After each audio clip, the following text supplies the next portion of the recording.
Chapter 981. You mean that I'm going to die? How is that possible? I've been immune to magic for a long time. Black Thea didn't believe him at all. Magic was nothing more than a toy to her. Even without Tianshi, her own vision had long since surpassed the limits of what magic could contain. Otherwise, she wouldn't have created a freak like Lex who could shout praises, use magic, and even absorb abilities. Actually, it's not magic. It's something more complicated. She used the law of causality as well as some other rules. These threads are all from the people you killed. Your peers traveled back in time to give them a chance to take revenge on you. I might be wrong about other things, but I definitely won't be wrong about this hatred that seems to be carved into the depths of your soul. As God's previous spirit of vengeance, Tianshi was also astonished at how Thea was able to draw out a portion of revenge from death. This wasn't Thea's revenge, but rather the revenge of those who died in vain. They crossed timelines and attacked from different points in time. What Tianshi didn't say was that he had been tricked by Thea. Not only had Thea browsed through Black Thea's life, she had even planted a nail in Black Thea's timeline and detonated it during battle. Previously, Tianshi had allowed Thea to see her peers' pasts in time in order to attack his host's confidence. However, he didn't expect that Thea would be so sly. Lend me some more of your power. Let me break through here. After half a minute, Black Thea noticed that something was wrong with her body. Her vitality was rapidly decreasing. She would probably lose the ability to move in less than 3 minutes. She clearly wasn't dead, but her body was stiff, and her soul was trapped alive in her body. She felt that this ending wasn't much better than Tianshi taking over her body. Tianshi was also rather troubled. An unseen enemy was indeed difficult to deal with. Karma Entanglement also had many sure-hit attacks. What would happen to him if his host became a dead person? He hadn't considered this question at all. Would he live or die then? As for leaving Black Thea and finding a new host, Tianshi only considered it for a moment before putting it aside. He still had some time before reaching that stage. With Tianshi's power replenishing her, Black Thea finally recovered more than half of her combat strength. She furiously attacked all around her. Scram! Wantonly scattering energy, gaps were opened in the domain of death. Rays of light from the outside world shone into this area through the gaps. His line of sight was densely packed with figures, and one of them was particularly eye-catching. He was wearing a light gray uniform with a windbreaker and high riding boots. He was holding 2 thin swords in his hands. Black Thea recognized her at a glance. She was Earth's 10th ranked, Thea Quinn. Her entire family were high-ranking officials in the SS. Black Thea had killed her in front of tens of thousands of soldiers and left. Her martial arts were good, and she had some technological equipment. She could be considered an elite on the level of ordinary people, but in front of the power of the eclipse, she was no different from an ant. At that time, Black Thea was arrogant and crazy. She didn't care about the consequences at all. She killed people and extracted their souls. In the end, she left. The other party was just a symbol in her eyes, a puppet. Earth's 10th Thea spoke softly without making a sound. However, countless ghosts around her responded to her silently. However, Black Thea heard it very clearly. Her opponent wanted to have a fair fight with her. She wanted to sneer. What fair? Was there any fairness in this day and age? She was still sneering when she found herself in the wilderness. The surroundings were very quiet. Only Earth's 10th Thea was standing in front of her with a thin sword in her hand. The strength that she was so proud of had completely disappeared. All that was left was the martial arts she had learned and the experience she had gained from killing a mountain of corpses and a sea of blood. Eclipse, where are you? She called out several times, but there was no response at all. Had she gotten rid of that guy? It didn't seem like it. She had experienced Eclipse's stubbornness for many years. She didn't have time to think about it.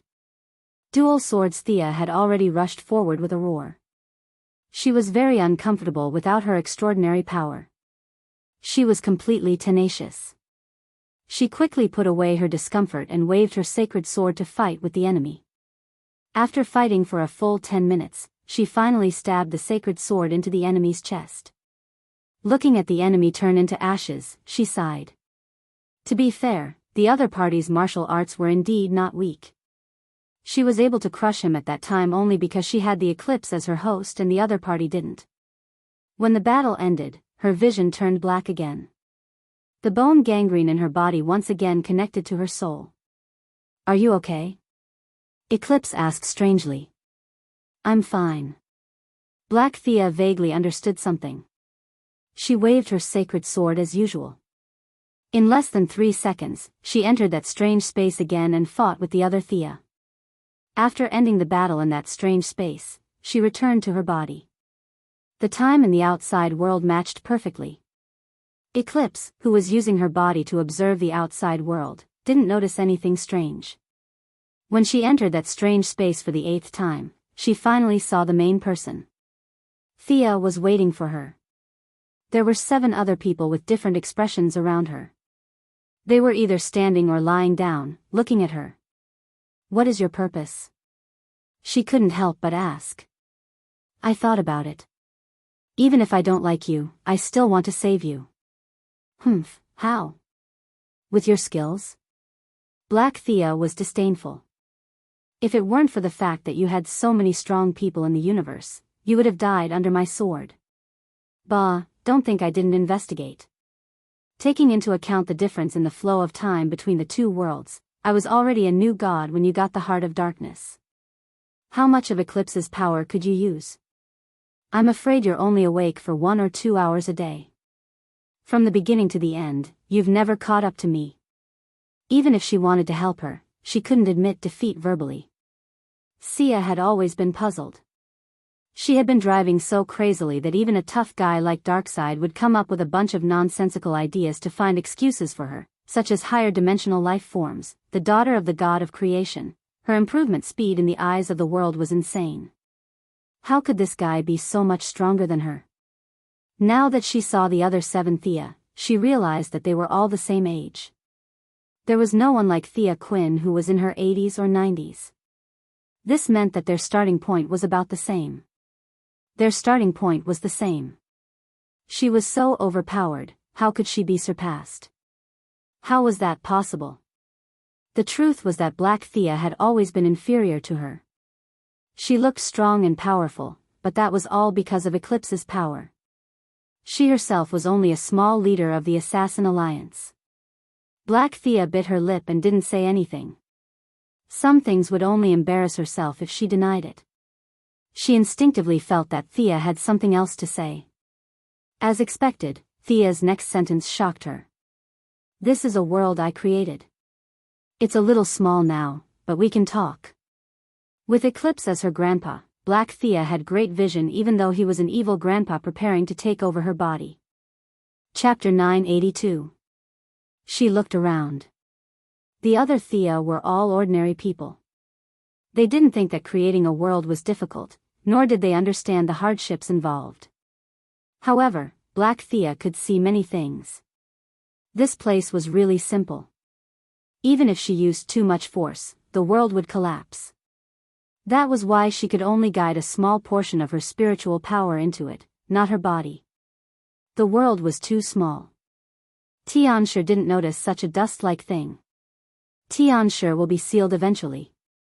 But now that you're entangled with each other, you'll go in with him when he's sealed, Thea said. She didn't gather so many of her peers just to have a tea party. "Oh, what do you think, Goddess of Death?" Black Thea still didn't like talking to her. She was jealous, but more so because of her pride.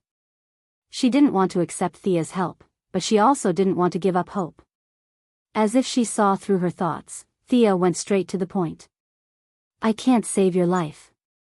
Or to put it another way, from the moment you accepted Tianshi as your host, your life form has changed. This process, at least in my opinion, is irreversible." Seeing her angry expression, Thea interrupted her. "Don't interrupt. Let me continue. We don't have much time. Give up those unrealistic thoughts. You're already dead. You've been dead for a long time. What I can do for you is to cut open your soul. Tianshi wants your body, so give it to him. Only then can you be free of him." The atmosphere fell silent. Black Thea bit her lips, unable to make up her mind. So this is the end of my journey? It's a pity that all my hard work. Hija muttered to herself. The others ignored her. She was a bit pretentious. The 7 people she killed didn't even say anything. What was there to complain about? Where will I go in the end? Thea was the most qualified to speak. She shrugged. It's up to you. If you want to go to heaven, I can introduce you. If you want to go to hell, you can go to be reborn. If you don't want to go anywhere, you can stay in my underworld or my small world. Humph, then I'll reincarnate. Black Thea didn't even consider staying in the underworld or the small world. As expected, she chose to reincarnate and start a new life. In fact, Thea didn't want her to keep wandering around in front of her, partly because the two of them were born incompatible. It was more of a psychological discomfort. Modern psychological research had shown that people's first impression of individuals who were very similar to themselves was basically a hostile attitude. No one wanted to see someone who looked exactly like them. What are you going to do? Black Thea made up her mind and regained her composure. Actually, our souls are basically the same. The only difference is the frequency of the universe's vibrations. However, Tian's and your soul's density is very high. We will need their help. After all, they still have a part of their souls in your body. If we gather the power of the 9 of us, we will be able to pull a large part of you out. After that, all we need to do is to sever the connection. She pointed at her counterparts and said. Thea's method was simple and crude. It was obvious that she did not spend much effort on it. Black Thea had no choice. If she could get rid of Tianshi, it would be a victory. If her soul's origin was damaged, then so be it. She immediately nodded and agreed. Her vision blurred and she returned to the real world. This time, in order to coordinate the cooperation of several souls, it took a little longer. Tianshi finally noticed something strange. However, he didn't expect Black Thea to be so decisive. He asked curiously, "Why are your spiritual fluctuations so powerful?" "Because of this." Thea suddenly appeared behind him. She gathered a large amount of death energy on the night sky sword in her hand, as if she wanted to kill him with one strike. Tianshi was shocked. He didn't dare to say that he could ignore an attack with the death attribute. After all, there was no goddess of death for billions of years. He had never tried it before. He didn't know if he could take it, and he didn't know if Thea could kill him. Tianshi saw that the situation was critical. Black Thea was a little dazed. Before he could communicate with her, he forcibly controlled his body to dodge to the left. This time, it was easy to control, as if it was his own body. He was slightly stunned. At first, he thought that Black Thea didn't resist, but in a tenth of a second, he saw the answer. Black Thea's turbid soul was pulled by 7 thin black lines. More than half of her soul had escaped. Don't think about running. Without the host's original soul, it would be countless times harder for him to control the body. Otherwise, there would be corpses everywhere. Why would he need to find a host? Tianshi didn't hesitate. He stretched out a giant hand to grab her. Thea, who had been watching coldly, saw the opportunity. She mobilized a large amount of death energy in her domain to attack Tianshi, trying to buy time. Unfortunately, mortals were less than ants in front of vengeful spirits. They couldn't stop him at all. Thea could only fight personally. If he dared to stretch out his hand, she would just chop him off. The night sky sword drew an arc and slashed down fiercely. It didn't hurt Black Thea's body. It was like a shadow that rippled through her body, cutting Tianshi's left hand at the soul level. In a fight at full strength, the young miss was still no match for him. However, one side was already prepared to go all out. On the other side, Tianshi was separated by the Heart of Darkness seal and Black Thea's body. He wasn't prepared and acted hastily. It would be strange if he could stop her. This strike was both good news and bad news for Tianshi. The good news was that Thea's death energy couldn't kill him. Her realm wasn't high enough. The bad news was that he was stopped. More than half of Black Thea's soul had escaped. The most important part, the core, had escaped. Tianshi was furious. He tried to grab her again. Knowing the difference between them, Thea didn't fight him head-on. She flipped her sword and directly cut off the soul connection between them. Or rather, she took the initiative to cut off a small part of Black Thea's soul. Ah! Ah! The two shouted at the same time. Thea didn't care about anything else. She grabbed Black Thea's soul and ran. The other side was about to become complete. If she didn't run now, when would she? Tianshi wanted to chase after her, but he also wanted to take control of the body. Although most of the host's soul had escaped, there was still a small part left. This small part was enough for him to take over the body. He quickly made up his mind. He would take over the body first and think about other things later. The body had been corroded for many years. Now that the resistance was gone, it was only natural to take it over. Thea flew out for 2 seconds. She felt a large hole in her death domain. After that, she lasted for less than a second before completely shattering into pieces. The black clouds and freezing rain all disappeared. The light of the sun returned to the world, and with it came a huge amount of evil energy. You're quite fast. In 3 seconds, she had opened up a distance of several thousand meters. She returned to Diana's side. Her fingers drew 2 mysterious runes. Black Thea's soul and her sacred sword were thrown into the underworld. There was no special treatment or punishment. In fact, with the sacred sword accompanying her growth, her starting point in the next life would naturally be higher than many people. Chapter 983. How are you? Are you hurt? The Valkyrie was concerned about her lover. She had also seen Black Thea's soul and knew that she had been sent away. That meant that they only had one enemy left. I'm fine, I'm fine. Thea replied casually. The most dangerous moment had passed. She had sensed that the specter had entered this universe. The young miss had completed her mission. In other words, she had saved a lost soul. The following battle had little to do with her. The specter was 5 meters tall. With a tattered green robe and a green hood draped over his body, he finally appeared on the battlefield. Opposite him was his old rival, Tianshi. The two had been fighting for thousands of years. The specter was able to display his full strength, but Tianshi was still separated by a layer of the heart of darkness.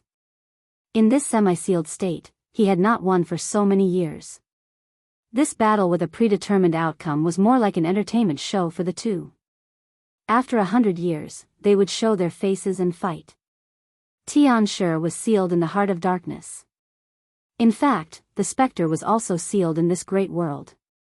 If Black Thea knew that the great evil demon she had fought for so many years would come out every 100 years to find an unlucky person, and that this kind of struggle with the host had been repeated countless times, who knew how she would feel? As if he had sensed the arrival of his old rival, Tianshi slowly walked out of the thick fog. He was still using Black Thea's body, but his appearance had changed greatly. His eyebrows were elongated, and his thin eyelids revealed a layer of black gas. His ears were as pointed as those of the elves. Tianshi looked very small in front of the specter, who was 5 meters tall, but the layers of evil energy around his body seemed to have solidified. The two bosses met again after 100 years. This was not the first or last time. It was just another confrontation in the long road. They were very calm. They faced each other and did not rush to make the first move. The young miss was ready to watch the show. She pulled Diana back. Diana was almost exhausted before, and now she had recovered a little, but she was still very tired. She needed to go back and recuperate for a while. Although she had lost a lot of her godly power, she had gained a lot. The Valkyrie's confidence had recovered. The one who had been attacking her was none other than the crazy Miss Thea. Now that she realized that her combat strength wasn't weak, she was in high spirits.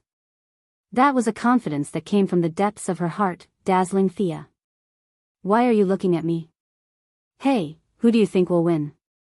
Noticing that Thea had been staring at her curiously, Diana nudged her gently with her elbow and asked casually.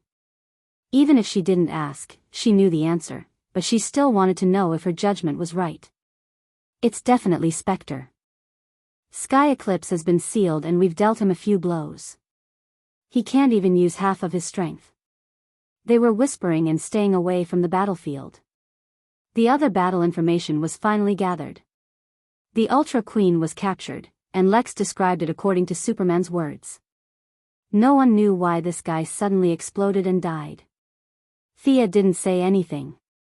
She knew very well that it was because Black Thea had died. As an experimental subject, Lex had no way to control the messy abilities in his body. He could only explode into pieces, and there was no other way.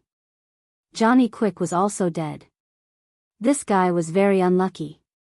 He was captured by the rogue gang like a commodity. The secretary transferred the money to Captain Leng Han. After the few of them finished the transaction, Thea cast her death domain outside. It covered the entire world, and all the connections to the other dimensions were cut off. Of course, this included the seraphic speed domain. Without the help of the seraphic speed to speed up the cell repair, Johnny Quick's broken leg was like a fountain, spurting out blood. Captain Leng Han wanted to save him, but without the seraphic speed domain, he would probably die faster if he was hit by a frost gun. They were not prepared at all, and in less than half a minute, he was dead. Sea Conqueror ran very fast and slipped into the sea. Considering the vastness of the sea, even the Sea King did not chase after him. It was worth mentioning that Earth's third Hal Jordan's divine power ring. This ring was first forced offline by Thea, and then returned after being inspired by Diana's courage. It had mutated into an authentic Green Lantern ring. It found the government office worker who was stationed on Earth with the follow-up troops, Jessica Cruz. Perhaps Diana's feminist ideology had influenced the ring, or perhaps it was the ring's own choice. In short, the first female Green Lantern was born. The evil syndicate was completely crushed, and Earth 3 ushered in peace and justice. The government army was frantically searching for all resources, information, and technological products. Even the exploding Superman and the Flash could not raise too many objections. They could only appeal to not take the people's daily necessities. As for the technological information being taken away by their own government, they felt that it was understandable.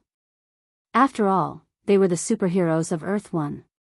The rogue gang was quickly hired by the government as the vanguard to help clean up the gangs entrenched in the streets and alleys. The Suicide Squad was also like fish in water. They were all bad guys, and they understood the thinking of the villains on Earth 3. The Black Palace government was directly attacked by them. The battle between Spectre and Tianshi had already begun. They attacked with all kinds of energy. Tianshi was good at manipulating people's minds. His body was sealed, and he relied more on the laws of the universe to fight. If one were to forcibly classify him, he could be considered a magic type. Spectre, on the other hand, advocated fighting head-on, so he could barely be considered a warrior. Tianshi also grew his body to 5 meters tall. Thea looked more and more like a demon. He had pointed ears, fangs, claws, and purple muscles all over his body.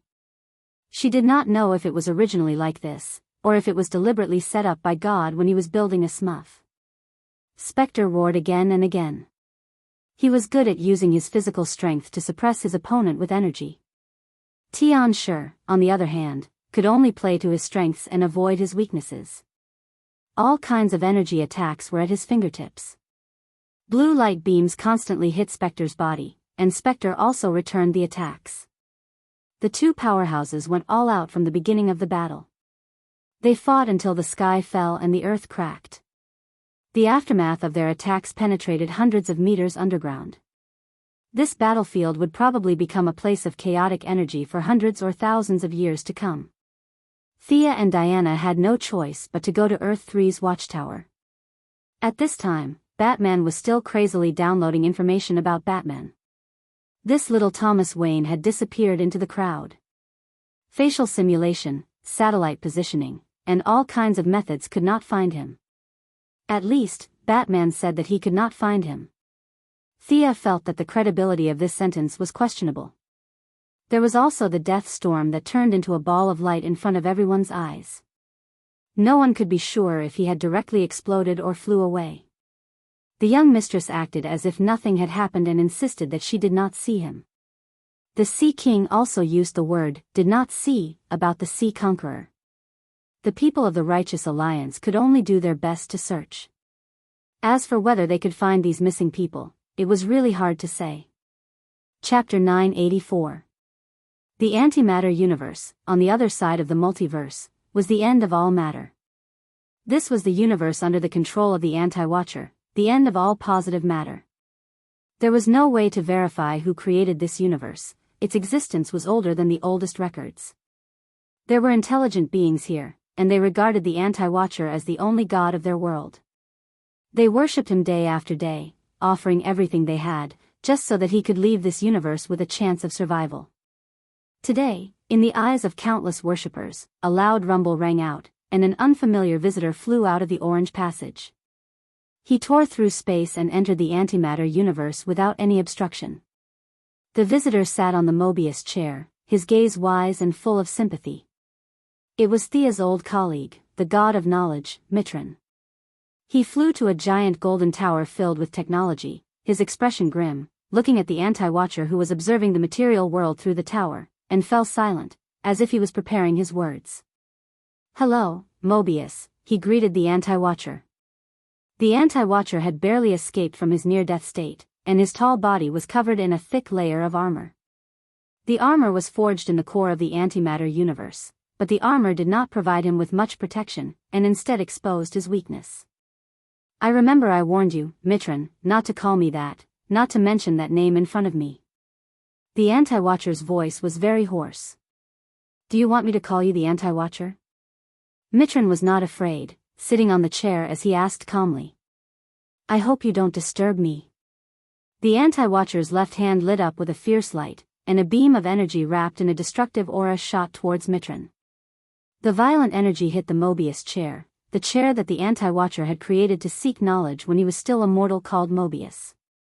The energy was turbulent and violent, but Mitron could still see the thick weakness in it, and he waved his hand to brush away the dust.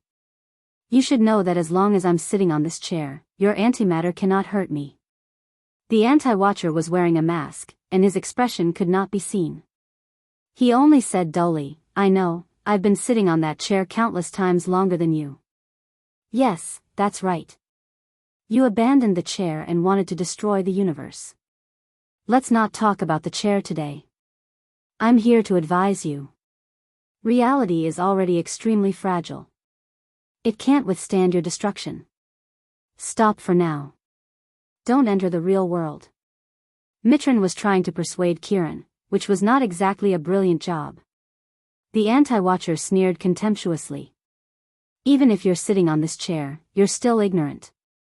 After billions of years, you haven't made any progress. You don't even realize the laws of the universe. Anyone would get angry if they were called bullshit." Mitron was a little upset. He had good intentions. "How dare you say that to him?" His voice rose 2 octaves. "Don't enter the real world. There is a trap set by the goddess of death for you. Can't you see? If you stop now, we can work together. I'm willing to help you find out what's behind all this. I'll use all my power to change your past and return everything to how it was in the beginning. Please believe me." Mitron sounded a little agitated at the end, but he really wanted to help. "Pitiful worm, your knowledge comes from this chair, and you don't have that kind of power." The Anti-Watcher was unmoved. He put on his cloak tiredly, like a warrior about to enter the battlefield. "Stop." Mitron blocked his path. "If you enter the real world, do you know who's waiting for you? Why are you so stubborn? Darkseid? Or the goddess of death? Or the heavenly father you serve?" "Humph," the Anti-Watcher's words shocked Mitron. For the first time, he felt a little worried about this conversation. He realized that the conversation was out of his control. He had oversimplified the problem. There was probably a deeper game behind this. They all want me to enter. Can you stop these wills? Get out of my way. Boom. There was a loud bang, and the anti-watcher did not attack. Instead, a surge of energy came out of the Mobius chair. Mitterrand left the chair for the first time in hundreds of millions of years. He fell to the ground in a bloody mess, and his consciousness quickly stagnated. He could only vaguely see the anti-supervisor taking a small step in front of him, and a few intermittent words such as fate, cycle entered his ears. After that, the anti-supervisor no longer looked at him, this poor guy, and led the army to the material world without stopping. This was a barren planet in Earth's 3 evil universes.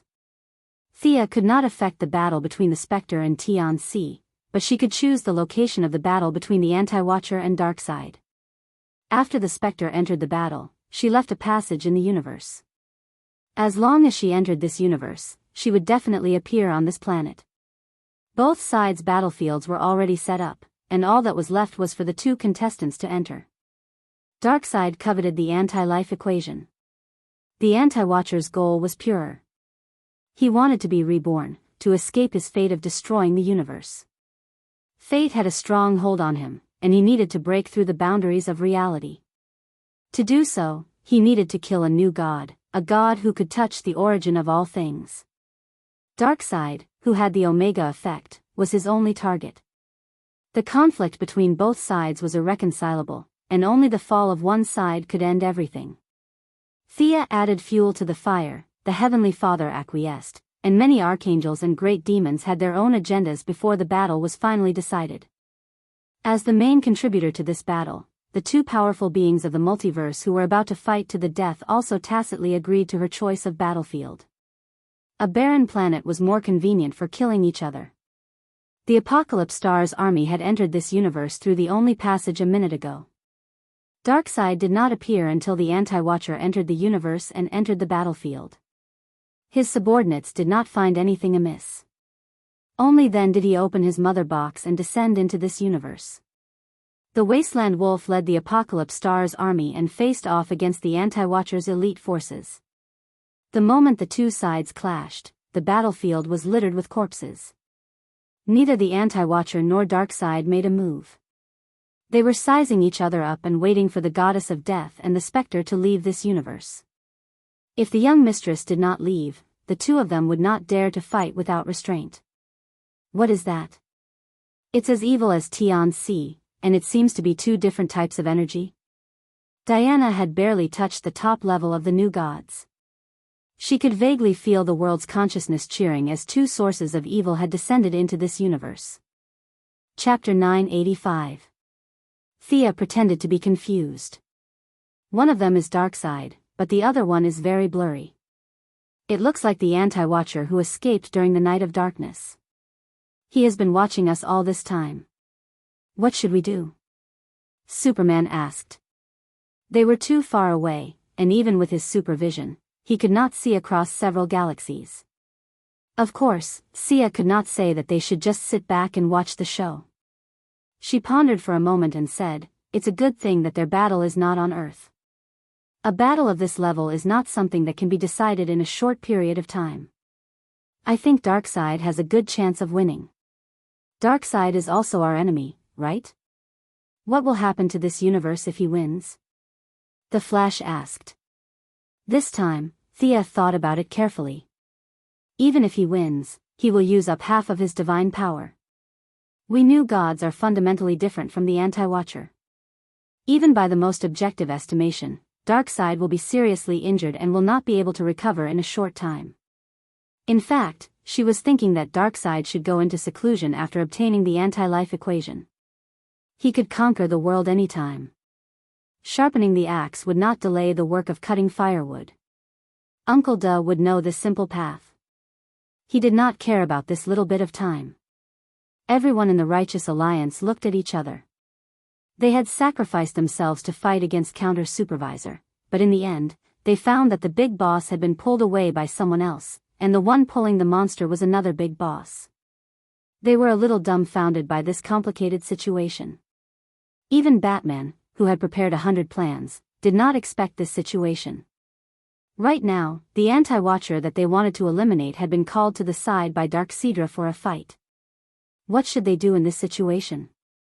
Batman did not like things to get out of hand. The other party was too far away, and he could not see or touch them.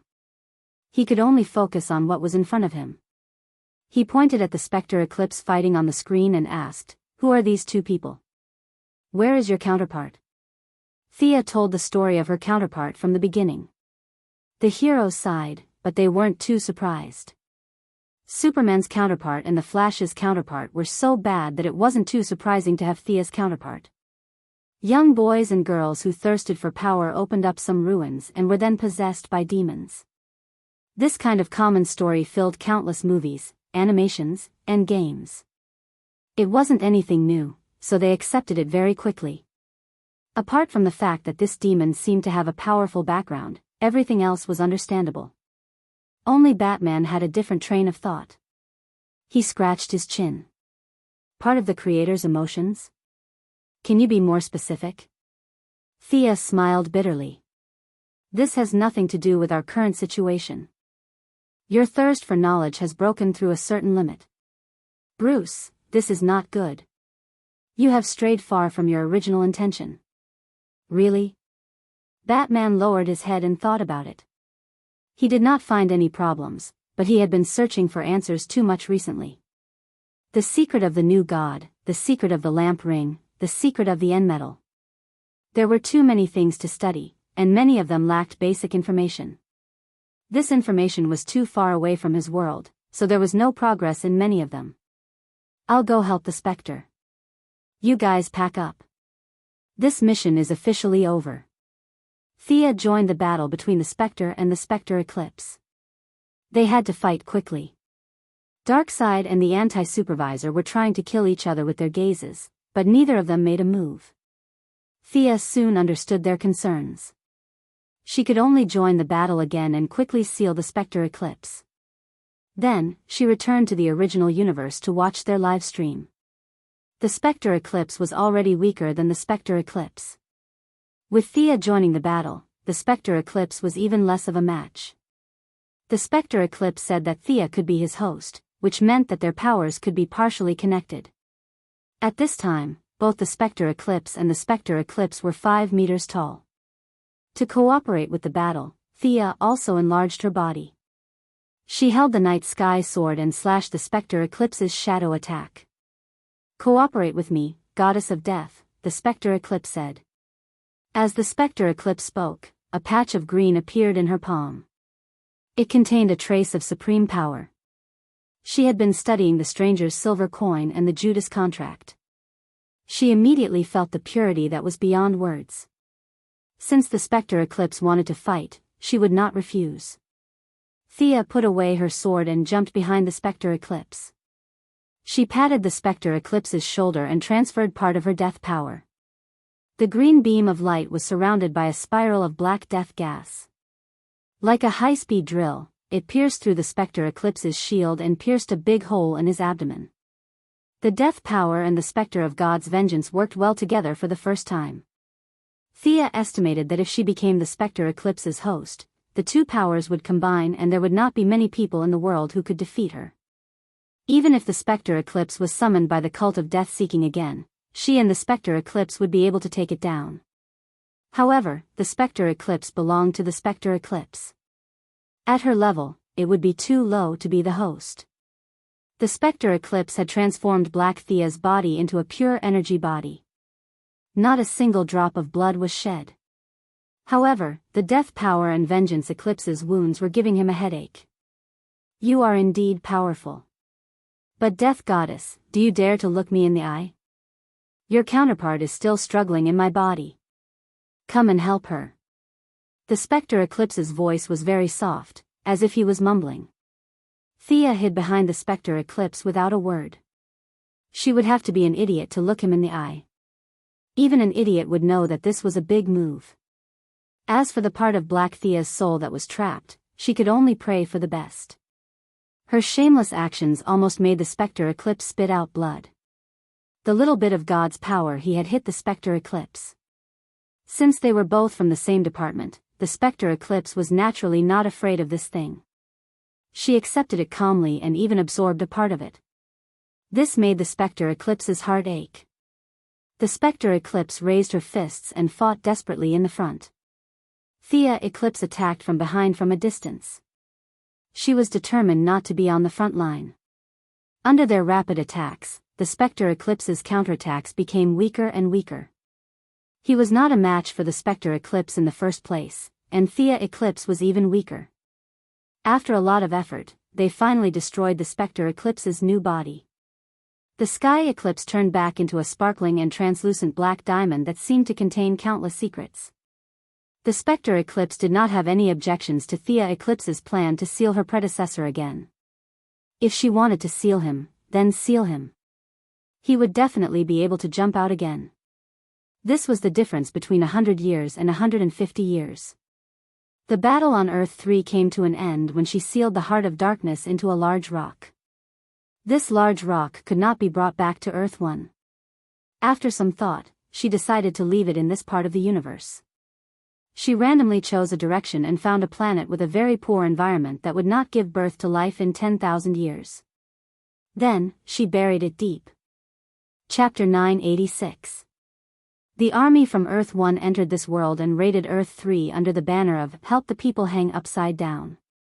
Unlike the development of Mars, the resources here were already made.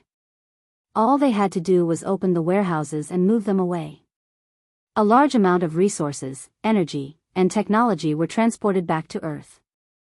The military and government were overjoyed. However, the politicians did not just plunder. They sent out their elite troops to help the government stabilize the situation. Overall, they had done a lot of good things. Super Tyrant, Super Queen, the Divine Power Ring were captured, Night Owl, Death Storm, and Ocean Overlord were missing, and Lex and Johnny Quick were dead. Eternal Justice was a complete success. They did not achieve their initial goal of eliminating the anti-supervisor, but no one objected when someone was willing to help. The moment Thea left Earth 3, Darkseid and the anti-supervisor attacked at the same time. Darkseid's divine power was at its peak. Apart from Yoja Khan, who was still stuck to the Wall of Origin, he represented the pinnacle of the new gods. The Heavenly Father was no match for him, and Sia was no match for him. At least for now, Darkseid was confident. If the anti-supervisor was at his peak, he could easily defeat Darkseid. After all, he could absorb all the energy in the universe, and there was no upper limit. On the other hand, the new gods could only fuse with the origins, and they could not fuse with many of them. For example, the anti-supervisor was in the Xianxia world, while the new gods were in the Wuxia world. At most, the new gods were in the Wuxia world. The martial arts they practiced were not on the same level. If the anti-supervisor was at his peak, he could kill Uncle Da in 2 moves. Unfortunately, he was not in his best condition. However, he was not here to die. With the anti-life equation in hand, he had the power to destroy everything. Only by killing Darkseid and using the violent turbulence in the material world could he break free from the shackles of fate. However, Darkseid did not easily leave Apocalypse Planet and fight in his true form. Now, with the help of several parties, the anti-supervisor was finally standing in front of Darkseid. Only by killing this evil tyrant could he break free from his identity as the anti-supervisor and become a human again, not a program that only knew how to destroy. The anti-watcher's armor had 2 thick energy pipes extending from the inside of its body. They were connected to the anti-life equation and could be used freely under normal circumstances. However, after being killed by the Black Death Emperor, the anti-watcher's body had many necrotic parts. The energy pipes were used to bypass the necrotic parts and directly connect the energy to the wrist. He gathered the power to destroy everything in his hands. Once he regained control of this power, he was more confident that he could defeat Darkseid. The Grand Lord of Evil himself controlled the 5 divine thrones of darkness, evil, strength, tyranny, and massacre. Naturally, he could feel the pressure from the other party, which was greater than that of the new gods. However, he was not afraid. Instead, he was a little excited. Having lived for hundreds of millions of years, He could tell at a glance that the other party was weak. If he couldn't defeat such an enemy with only a sliver of health left, then he wouldn't be able to survive. TSK. Chi. Omega Ray was the first to attack. Once it did, it would unleash its strongest attack. 2 blood-red rays hit the Anti-Watcher's armor. As a powerful being of the multiverse, even Omega Ray couldn't do much to him. However, the armor shattered, revealing the stiff muscles on his shoulders. Darkseid was overjoyed, and he stopped probing. He let out a roar and threw a punch with enough force to suppress the stars in the sky. The Anti-Watcher opened his right hand, and the anti-life equation quickly gathered. A purple energy beam with a diameter of more than 3 meters was shot at Darkseid. Darkseid wasn't good at dodging. Perhaps it was because he didn't like dodging, or perhaps it was because his dexterity was low. In any case, Thea had fought him a few times, and she had never seen him dodge her attacks. He had never done anything like turning around, sidestepping, jumping, or rolling before. Thea suspected that this guy didn't even have the dodge attribute in his attribute list. He didn't even look at the Anti-Watcher's energy beam. He reached out his left hand and chose to take it head-on. At the same time, his right hand was like a huge mountain. His strategy was simple. He would trade damage for damage. Darkseid only had a sliver of health left, so he was sure to win. Sia looked at them from the outside and found that there was no technique involved in their battle. It was just you give me a shot, and I give you a punch. Let's see who falls first. Judging from the current situation, it was very likely that Darkseid would win. However, she couldn't rule out the possibility that the anti-life equation could turn the tables at the critical moment. After all, he now had the anti-life equation, which represented the ultimate power of the universe. As expected, after 5 minutes of fighting, the Anti-Watcher's armor was shattered in many places. One of Darkseid's eyes was injured, and blood was flowing down his cheek. At the same time, his left hand was charred. Antimatter energy wasn't easy to deal with. His mountain-like body was being eroded by the antimatter energy, but he suppressed it with his divine power. At this moment, Darkseid looked at the Anti-Watcher with a cruel smile. It was as if he was looking at a ferocious beast that had charged into a hunting net. In a world surrounded by wolves, even a bad guy wouldn't be able to survive. He didn't dare to let himself be injured too badly. If he was injured too badly, the Heavenly Father and Thea might join forces to attack the Apocalypse Star. He wouldn't be able to resist then. Darkseid secretly gave an order to the Wasteland Wolf. The Apocalypse Star commander hurriedly opened a sonic tunnel. A black figure quickly ran out of the tunnel. Or rather, it was a sleigh. He was wearing black armor. He was the new god, the Black Runner. The sleigh was extremely fast, leaving a trail of white mist behind it. He had received orders to take the Anti-Watcher's life. The Black Runner didn't attack the anti-life equation directly. The antimatter energy wasn't something he could resist. He patrolled the perimeter of the battlefield for 2 weeks, looking for an opportunity to strike. Darkseid suddenly discovered the Anti-Watcher's weakness.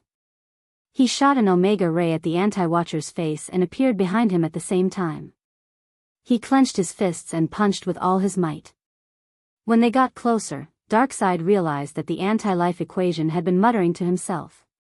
He could only vaguely hear a few words: misunderstanding, guilt, shame, failure, stupidity, and so on. The language wasn't very refined, but it was very simple. There was also a strong sense of temptation in it. What is this? What is this guy doing? Darkseid suddenly had a bad feeling. He seemed to have underestimated the anti-life equation and the Anti-Watcher. The anti-life equation knew that Darkseid was in a bad state, but he still joined the battle. The anti-life equation had been planning this for a long time. Darkseid hurriedly turned around and saw that the Black Runner's eyes were filled with chaos and violence. The black sleigh suddenly sped up by 20%. It changed its angle slightly and charged straight at Darkseid. Chapter 987. The Black Runner's sudden betrayal caused many onlookers to gasp. They weren't worried about Darkseid, they were just thinking about how they should deal with the situation. Thea also saw this from the outside. She didn't care who won, but if possible, it would be best if Darkseid won. The anti-supervisor had a strong foundation and was 100% compatible with the anti-life equation. Although he had to destroy his martial arts and separate himself from the equation, what if he didn't? As the previous god of knowledge who had destroyed quite a number of universes, such a vicious and merciless enemy had been tricked by him. If he were to always be remembered by him, it would be quite unbearable. However, she wouldn't help him. They were too far apart, and Uncle Da could only rely on himself. The evil lord remained calm despite the sudden change. He didn't expect the Black Runner to be controlled by the enemy.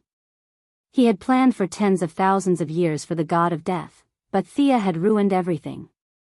His plan had been foiled before it could even begin. If there was anything he had gained from his plan, it would be the guy riding the sled. This guy claimed to be the god of death, but that was not the case at all. Darkseid could easily defeat him, and Wasteland Wolf could also take him down if he was prepared. After all, they had lived for so many years, and everyone had a few tricks up their sleeves. If the Black Runner was the god of death, then this god of death was too weak. Darkseid prepared for tens of thousands of years with this question in mind. It wasn't until Thea entered the underworld that he realized he had been fooled by the Black Runner's nonsense. This guy was definitely not the god of death. Although the Black Runner had all kinds of problems, Darkseid had studied him for tens of thousands of years and was certain of his abilities. This guy was extremely fast and could cause instant death to any target he came into contact with. It wasn't difficult to deal with him. All Darkseid had to do was put up a defensive barrier, regardless of the nature of the barrier.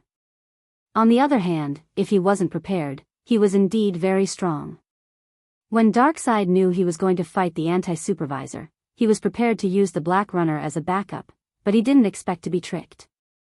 Due to the anti-life equation, not only the Black Runner, but even his apocalypse demons had turned against him. Only his second uncle, Wasteland Wolf, still had his own will, but he was having a hard time holding on. The situation was very unfavorable. Not only the anti-supervisor's army, but even his own apocalypse demons had turned their weapons against him. Should they retreat or continue fighting? According to their previous habits, they could retreat now, leaving behind the Wasteland Wolf to cover their retreat. As for whether or not he could survive, that was not within their consideration. However, there was a subtle change today. Darkseid's greed for the anti-life equation had overshadowed everything else, especially when he saw the anti-life supervisor put on a show for him. He was desperate to get his hands on the anti-life equation at all costs. Thea could use the divine power of death to cover the entire world's laws, and Darkseid could do the same. Suddenly, a monstrous evil suppressed all laws, and a violent aura floated in every corner of the universe. Anxiety appeared in the hearts of all intelligent life. Every life felt a tremor from the depths of their soul, as if they were sitting on top of a volcano that was about to erupt. Stimulated by the great evil, the Great Plains wolf finally broke free from the influence of the life-reversing equation. When he saw the apocalyptic demons flying towards him, he subconsciously wanted to run. However, he immediately remembered that his nephew was still not far away, so he turned his head to take a look. Not good, Boss had no intention of retreating at all. This was very unlike the Revelation Star. However, he didn't have the guts to run. All he could do was help Darkseid clean up the small fries. Black Runner? Only then did he realize that the god of death, who was on the same side as him, had become his enemy. Stop him. Buy me some time. Darkseid, who was usually a man of few words, was really anxious now. He had to say a few more words. At the same time, he didn't stop attacking the anti-life supervisor with his giant fists that could shatter planets. The anti-life supervisor's armor, which had been forged in the depths of the antimatter world, was completely shattered, but he didn't care. It was good that Darkseid didn't run away. He didn't put all his hopes on the Black Runner, and he was also fighting back with all his might. The Great Plains wolf's heart was about to jump out of his chest as the two multiverse-level beings fought with their lives on the line. There were simply too many enemies. There were so many of them that he couldn't see the end of them. He had to rely on himself to stop so many enemies, including the elusive Black Runner. Idiot. Useless. Thea, who was watching from the outside, and Darkseid, who was in the middle of the battlefield, cursed at the same time. The Black Runner used the shadows of the Apocalypse Demon and the Anti-Life Supervisor's army to bypass the Great Plains Wolf.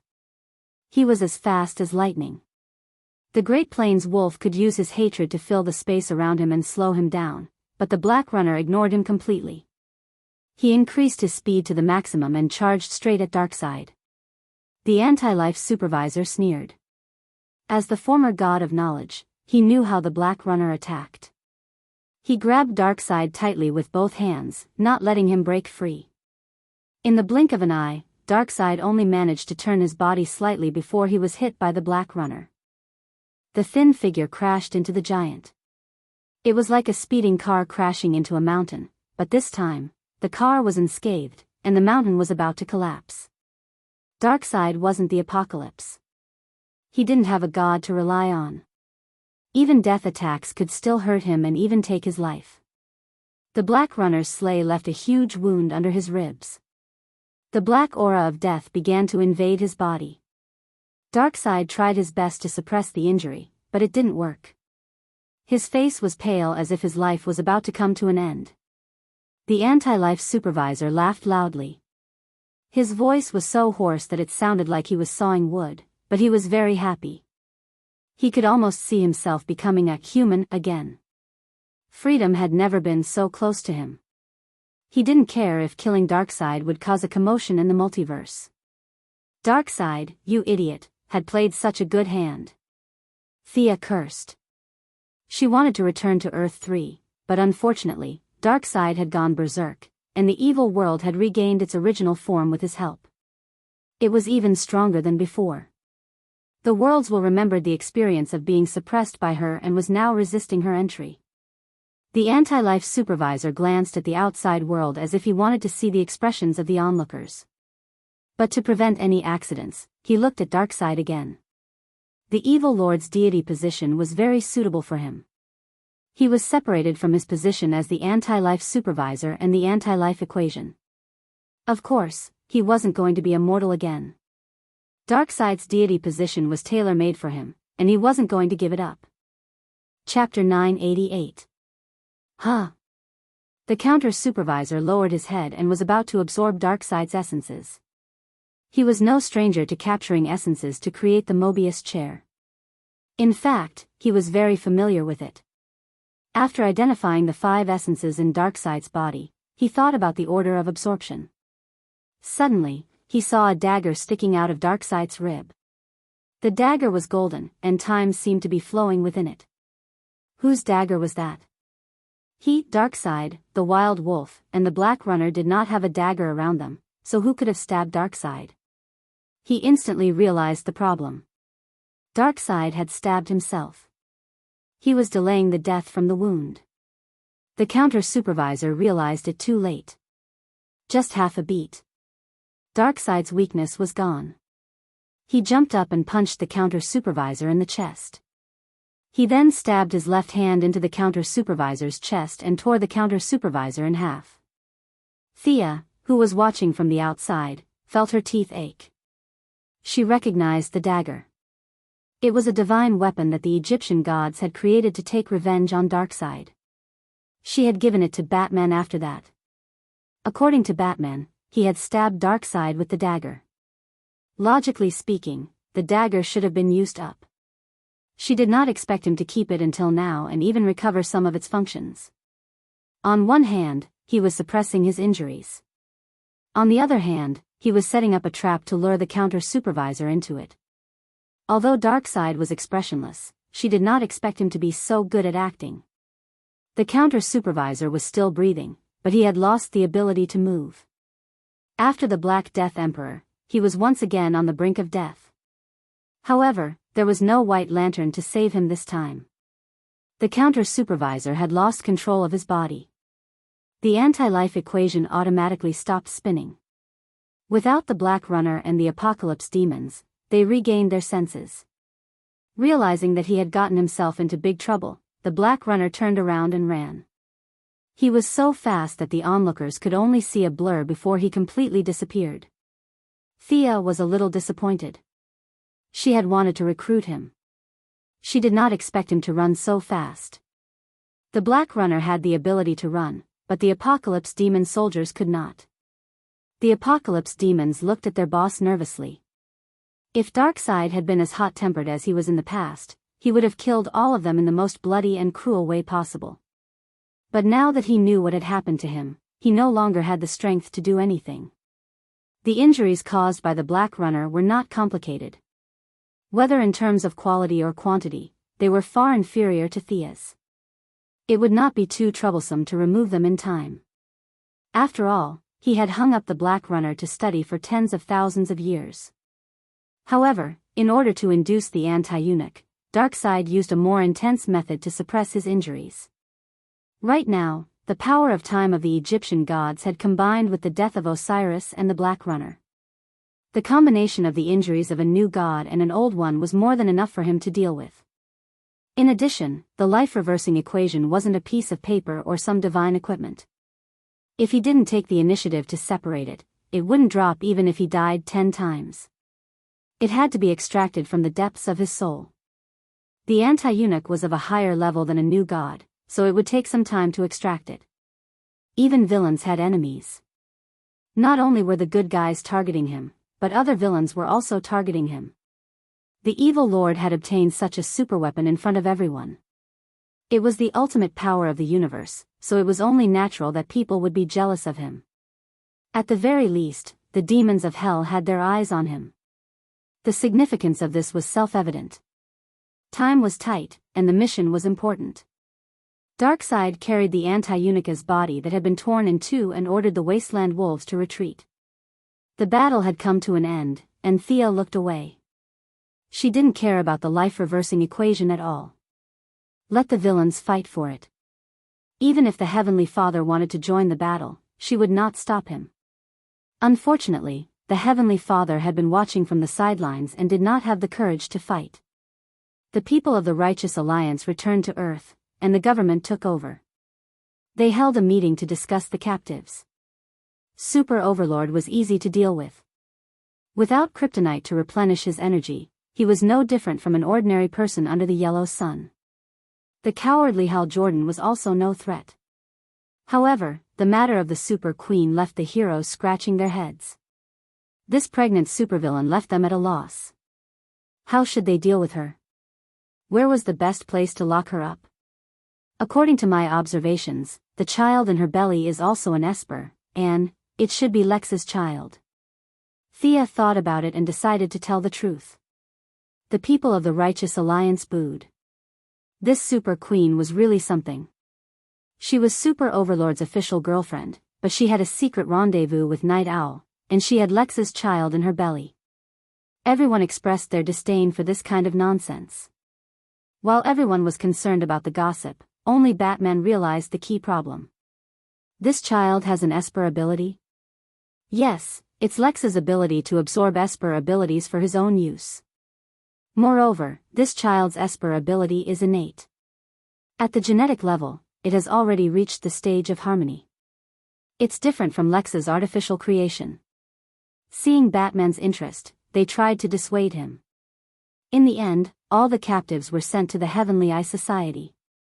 As for the Super Queen and her child, they were considered the highest level of defense. Although the child was a blank piece of paper at birth, the Righteous Alliance hoped to introduce the concept of justice into the child's growth stage. However, no one could guarantee that the child would have the evil aura of that world.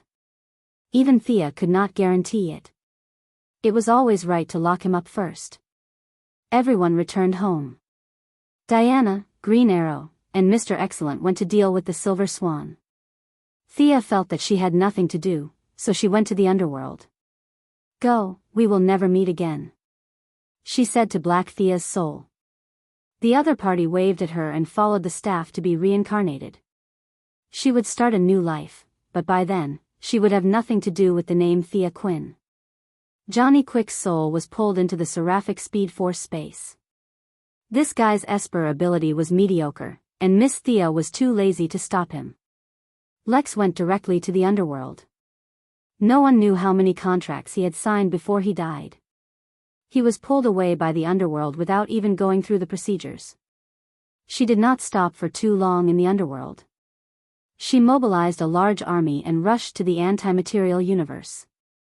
She took advantage of the fact that someone was lying dead to raid their home. She was such a magnanimous person. Darkseid was setting up a powerful energy-absorbing device to absorb the anti-life equation on the Apocalypse Star. At first, he was shocked when he saw her mobilizing an army, but he was relieved when he found out that she had gone to the anti-material universe. As for the anti-surveillance unit, he was once again beaten to a state of 1 drop of HP. There was no way he could object now. A sonic tunnel opened, and the army from the underworld descended into the anti-material universe. Take everything of value except for a needle and a piece of thread. The goddess of death waved her hand, and her subordinates began to loot. Chapter 989. The anti-supervisor had left some troops behind to defend the base. Unfortunately, under the assault of hundreds of liches, tens of thousands of death knights, and countless undead warriors, they did not last even 1 round.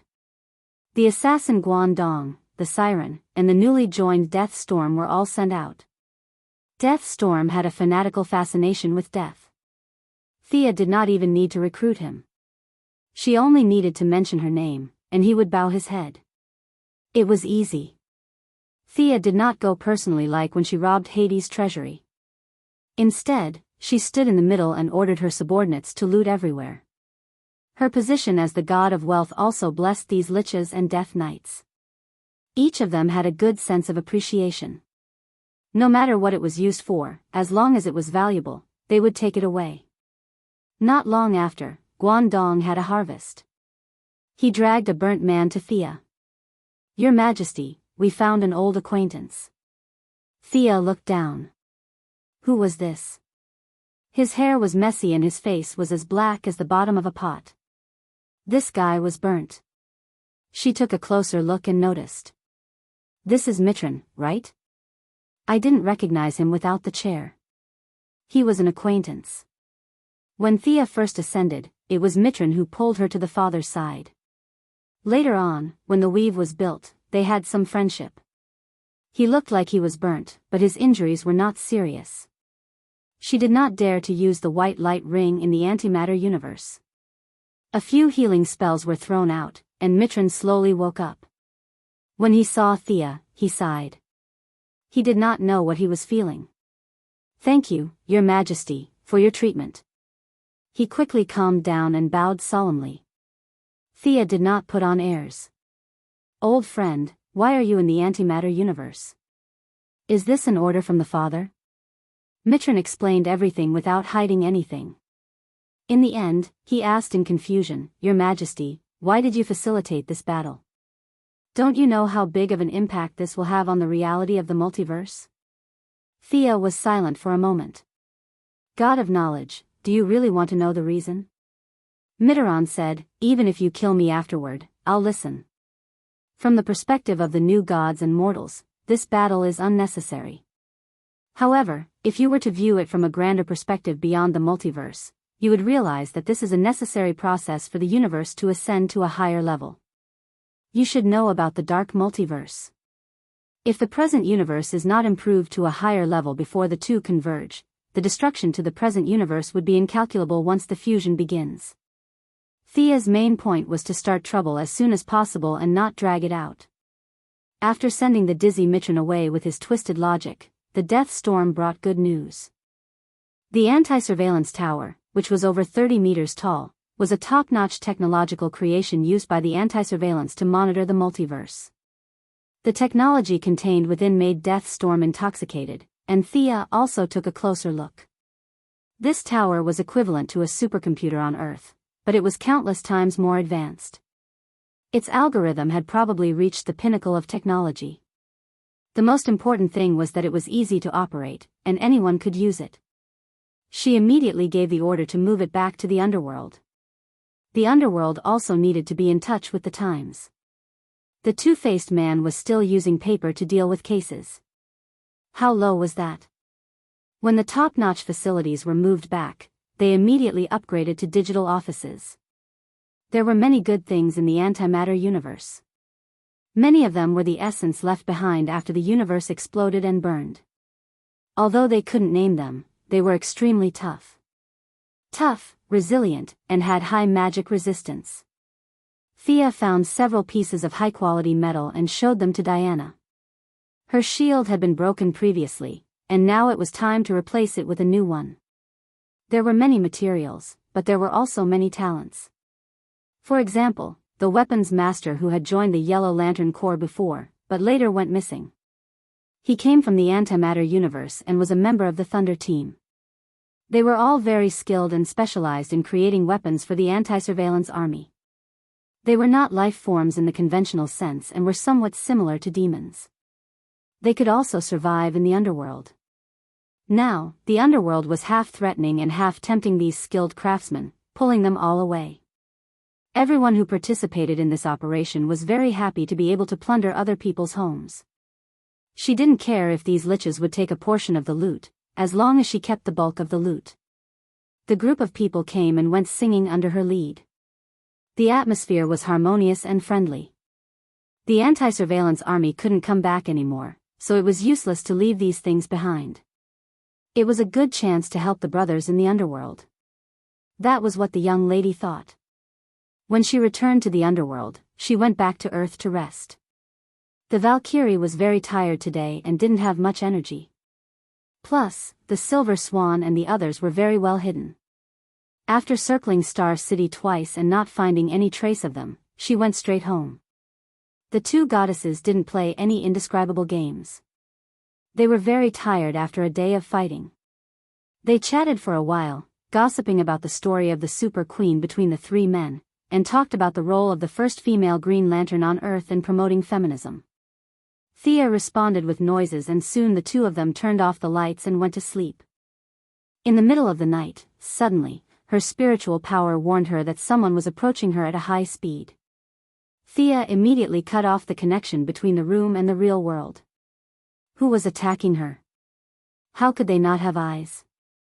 Diana's reaction was slightly slower than her, but she quickly sat up and looked into the distance vigilantly. The person was still far away. She felt the spiritual power characteristics of the other party and asked Thea with uncertainty, "It's the extreme speed, right? It looks like Barry." Diana was puzzled, and Thea was also puzzled. It was indeed the Flash Barry. The other party was sweating profusely from running from Central City to England. The distance was not short. Why couldn't he say it during the day? Let's change clothes and go take a look. Barry was the best person in the Righteous Alliance. Many of his principles might not be agreed with, but it was undeniable that his kindness was unmatched. As soon as they changed clothes, Barry was already in front of them. However, the other party did not stop. Instead, he continued to run faster. Thea looked at Barry carefully. Barry's state was very strange.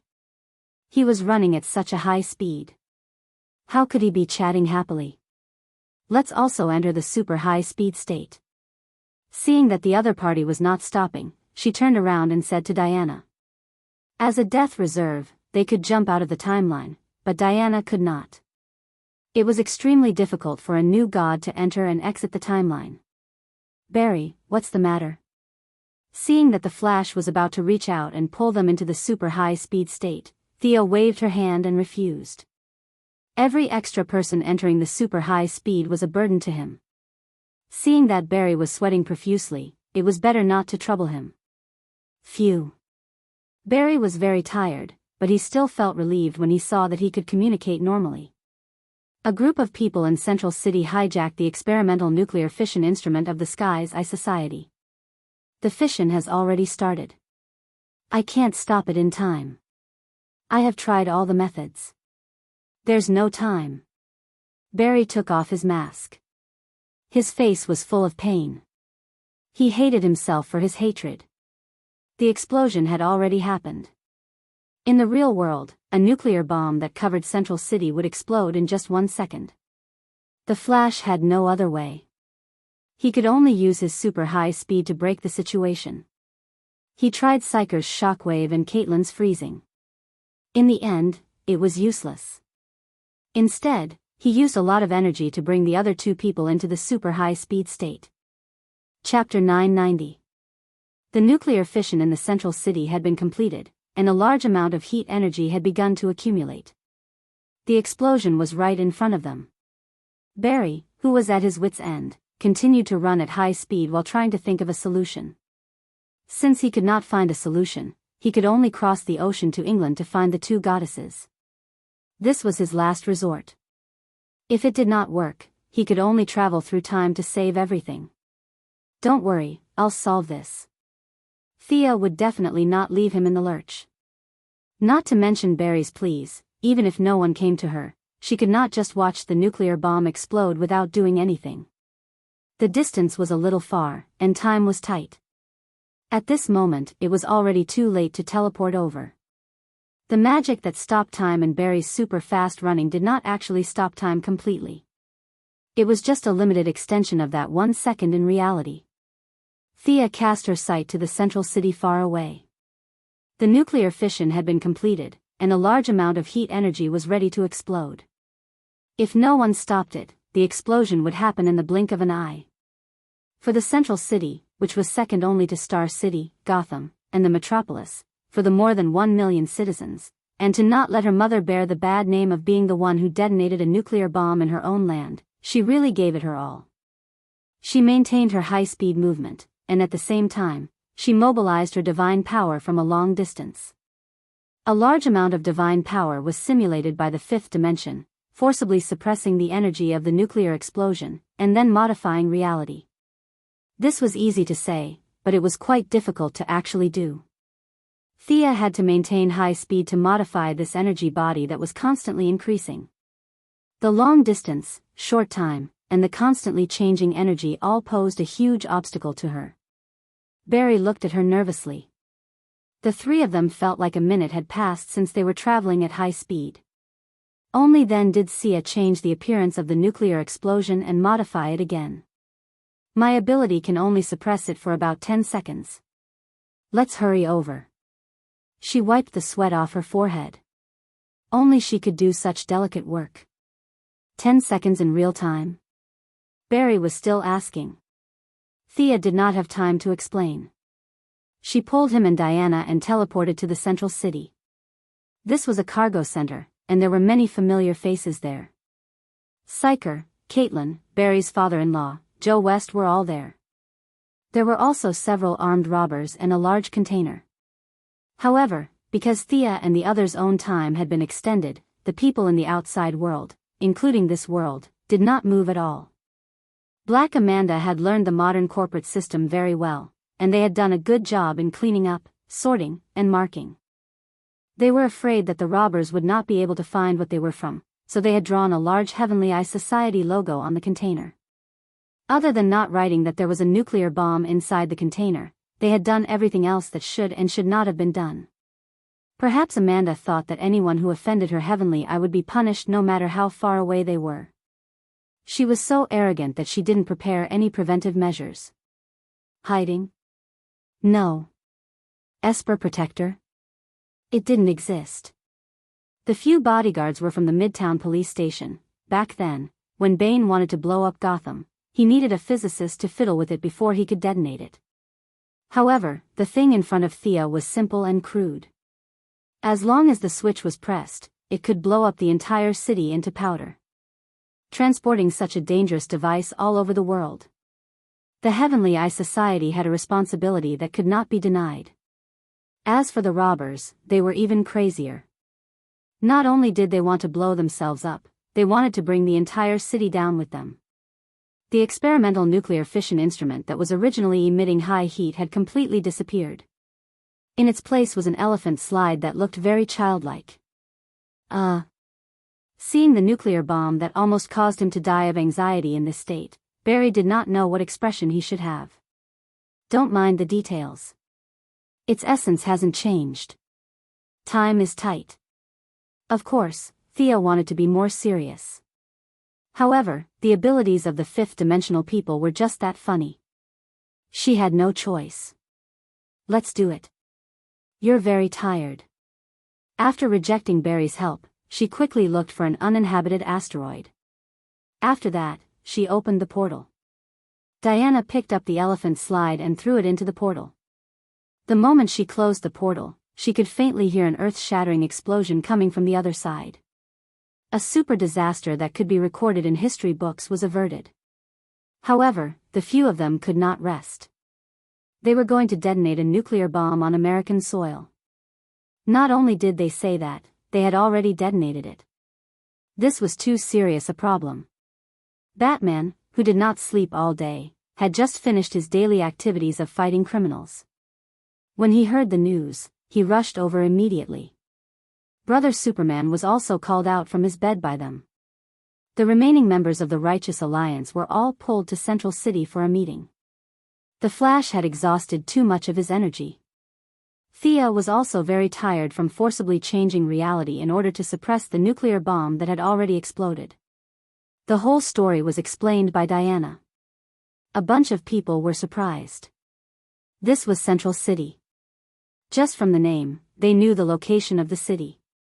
It was located in the state of Missouri and could be said to be very central. If a nuclear bomb was detonated here, the city would be razed to the ground. The surrounding cities would be affected by the radiation and the national economy would suffer a setback. A simple explosion would affect many areas in all aspects. At that time, there would be a lot of trouble. The results of the interrogation were even more ridiculous. Before Batman could ask much, the other party was like a hero and spilled the beans. These guys were not people of Allahu Akbar. They were a public welfare organization. The organization's theme was anti-nuclear energy and advocated the protection of the Earth's environment. Crazy. This was the first reaction in the minds of most superheroes.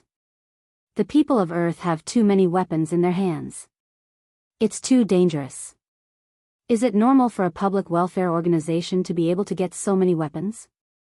The Sea King, who usually did not like to express his opinions, said something rare. He had always been dissatisfied with the fact that humans had so many weapons in their hands. The Sea King pointed to a few robbers and asked the heroes, if the robbers had no weapons, how could they suppress the police and detonate the nuclear bomb? You mean to ban guns? Thea asked. The Sea King nodded, indicating that he meant it. A bunch of heroes fell into silence. Banning guns was good, of course it was good. At least for superheroes, it was a good thing. Why did superheroes seem to have superpowers now? It was because ordinary heroes were shot to death before they could accumulate much experience. Over time, superheroes had been monopolized by superpowers. Even for ordinary people like Batman, his starting point was far higher than those vigilantes. The accumulation of countless technological equipment and the harsh training of the Assassin League were all things that vigilantes did not have. They were hot-blooded and wanted to be a hero. They wanted to get rid of violence. When they walked on the streets with masks and rubber sticks, their ending was already doomed. 99% of them were killed in the streets. Chapter 991. The topic of banning guns was a cliché as it involved huge interests. The National Rifle Association was just a target on the table, and there were many other forces involved behind the scenes. Many people could be implicated under these connections. Not to mention others, Miss Thea and Bruce Wayne could be easily connected. Thea had so many weapons companies under her name, so it couldn't be fake. Where did Batman get all those high-tech equipment? He only modified them a little, but who developed the original? He was actually one of the biggest arms dealers in the country. The two weapons tycoons looked at each other and saw the helplessness in each other's eyes. Banning guns wasn't that easy. They didn't care about money. If they shut down the weapons factories today, 10 new companies would pop up tomorrow. After all, there were many people in the industry, so it was impossible to send the weapons designers and staff to the docks to carry sacks. Once they did that, the world wouldn't be far from chaos. However, the people of the Righteous Alliance were interested in this proposal. Although Superman felt that humans should be given freedom, too much freedom didn't seem appropriate. Thea gave Batman a look. He was more suitable for offending people. Batman didn't disappoint and bluntly rejected the proposal. The Sea King shrugged. Do as you please. Even if the land was blown up, it wouldn't affect my home. Banning guns was unrealistic, but weapons of mass destruction could be checked. The citizens were too smart and knowledgeable. The super hacker Kane from Star City, who had been clamoring for revenge against the Quinn family, had made a lot of powerful bombs. Green Arrow had tried to capture him several times, but she had been fooled by the bombs because she didn't want to harm the innocent. Many of the superheroes' villains had a talent for bombs, and the Joker was one of the most outstanding talents. Whether they learned it in school or self-taught, the power of bombs couldn't be ignored. The civilian research teams were too bold and dared to research anything. The nuclear explosion this time was a classic example, and the culprit was Batman and his subordinates' research laboratories. A few hot-headed researchers suddenly had an idea. They didn't know what kind of data they needed to calculate and needed the nuclear fission experiment equipment. After submitting a few reports, they prepared to borrow a piece of equipment from the Heavenly Eye Society.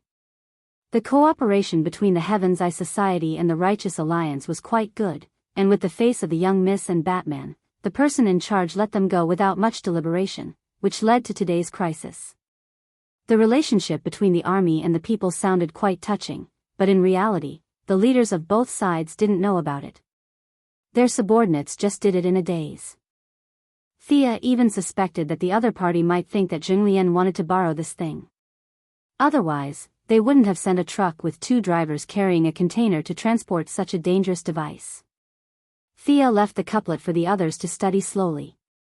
She hurried back to the White House. Her mother had to know about this. It turned out that she had guessed correctly. Black Amanda was urgently called to the White House in a helicopter in the middle of the night. When she found out the whole story, her dark face turned pale with fright.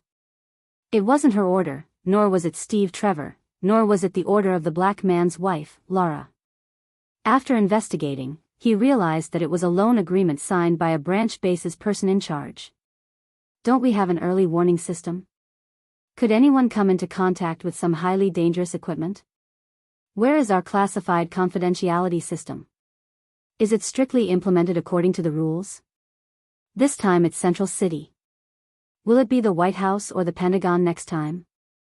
Moira was furious and threw out several questions in a row.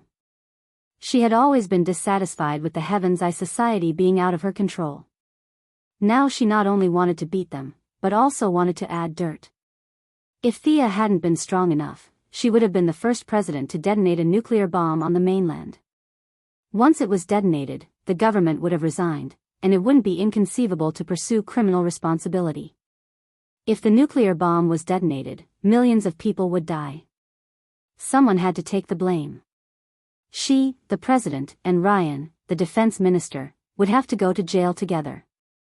It was 30% fake and 70% real. Moira was indeed very angry. She was sleeping, and the nuclear bomb was detonated. Was there anything more ridiculous than this? Amanda's face was full of spittle, but she was also very helpless. The intelligence organization was not monolithic, and the internal factions were entangled with each other. In order to show their control, the military bosses pulled one faction to beat the other. Amanda, Steve, were all tossed back and forth in different ways. Naturally, many neutral factions were born. This time, the person in charge of the subbase was from the neutral faction. The other party was kind enough to flatter her, but in the end, not only did he not flatter her, he almost knocked the horse out. Strictly investigate the person responsible for the incident. I want to listen to the follow-up report tomorrow. Moira waved her hand and shooed Amanda away. It's really tiring to be the president. Moira put down the pen and complained with some distress. Thea rubbed her shoulders. Although her mother said that she was unwilling, she was actually very proud. Today's incident could have turned into a disaster for any president, not even Washington and Roosevelt. Once the explosion happened, all existing political means could not solve the problem because it was too serious. Thea mentioned the ban on guns, and Moira's attitude was not optimistic. Anyone with a little intelligence could see that the major problem of social security was the proliferation of guns, but no one wanted to touch this minefield. Let's be cautious first, but your suggestion to check the sources of danger and manage dangerous materials by category can be tried. The president's mind was very sharp. She immediately realized that she could gain more power in this matter. The next day, Thea followed her to the Pentagon.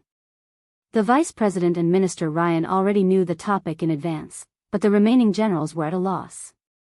Why did the president come to the Pentagon? As soon as the story began, they exploded. A nuclear explosion.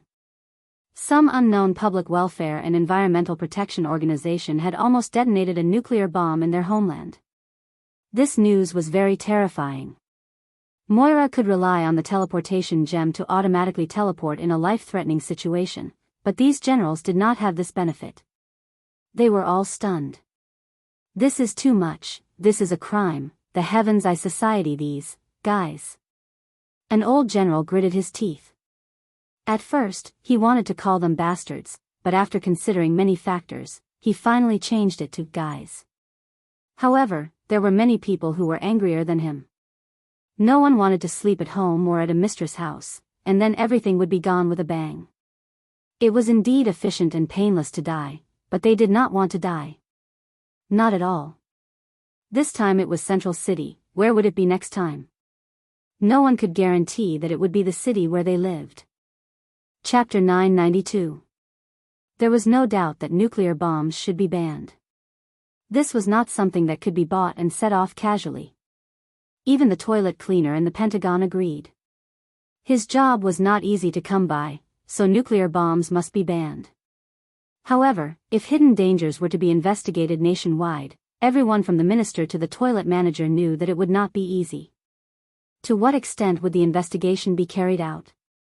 Would a lot of other things be found in the name of nuclear weapons? Everyone had their own agenda and no longer had the enthusiasm to discuss. However, since the president had thrown this question out, they had to answer it. They could not just say that they were not afraid of death. In the end, General Ryan made the decision to conduct a nationwide investigation. Moira certainly would not let go of this opportunity. The military was the hardest hit area. They had the most weapons and were the most dangerous. However, corruption, dereliction of duty, espionage, and cover-up were equally prominent. The previous presidents were like a rubber stamp to the Pentagon. They would select someone from within the military, nominate the president, and approve the Congress. This matter was considered over and did not affect the military at all. This was a good opportunity. Moira directly assigned 5 of his aides to join the investigation and submitted several seemingly simple but actually not simple position amendments to the Congress. For the first time, government personnel officially entered the core leadership of the Pentagon under the pretext of national security. The Congress firmly supported Moira this time. The president had a term of office. Now these rights were in the hands of the president. When they stepped down and became the president, they could enjoy these rights themselves. There was no reason to refuse. Proposal, review, approval, and green light all the way. Faced with the pressure from the White House and Congress at the same time, the military could not resist in an instant and could only let it go. Mixing in sand was only the first step. Moira's combination of punches did not stop. Many officials in the indescribable country were criticized. In fact, it was the same on the other side of the ocean. In order to resist Superman, they could pull together dozens of people to form the so-called Superman Threat and Democratic Development Committee. Now it was even easier. Moira directly pulled a group of people to establish a supervision and review committee with the purpose of investigating hidden dangers and carrying out strict confidential management. All the materials that could be used to make highly dangerous weapons were listed and recorded one by one. Clues were tracked across the country. If the materials were still in their hands, they were checked on the spot. If they were not, who were they sold to and when were they sold? Thea also controlled the global black market to cooperate with the operation. The hidden dangers would not be known if they were not checked, but once they checked, they were shocked. Not to mention the government officials who came with different motives, even the big shots in the military were frightened by the results. It was God's blessing that they were able to survive until today. 15 nuclear bombs had been lost. Now, these nuclear bombs only existed in the registration information and on paper. As for their specific whereabouts, even Thea couldn't find out, let alone them. They had also lost a lot of other destructive bombs, and the materials that could be used to make these bombs were also lost in a frenzy. For a time, even Batman was exhausted from dealing with them. Old Lucius had to deal with all kinds of inspections for a day before he couldn't take it anymore. There were even more shady dealings within the Wayne group, and they really couldn't withstand the inspections. All Mr. Batman could do was change into a suit and leather shoes while wearing Bruce Wayne's vest to deal with the nationwide investigation. At the same time, he sent Barbara and Nightwing to create a false impression. All sorts of highly dangerous equipment were piled up in the warehouse. They would wait for the inspectors to leave before pulling them away. Mr. Wayne, you've made it a little fake. The data of this experimental plane is not quite the same as what was recorded in the report. Thea was also a major shareholder of Wayne Group. She played football and was a referee. Today, she led the team to investigate the problem. Looking at the Bat fighter that had been completely repainted with a new coat of paint, she almost laughed out loud. The equipment hasn't been used for a long time. It's aging. Batman lied through his teeth. Last night, he had flown the Bat fighter around Gotham. Thea giggled and covered for him, and Wayne Group passed without any mishaps. Inspections like theirs were happening all over the country at the same time. At first, they thought it was a routine inspection that was all talk and no action. But later, someone leaked the news that a nuclear bomb had been 1 second away from exploding, and for a time, everyone was in danger. Amanda and Steve were still very patriotic. They were scolded by the higher-ups one after another, but they were still able to calmly participate in the operation. With the help of special agents, a bunch of scientists working their brains to figure things out, and the Alliance as hired thugs, the nationwide search went smoothly. Many people and laboratories had a large number of necessary materials for the assembly of lethal weapons. In the process, their personal interests would definitely be harmed. Naturally, they organized themselves and shouted, "Private rights are not infringed upon." Thea did not indulge their bad habits. She mobilized the crowd and spread rumors around the laboratories. Something about radiation, cancer, being blown up in the middle of the night, and so on. When they heard that it was so dangerous, the citizens went crazy. The people who shouted that their private rights were not infringed upon were quickly defeated by more ordinary people. As for calling the police, it was not difficult for the police to choose between arresting the 1,000 people or arresting him alone. After a busy week, Thea remembered what she had gained in the antimatter world. She showed the metals she had carefully selected to Diana. One could imagine the sturdiness of the metal that remained after the Big Bang. Diana was worried about her shield being damaged. Now was the time to get a new one. The new shield was named Courage. It was light green and seemed to contain an indescribable weight. Diana told her that when she was forging, she saw that the shield contained a warrior who resisted the anti-watchers to the end. The other party's unyielding perseverance gave the shield a stronger defense. Sia did not comment on this. She felt that the so-called warriors and resistance to the end were all hallucinations created by Diana when the two of them were exchanging pointers. However, she wisely did not point it out. If Diana said so, then so be it. The battle on Earth 3 had restored Diana's confidence. With all kinds of rare metals in the antimatter universe, she had rebuilt her equipment. Even if it was not as good as a fantasy weapon like the Holy Sword, it had reached the peak in the material world. The two goddesses had been learning from each other frequently recently. Thea had finally mastered the two emotions of courage and love. The first light ring had also been purified. They all tried it, and the results were not too surprising. Diana had a lot of positive emotions. She was like the embodiment of virtue. However, there were not only positive emotions, but also negative ones. Anger, greed, fear, and other emotions such as jealousy and hatred were not suitable for her. Diana lacked tolerance, so Thea could only use it for herself. The source of emotions was still in the ring, but the impurities had been removed and it could be worn. At this time, it was shining brightly on Thea's right hand, flashing with a dazzling brilliance. Chapter 993. She still needed to communicate with the ring, so Thea had been wearing the ring for the past few days. Death, soul, wealth, trade, literature, and the emotions in the ring.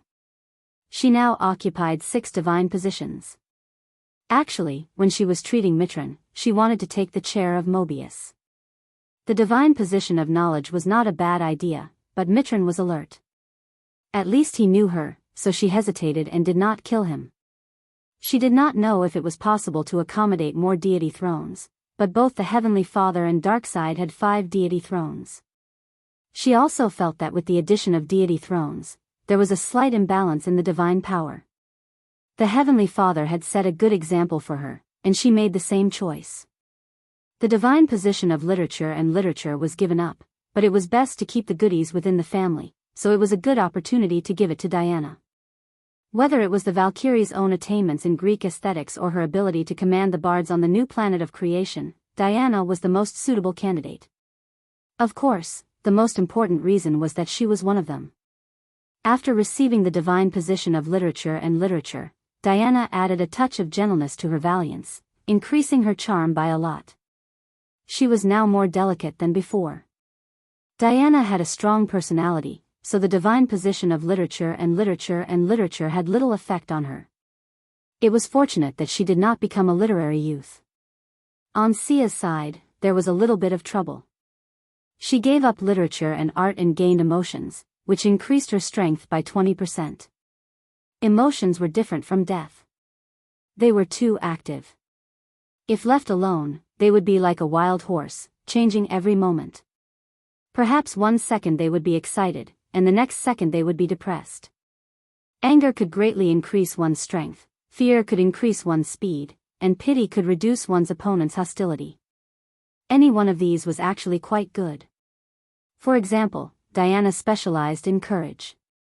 She had the ability to challenge those above her level and ignore her own limits. But if all the emotions were mixed together, it would not be so comfortable. It was too messy. Perhaps a large group of people with thousands of personalities would be more suitable for this ring. Thea really felt uncomfortable. She had to rely on death to suppress her emotions every day, or she would immediately become crazy. This origin was not suitable for her, nor was it suitable for intelligent life. It seemed like the Guardian and First Lamp had made a wise choice to wear it as a ring. The source of emotions was too chaotic. Without the support of a great divine power, one could turn crazy at any moment. In the end, Thea did not directly absorb it. She hung it on her ring and used it. If she did not use it, she could just seal it away. There were many emotional weaknesses, but there were also many additional abilities. Focusing on one emotion for a short period of time could increase one's combat strength by 30% or more. With proficiency in switching emotions, you can selectively increase your attributes in battle. When the enemy gets used to your strength and speed, you can suddenly burst forth and decide the outcome of the battle with a single blow. The battle between Darkseid and the Anti-Monitor was a good example. When the difference in strength between the two sides was not too great, the slightest change could affect the outcome of the battle. Now that she had obtained the emotion divinity position and had eliminated all of her counterparts in the multiverse, she was now the only one. The name Thea Quinn now belonged to her, and she didn't know if there would be any benefits in the future. However, her ranking in the Endless family had risen by 3 places, and she was now ranked 17th. This made her look forward to the equation of life even more.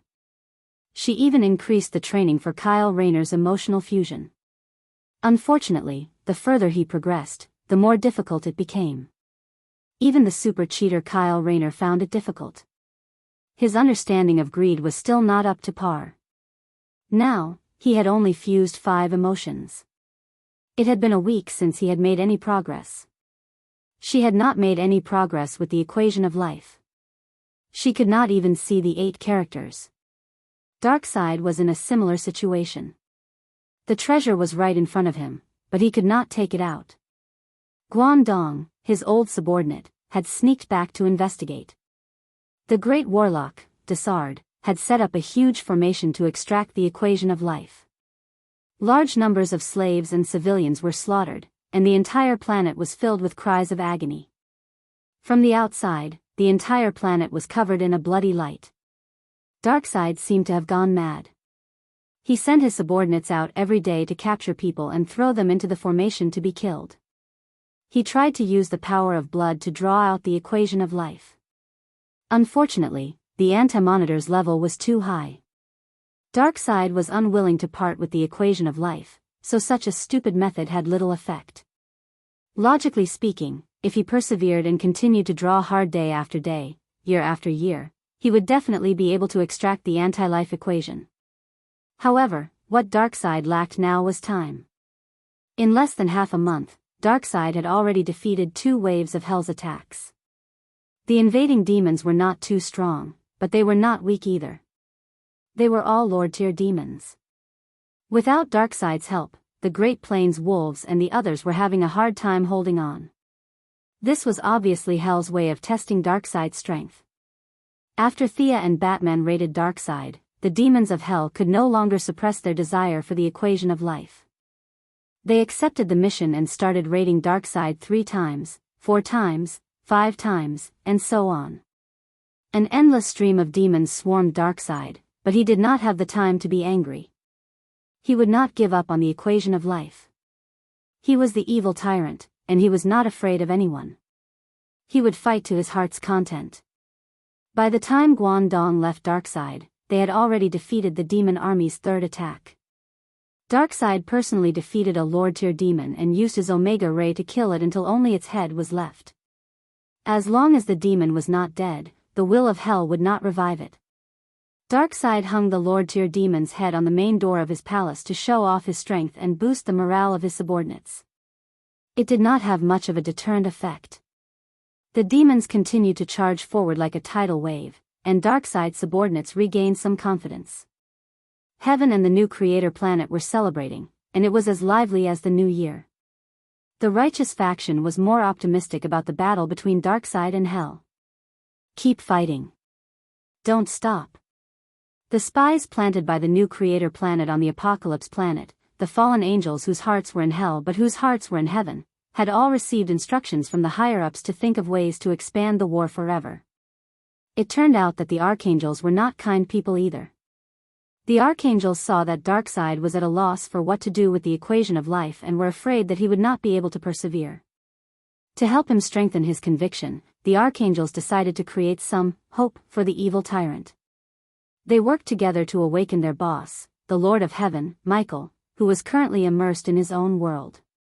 This son of God, who was as famous as Lucifer, used his high standards to come up with an idea for them before going back to sleep. This method of efficiently absorbing the equation of life had accidentally fallen into Darkseid's hands after 7 or 8 turns. Chapter 994. As one of the most powerful beings in the multiverse, Thea did not fall behind. She could not do anything about the anti-life equation, but she knew the power of death all too well. The Black Runner had Osiris's divine power mixed with time, so it was not a problem for her. She was the absolute authority in the realm of death, and Guangdong had left a way to eliminate the power of death in Darkseid's bedroom. When Darkseid was in trouble, everyone came to his aid. Everyone in the realm of the gods offered their help to Darkseid, whose father was stuck on the wall and did not have a strong backer. Those who had money gave money, and those who had strength gave strength. The scale of the war began to increase, and the Apocalypse Star attracted the attention of many powerful beings. Even some world lords from the outer realms began to come to the Apocalypse Star. Thea watched as Darkseid, who had recovered more than half of his power, defeated the King of Tears. The King of Tears was like a cloud of mist. He had a special rule that anyone who saw his face would die. However, he was defeated by Darkseid in the end and fled back to his own world. The King of Tears was definitely not weak. As the overlord of a small world in the outer realms, his body was a cloud of mist that was similar to resentment. He increased his power by absorbing negative emotions and the souls of living beings. After millions of years, his power had increased to a terrifying level. For Thea, Darkseid, and the other new gods, the path ahead was unclear. They did not know whether they would be like Yoja Khan, who had accumulated top-tier divine positions, or find a new path to take. They did not have a path to take, but they did not have much pressure on their own survival. As long as they did not jump out and seek death, they would have no problem surviving until the day the entire world was destroyed. In terms of the level of the multiverse, the new gods were the ones who weren't at the top but were at the bottom. The King of Tears could not do that. His power had accumulated, and there was no good way to evolve. In the end, he would lose his mobility and become a pig waiting to be slaughtered. Or he would hide in his own small world until it exploded. The anti-life equation was an ultimate universal power that attracted him greatly. Even though he knew it was dangerous, he still left his own world and came to snatch it. Unfortunately, Darkseid had recovered more than half of his strength with the help of the enthusiastic crowd. He did not care which corner of the world the King of Tears had jumped out from. He just pinned him to the ground and gave him a good beating. The Apocalypse Star was in a heated battle. Many planets enslaved by the evil tyrant had sent troops to participate in the battle. Even so, they were barely able to resist the attacks of Hell. The great demons all felt that they would be able to break through the Apocalypse Star with just a little more effort. Then, they would obtain the life-reversing equation and become the Lord of Hell, reaching the peak of the demon race. After fighting for half a month, Thea found that the demons were a little tired, so she began to help Hell. The demons' battles were too brainless. It was just a noisy wave of attacks. They lacked a talent to coordinate logistics. Thea sent out Macanthus to help organize the reinforcements. After all, Hell was very vast, and some demons did not know about the good news of the war with the Apocalypse Star. The Succubus Queen used scientific methods to organize the troops while drawing in reinforcements to replenish the battlefield's consumption. It's so boring. Watching them fight every day for a long time was tiring. At this moment, the young mistress stretched and yawned as she complained. It was as if God had heard her call. The next moment, there was a knock on the door. Diana looked at her pitifully lying on the bed and could only open the door herself. After a while, she walked back. Barbara is here. Get up. She had known Batgirl for 10 years and had long been good friends. Now, she did not treat her as an outsider. She put on a coat and walked out of the bedroom. Barbara had been entrusted by her to secretly investigate a matter.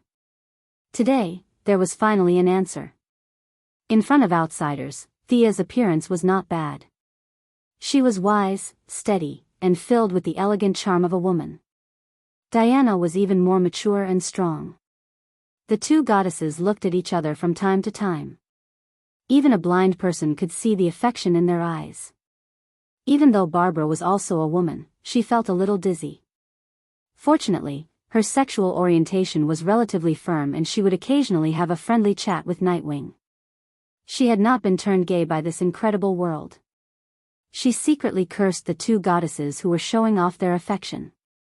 She deliberately coughed and took out a thick stack of information. There were handwritten, printed, and various photos and copies. This is all I could find in Gotham. Take a look and see if it's of any help. Thea looked down and flipped through it. Diana also picked it up and looked at it carefully. Myths? You're still concerned about this? Diana flipped through it casually. Most of them were legends and stories.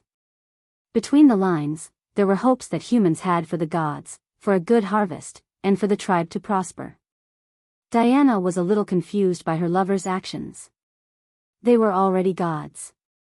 Was there a need to look at the records of these primitive humans about the gods? But she knew that Thea must have her own motives. There's a hidden truth about the origin of the current human race.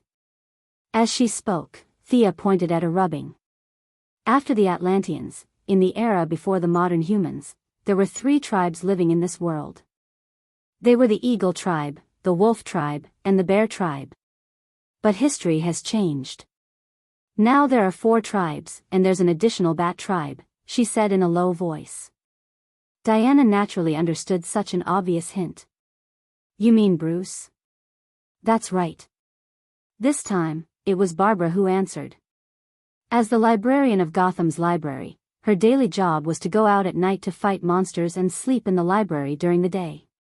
After receiving Thea's request, she spent a lot of time in Gotham's library, which could be said to be the place with the most abundant information in the whole of America, to search for the truth.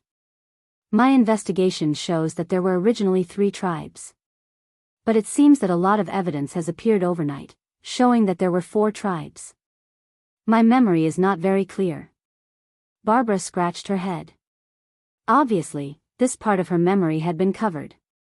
The reason why she felt that something was wrong was because not much time had passed, and a small part of her old memory still remained. Diana thought about it and did not feel that there was much of a problem. Batman's timeline was messed up by the Omega Ray, and after that, it caused some cosmic tremors. Wasn't this matter already over? That was a very far-reaching matter. Bruce built a tribe in the ancient era, and after he left that point in time, something that should not have happened. Thea finished speaking and took out a picture. It was an ancient mural. In the picture, a golden light cut through the sky and landed on the ground. The incident with Bruce was a coincidence, but in our time, it became inevitable. The history that should have happened took a turn here, and the trajectory of human evolution deviated slightly. Chapter 995. Diana picked up the photo and looked at it twice. As the new god of art, she felt that the mural was quite well drawn. A few simple lines were enough to roughly restore a passing image. A spaceship visited Earth in ancient times. It captured 2 unlucky people, but when it passed through the atmosphere, some of the spaceship's fragments fell to Earth. These metals gave the ancient tribes great power. They disappeared from our history and went to new worlds. After they left, the remaining tribes reproduced and gave birth to our current generation of Earthlings. The Mu continent civilization, followed by the Gendaeans with their special abilities, and the Lemurians with their mind control.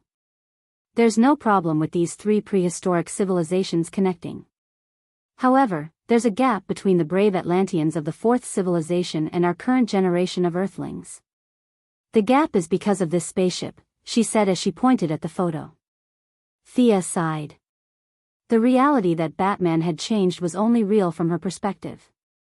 If the Eagle and Bear tribes hadn't left, history would have changed beyond recognition.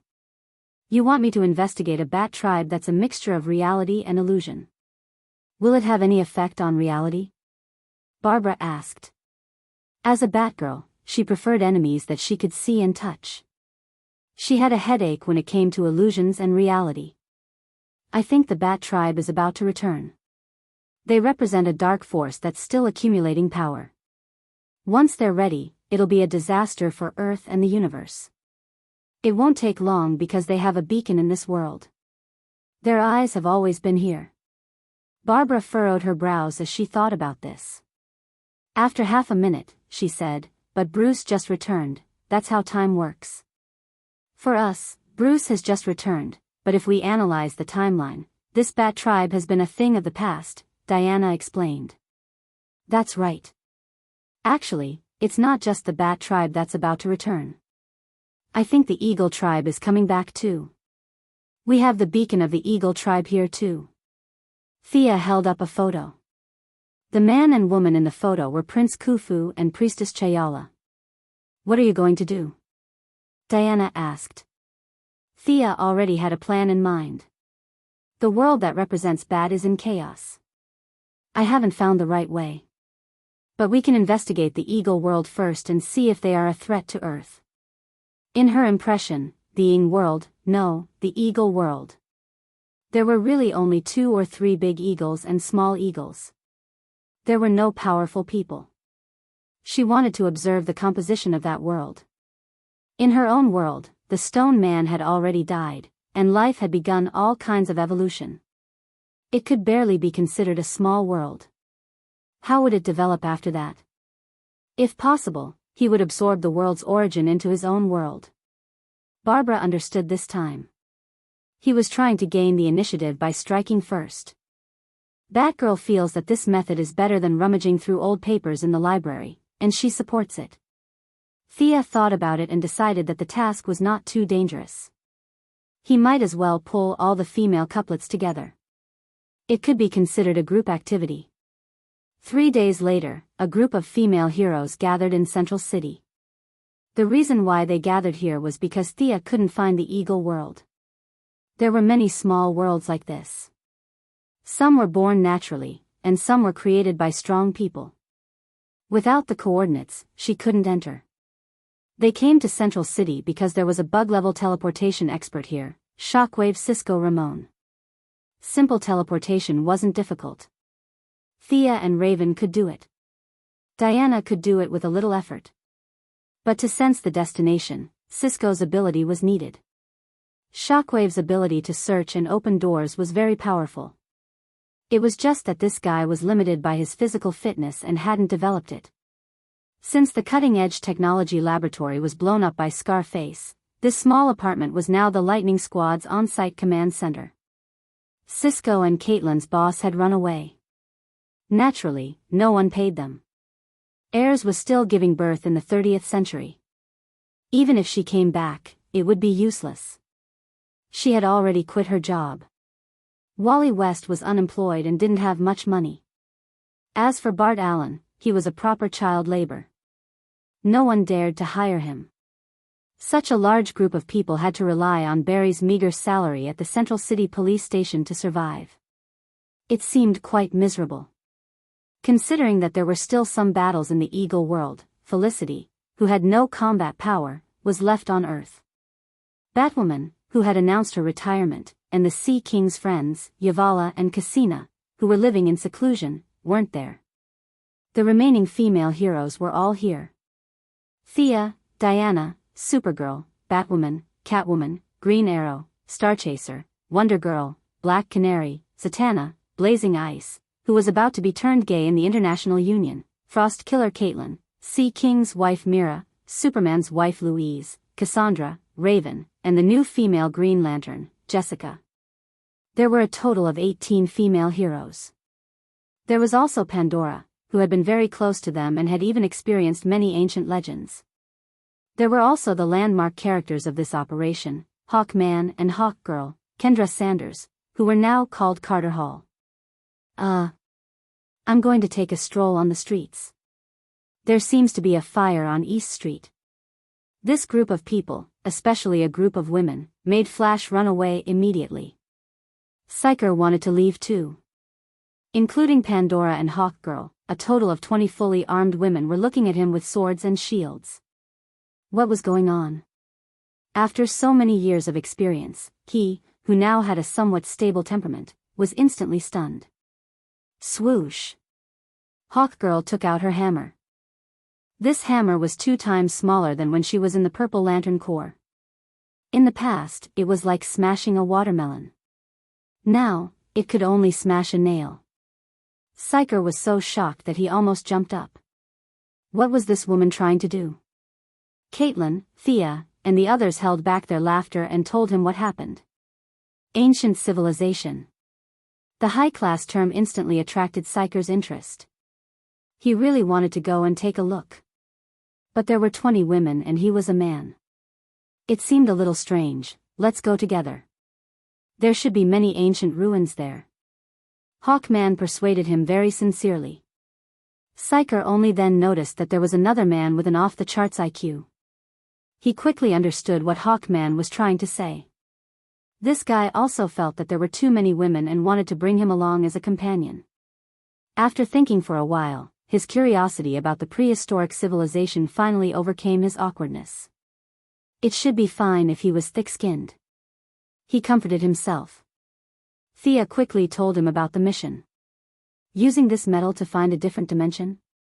After getting a definite answer, he closed his eyes and began to search. Chapter 996. Psyker looked up and asked Thea with uncertainty, I think there's a piece in Gotham.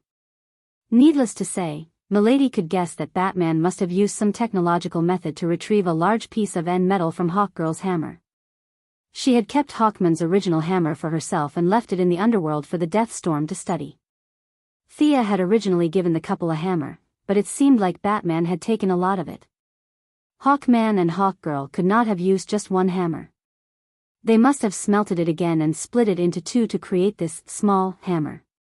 It really was a hammer. Thea felt that Psyker had probably seen Batman in the shockwave. She waved her hand to tell him not to worry about these small details and to continue the search. Leaving Earth, the search area increased, and his stamina consumption increased. He had to stop and rest from time to time. Thea spun her emotion ring and gave Psyker a lot of emotion of hope. Diana also used some of her god power of perseverance. With the help of their abilities, the search sped up. No. I can sense them, but there seems to be something between them. Psyker said with a frown. There's a barrier? Do they need some blood as a guide? Or do they need something like a password to open the door? Thea tried a few possibilities and flipped through the information in an attempt to find this password. She even took some blood from Hawkgirl's wrist. Unfortunately, it did not work. The big lowly raven suddenly interrupted. Could it be that they need to open the portal at a special location? Hee hee. Thea felt that what she said made sense. She seemed to be overthinking things. Raven puffed out her tiny chest, looking proud of herself. After thinking about it, Thea felt that it was most likely the case. How high could the ancient tribesmen be in magic?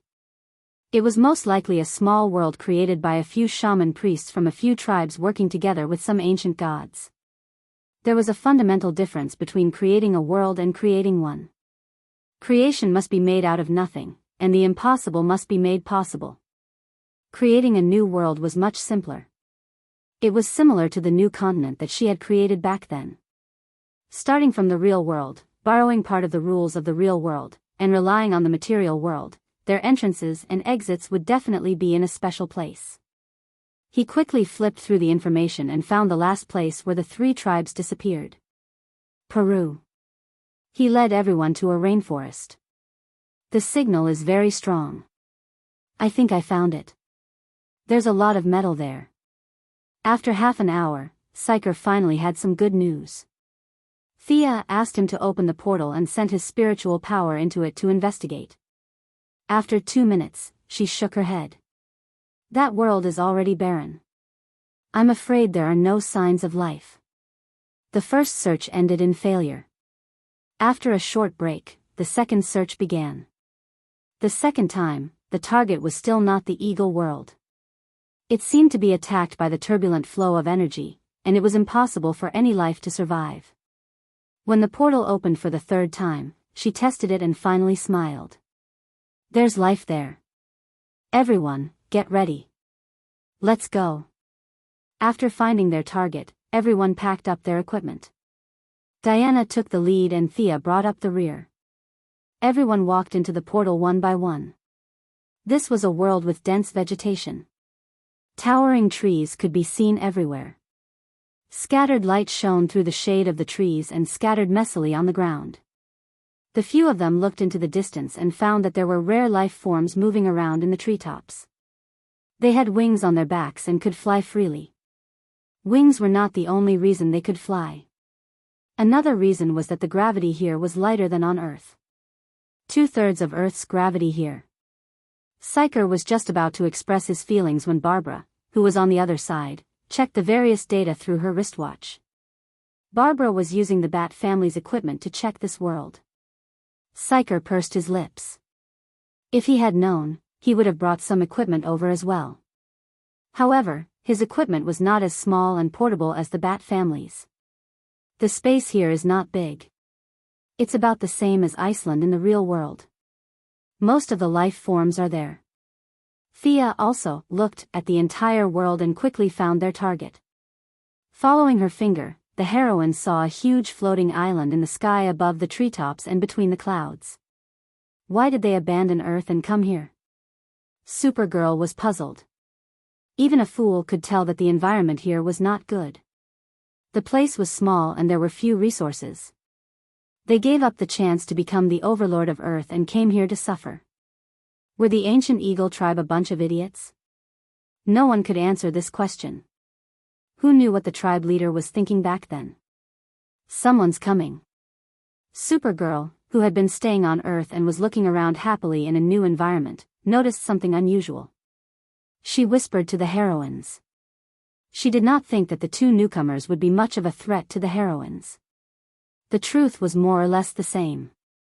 Two men with wings on their backs appeared in front of the heroines. Their clothes were very simple and crude. They were muscular and had unknown patterns drawn on their faces. One of them held a spear while the other held a stone axe. The heroines automatically looked at the Eagle Hero and Eagle Girl. Their appearance was similar to yours. You've arrived at your home. Look, your fellow countrymen are here to pick you up. The two men chattered for a while. They also saw the Eagle Hero and Eagle Girl. Their clothes and weapons were better than theirs. No matter how small the hammer was, it was still a metal hammer, unlike them who were still holding stone weapons. The two birdmen looked at each other and turned around to fly up to the floating island. Thea did not stop them. It was an entertainment activity. If the other party came out in full force, she would just kill them all.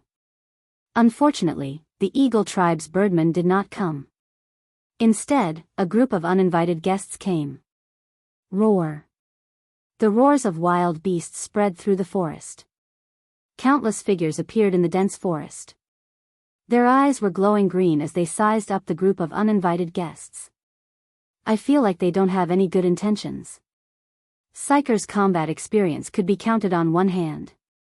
He wanted to show off his manliness in front of the beauties, but he was also a little nervous.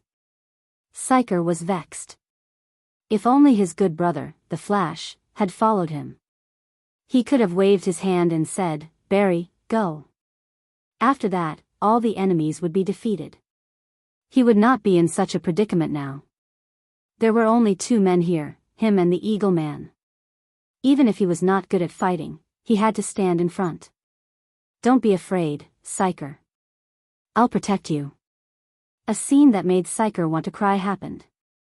He did not get the chance to show off his manliness.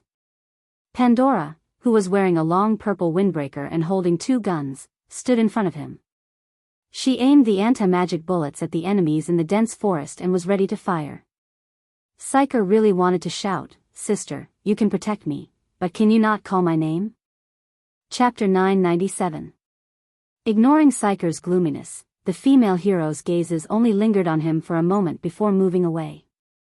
This was because the dark figures had walked out of the forest one after another. Their appearance shocked the female heroes. They walked upright with human bodies, but their hands and feet had turned into claws that were characteristic of wild beasts. Their heads, which were supposed to represent intelligent life, were replaced by wolf heads. Their eyes were bloodthirsty and ruthless. They had become a pack of wild beasts dominated by desire. This is probably the wolf tribe, right? Their world has been reduced to ruins, and they could only seek refuge with the Eagle tribe.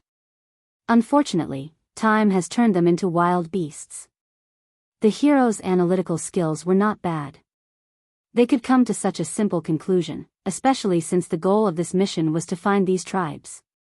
Most likely.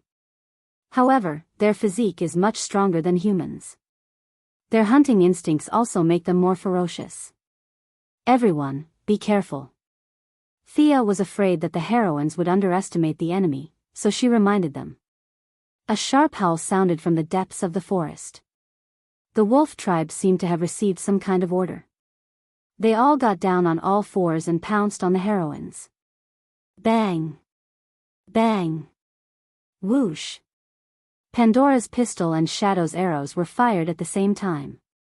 The rest of the heroines also attacked.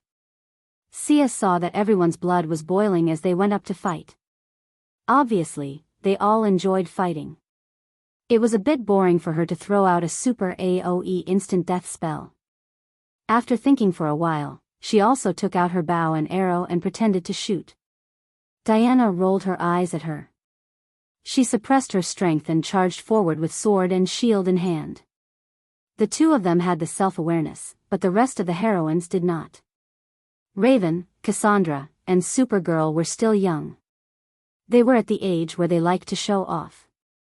They charged into the enemy's formation happily. Dark flame blasted away more than 10 werewolves. Supergirl grabbed one of the unlucky werewolves in her hand and curled it up like she was bowling. She then threw it out with a bang, smashing another group of werewolves along the way. Cassandra searched among the enemies and soon found a tall werewolf who was a head taller and more muscular than the surrounding werewolves. The wolf's skin was grayish-black, and only this werewolf's skin was glowing white, like a leader. Cassandra's eyes were full of fighting spirit. Without saying a word, she swept her leg straight at the werewolf's head. The werewolf raised his arm to block and clawed at Cassandra's heart. The big lowly did a somersault and kicked the werewolf's jaw.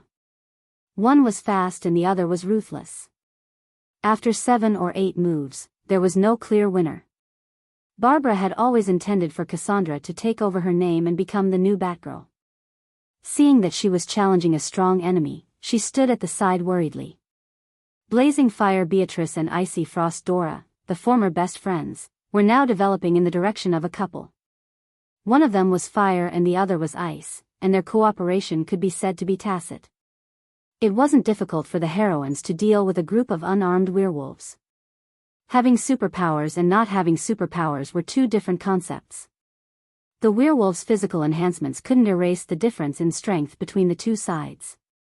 Among all the dazzling skills, there was one person who attracted the most attention. Louise Ryan, or perhaps it should be called Louise Ryan Kent.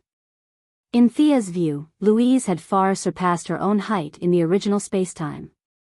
She had accumulated her potential for a long time and finally had a chance to explode. The blue psychokinesis turned into substance. Flight, telekinesis, invisible force field, telekinesis impact. Other than her lack of combat experience, if Louise could exert all her strength at this time, she wouldn't be much inferior to the 3 super queens on Earth. A group of famous heroines dealing with a group of passers-by was obviously easy. When Cassandra kicked the tall werewolf, the battle came to an end. The werewolves' clothes didn't cover their bodies, and the most important thing was that they stank. Looking at their low intelligence, there was nothing to ask. Thea waved her hand and teleported everyone to the floating island in the distance. If the Eagle world was as big as Iceland, then this floating island was at most the size of a park. Unlike the werewolves who didn't cover their bodies and turned into beasts, there was still a hint of civilization here. There were all kinds of containers, huts that were so crude that even African refugees wouldn't want to live in them. Of course, there were also people. An old winged man looked at the group of heroines who suddenly appeared in front of him in panic. The old winged man mumbled something, but no one understood.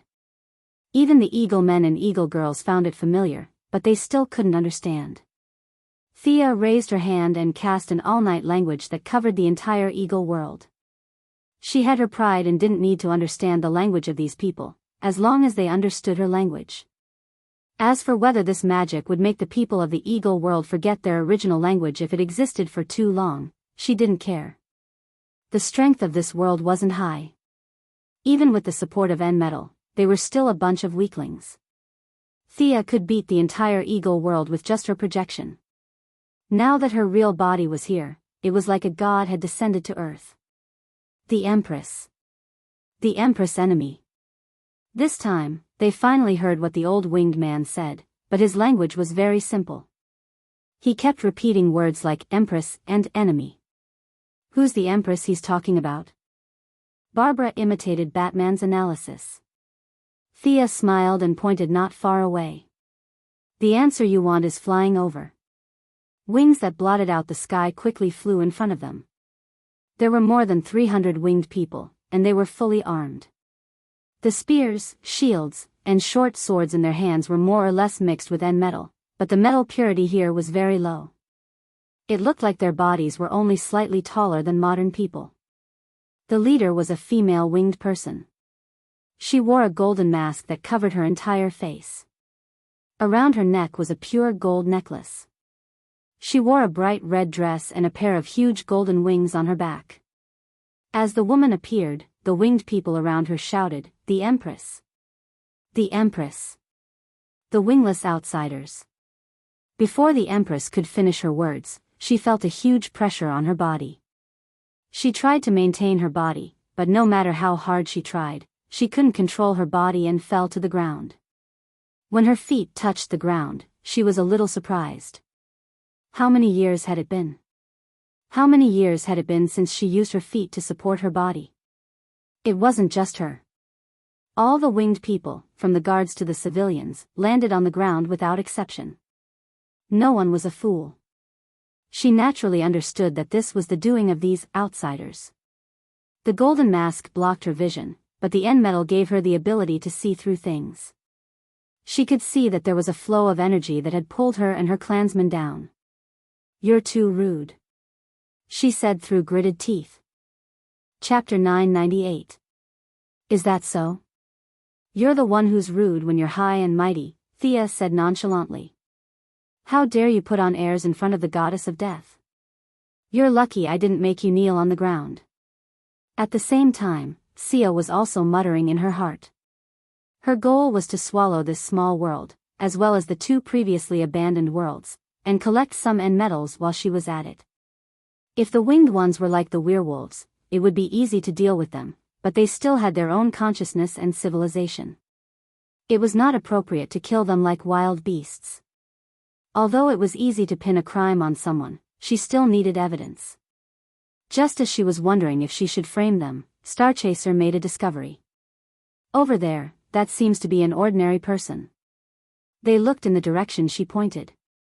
Wasn't that right? An unconscious man was locked in an iron cage. He had no wings, and most importantly, he was wearing a pair of jeans. An Earthling? They had a spatial rift here and could go to Earth to capture humans. The few who were good at spatial magic quickly analyzed this fact. How did this person come here? What are you going to do with him? Thea pointed at the man in the cage and asked the Winged Queen. The Winged Queen sneered in her heart. Do I have to answer just because you asked? Why are the outsiders so naive? You're dreaming. How can I tell you the truth when you're asking me such a straightforward question? However, she was shocked by what she said next. Of course we'll skin and bleed him as a sacrifice to the eagle god. It's a celebration held once every 10 years.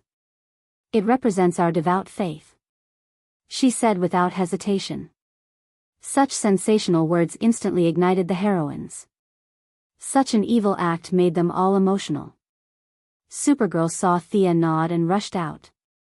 The Winged Queen was naturally the one who told Thea the truth. Her psychological defense was too weak. She spoke her mind after being provoked a little. This saved them a lot of trouble. Skinning and killing people were evil acts. Moreover, Thea didn't feel anything about the eagle god that she mentioned. It was most likely a god that she made up to satisfy her bloodthirst. After a long time, she even believed that there was such a god waiting for her to sacrifice. The winged ones were more powerful than the werewolves below. Most importantly, they had weapons and could cooperate with each other. Ordinary heroes like Barbara and Black Canary could only fight 5 or 6 of them, and this was because the other party had lost their ability to fly. However, they had many experts on their side. All of them were battle-hardened. On the other hand, the guards had no experience in ground combat. Despite having the advantage in numbers, they were beaten back by the female heroes. Especially after the new female Green Lantern, Jessica Cruz, joined the battle, the situation began to show signs of collapse. This rookie who obtained Earth's 3rd green light ring had a very serious anxiety disorder. After being chosen by the green light ring, his condition improved slightly, but the effects were not great. It wasn't until Hal Jordan brought her to Diana, and with the help of the God of Valor, that the haze in her heart was completely removed. At this time, it was as if she had been washed clean and reborn. The green light ring in her hand glowed with extraordinary brilliance. At Thea's current level of combat, the lantern ring was nothing special. However, it was an invincible existence in a primary or intermediate level battle. The stronger the conviction, the stronger the lantern ring's manifestation. The female Green Lantern almost single-handedly defeated half of the winged guards. The Winged Queen, who had been maintaining her poise, finally made her move. The golden claw shattered Jessica's manifestation with a single blow. After that, it did not stop and went for the throat of the new Green Lantern. Clang! Her attack was blocked by a small hammer. When the weapons of both sides collided, the queen let out a soft cry of surprise. She first looked at the other party's weapon.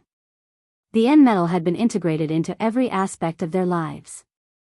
She was all too familiar with this metal. This was a piece of metal that had not been contaminated.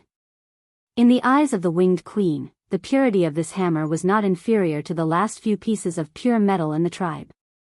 How could an outsider have the metal of her tribe? Supposedly, they had already plundered it clean before they rushed to this world. The winged queen looked at the hawk girl who blocked her attack with doubt. A winged person? A winged person with a metal weapon? Who are you?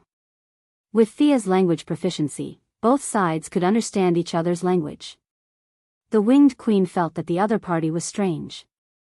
The hawk girl and hawk man also felt the same. After waking up, they thought that only the two of them had wings on their backs in the world. They did not expect that there were so many winged people in the world under their feet. All this showed that they were not alone, and this metal might be able to produce winged people in batches. Hawkman flew to the hawk girl, took off his helmet, and asked the winged queen, "Do you know me?" The winged queen felt that he was a little familiar, but her memory was very vague. 4,500 years had passed, and the past had changed. Looking back occasionally was like looking at another life. No. I don't know you. Memories came flooding in like a tide. The winged queen could no longer control the violence in her heart. She suddenly reached out, and her 5 fingers were like 5 sharp daggers, stabbing straight into Hawkman's chest. She wanted to dig out the enemy's heart. He was giving her a headache. It happened so suddenly. Fortunately, Hawkman had been wearing Horus's wristband and moved faster than all the winged people. At the critical moment, he took a step back and avoided the fate of being cut open. However, the metallized claws still scratched 5 bloody grooves on Hawkman's chest. Hawkman used memory kill and almost killed himself. Thea found it funny. Indeed, not everyone was destined to be the main character. The winged queen attacked with all her might like a madwoman. Her helmet, bracelet, and necklace were all made of end metals. The huge increase in attributes allowed her to suppress Hawkman and Hawkgirl alone. Pandora saw that they were in danger and immediately pulled out her gun to help. It was interesting. She knew Hawkman and Hawkgirl. When they were still Egyptian princes and priests, Pandora had been to Cairo. Unfortunately, the conversation back then was not pleasant. Pandora's theory of the 7 deadly sins was regarded as heresy and was directly expelled. Now that they met again in modern society after 4,500 years, they smiled at each other when they talked about the past. She had a good relationship with the two. Seeing that they were no match for the queen, she immediately helped. Pandora pulled out her gun to help. Psyker, who had been protected all this time, also hit the winged queen with shockwaves. 2 close-range fighters and 2 long-range fighters joined forces and barely stopped the winged queen. The rest of the superpowered people, Fire, Ice, Frost Killer, Raven, Zatanna, and Louise, began to pour energy magic on the winged people guards. Thea continued to play with her bow and arrow. Diana was too lazy to fight enemies of this level. She also took out her bow and arrow, shooting at whoever was in danger. Yes, Diana also knew how to shoot. Chapter 999. Their equipment is the extraordinary metal you mentioned? Diana turned to ask Thea after shooting down a winged person guard with an arrow. Yes, the effect is amazing for ordinary people. Speaking of which, your archery skills have regressed. It's a pity that you lost Antiope's teaching. The battle in front of them wasn't that intense, so the young lady went off topic. The Valkyrie's face was a little red. Her archery skills were actually quite good. Even if she suppressed it to the level of an ordinary person, it wouldn't be a problem for her to win the championship in the Olympics.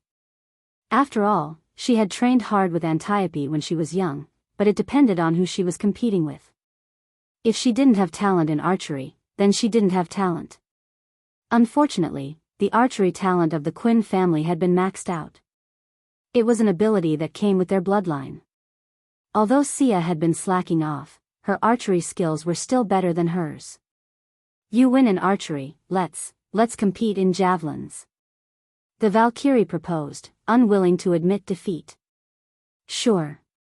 They put away their bows as if there was no one else around. Diana took out 2 javelins. This was a divine weapon she made in her spare time. It could be thrown out and come back on its own. In addition to this function, it also had some special features such as sharpness, anti-magic, super long range, and double damage to wild beasts. However, these were all supplementary features. At their current level, they weren't worth mentioning. Whoosh! Whoosh! Whoosh! The sound of the javelins piercing through the air was constantly heard. The 2 goddesses took down an enemy with each javelin. In terms of skill, Diana was definitely better than Thea. The Assassin League didn't practice javelins at all. When the ninja masters were still hot-blooded youths resisting the Crusades, javelins were no longer used. Not to mention in modern society. Except for professional athletes, who would practice javelins. However, the Quinn family's long-range expertise was still useful. Plus, javelins weren't complicated. In the end, it ended in a draw. 1 win and 1 draw. Thea looked at Diana provocatively. She meant, what do you think? Are you convinced? Diana gritted her teeth to show that she wasn't convinced. She began to pick from her collection. She had to choose one to compete with and win at least 1 round. Suddenly, she saw something and her eyes lit up. Then she took out 2 strange ropes and each of them took one. What is this? Thea looked at it for a long time, but she couldn't tell what kind of weapon it was. It wasn't the lasso that Diana often used, nor was it one of those indescribable props that the 2 of them used when sparring. Diana snorted. This is the oldest weapon. I spent a lot of time practicing it. After saying that, she demonstrated it to Thea on the spot. She reached out and brushed the surface of the lasso, and a stone the size of an egg appeared on the lasso. Then, she lifted the lasso high above her head and found a target. With a flick of her wrist, the stone flew out with inertia. Bang! A winged person guard was hit in the chest by a stone, and he fainted on the spot as if he had been hit by a truck. It's a catapult. How about you give it a try? Diana looked at Thea provocatively. The eldest Miss' expression changed drastically. Stone catapults? This thing had already been withdrawn from the battlefield during the era of the 300 Spartan warriors. Who would use such an obscure weapon? She gave Diana a look that said, "You win this time." She picked up the catapult nervously and imitated her. She found a target, spun 3 or 4 times, and threw it out with a whoosh. Unfortunately, the Quinn family's talent didn't work this time. The moment the stone left the lasso, it deviated from its trajectory. Thea watched as it flew further and further away, and finally flew over Supergirl's shoulder. Supergirl pouted and glared at her. Thea smiled apologetically like a Chinook cat. The result of the competition was self-evident.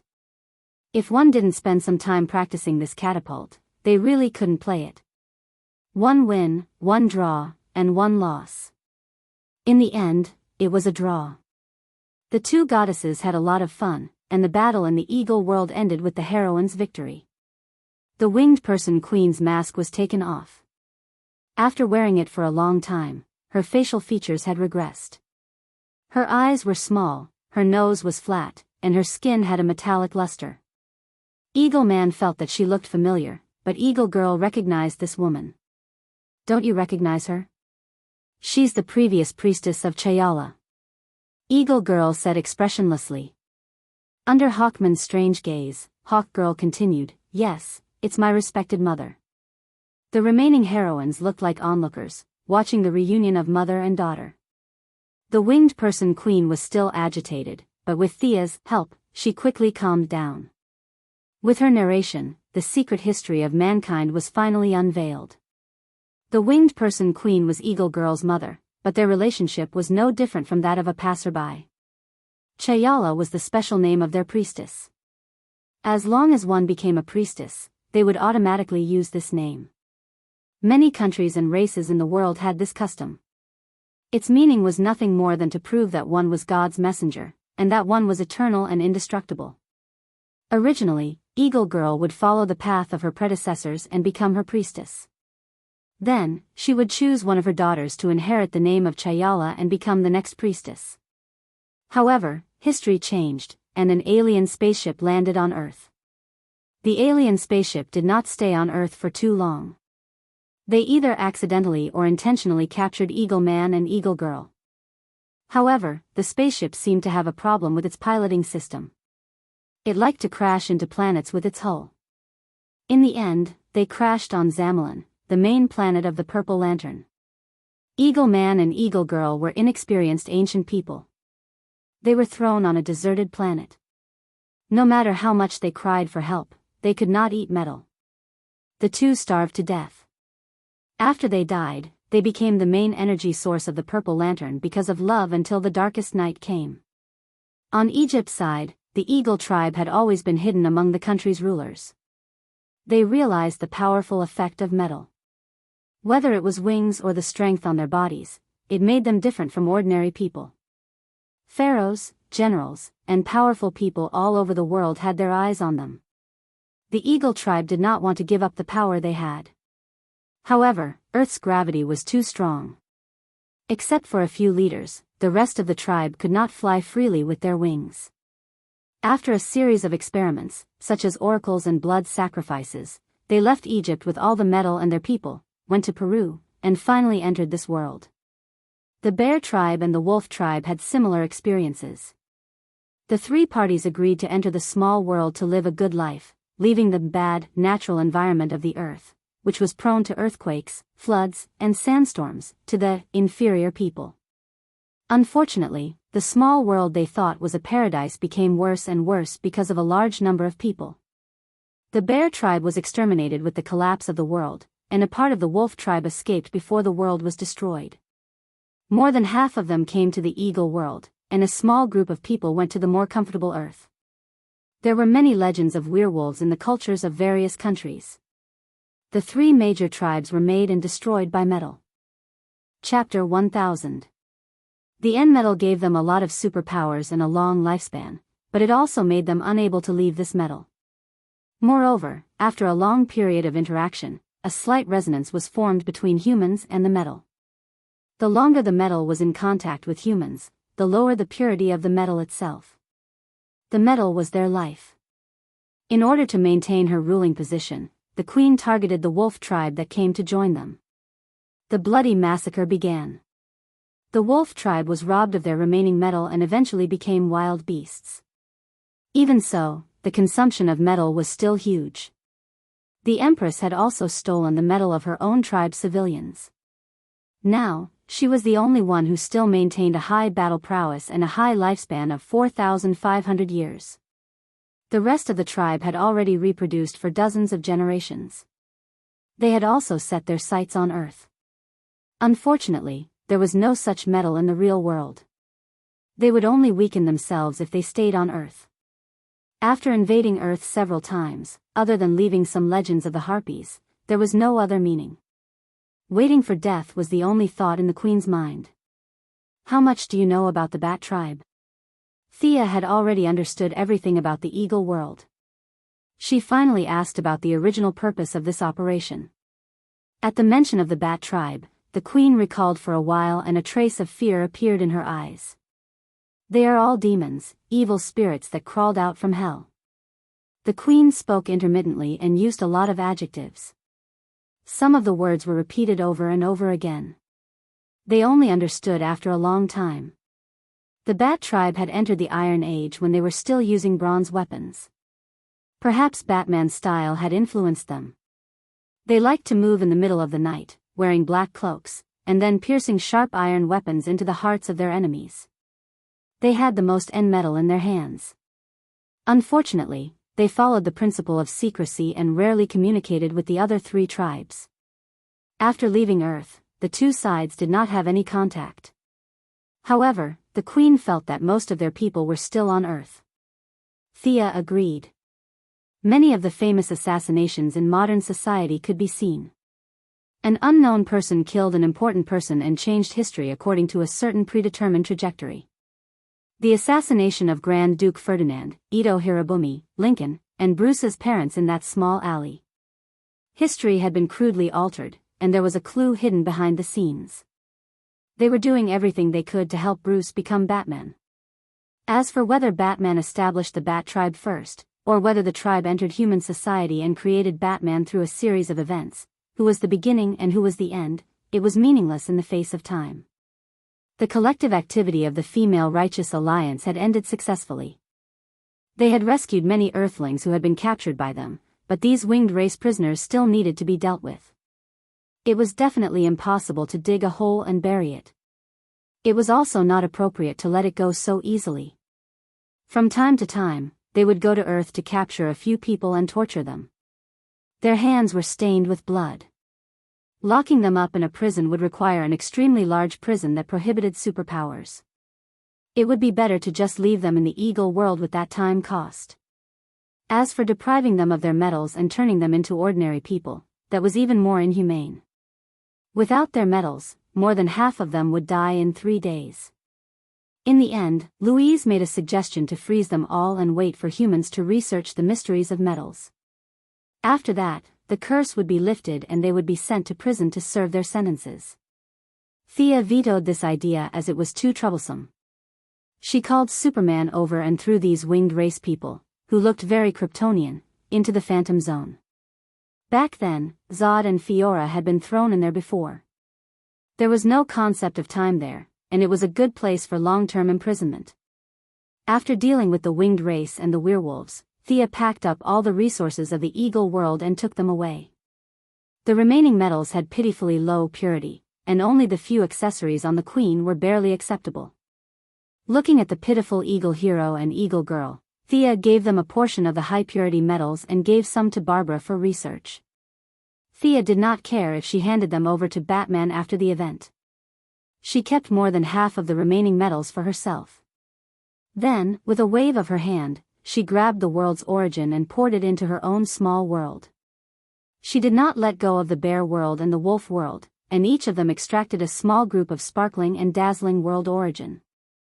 Among them, the bear world's origin was the smallest, because the world had been destroyed for too long, and the origin was almost exhausted. The wolf world was slightly stronger, but there was a limit to it. The eagle world was the best and the most complete. Perhaps the end metal had been in this world for too long, and the origin was also mixed with a trace of metallic luster.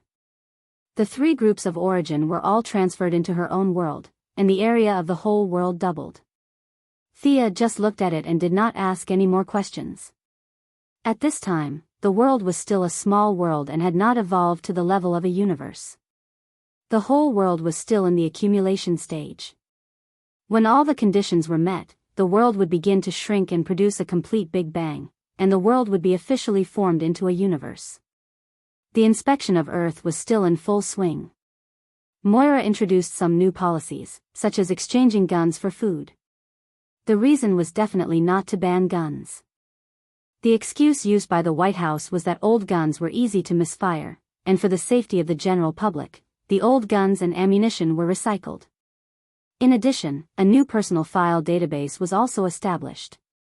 All the talents who had been engaged in the nuclear industry, chemistry, polymer, atomic physics and other cutting-edge industries had to re-establish their files. If they could go to the government every month and do a simple registration work, then they would receive an additional subsidy. This money was jointly funded by several major consortia in the world, such as the Quinn Group and the Wayne Group, to protect talents and prevent them from being hijacked by terrorists. Earth was in full swing to solve the internal problems. On this day, Thea had just returned home when she was shocked by a piece of news and hurriedly transmitted to the Blue Lamp main star.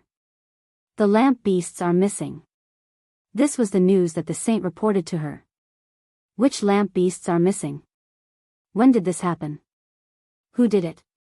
The saint felt guilty and stammered for a long time before he explained the whole story. After 3 expeditions to Earth, everything was calm and there was no abnormality. It was not until yesterday that he noticed that the blue lamp energy in his body seemed to have dropped a lot out of thin air. After checking several times, it was not the problem of the ring, and his emotions were not shaken. Then what was the problem? Several people studied for a long time and finally found that the lamp beasts that had been staying in the total energy of the lamp ring had disappeared. There were very few people who could communicate with the lamp beasts. The total energy was placed there, and no one was bored enough to look inside to see if the lamp beasts were still there. The lamp beasts also did not have the habit of waking up early to check in. They had been missing for a long time, but they really did not know when they disappeared. Chapter 1001. With the intention of helping each other, they informed the yellow and blue lanterns. The blue lanterns were the most sensitive to energy, while the yellow and blue lanterns were much less sensitive. After being alerted by the blue lanterns, they checked their home and found that their lantern beasts were also missing. They then asked the purple lanterns. The purple lanterns' main planet had been destroyed, and their lantern beasts had been placed on the blue lanterns' main planet. The result was self-evident. They were also missing. I remember that Mo was guarding it. Who has the ability to steal the lantern beasts without a trace? Thea was a little surprised. Mo's mental power was countless times stronger than a human's. Even if she was still young, as a planet with its own consciousness, coupled with the lantern ring, she was quite strong. She could not think of anyone who could do such a thing. Detective Thea had not found the thief, and bad news came one after another. The green lantern ion shark flew away in front of everyone. The orange lantern Lawfleas was knocked unconscious while writing his Christmas present. When he woke up, he found that the orange lantern beast Python had also disappeared. Seeing Thea, Lawfleas felt as if he had seen his family. Although Thea always yelled at him and ordered him around like a soldier, she had never taken anything from him. Instead, she had given him several containers of treasures. Now that he had been wronged, he could no longer hold back his grief. He did a standard 5-meter sprint, kneeling down and hugging her thigh. Thea moved extremely quickly and sent him flying with a kick. Lawfleas cried like a teary dog. With snot and tears, he asked Thea to uphold justice for him. The Missy was speechless. When did she become the leader of the 7 lanterns? Why did she not know? She had a vague guess in her heart. It was not until the remnants of the Red Lantern Corps came to the Blue Lantern's main planet that the answer was revealed.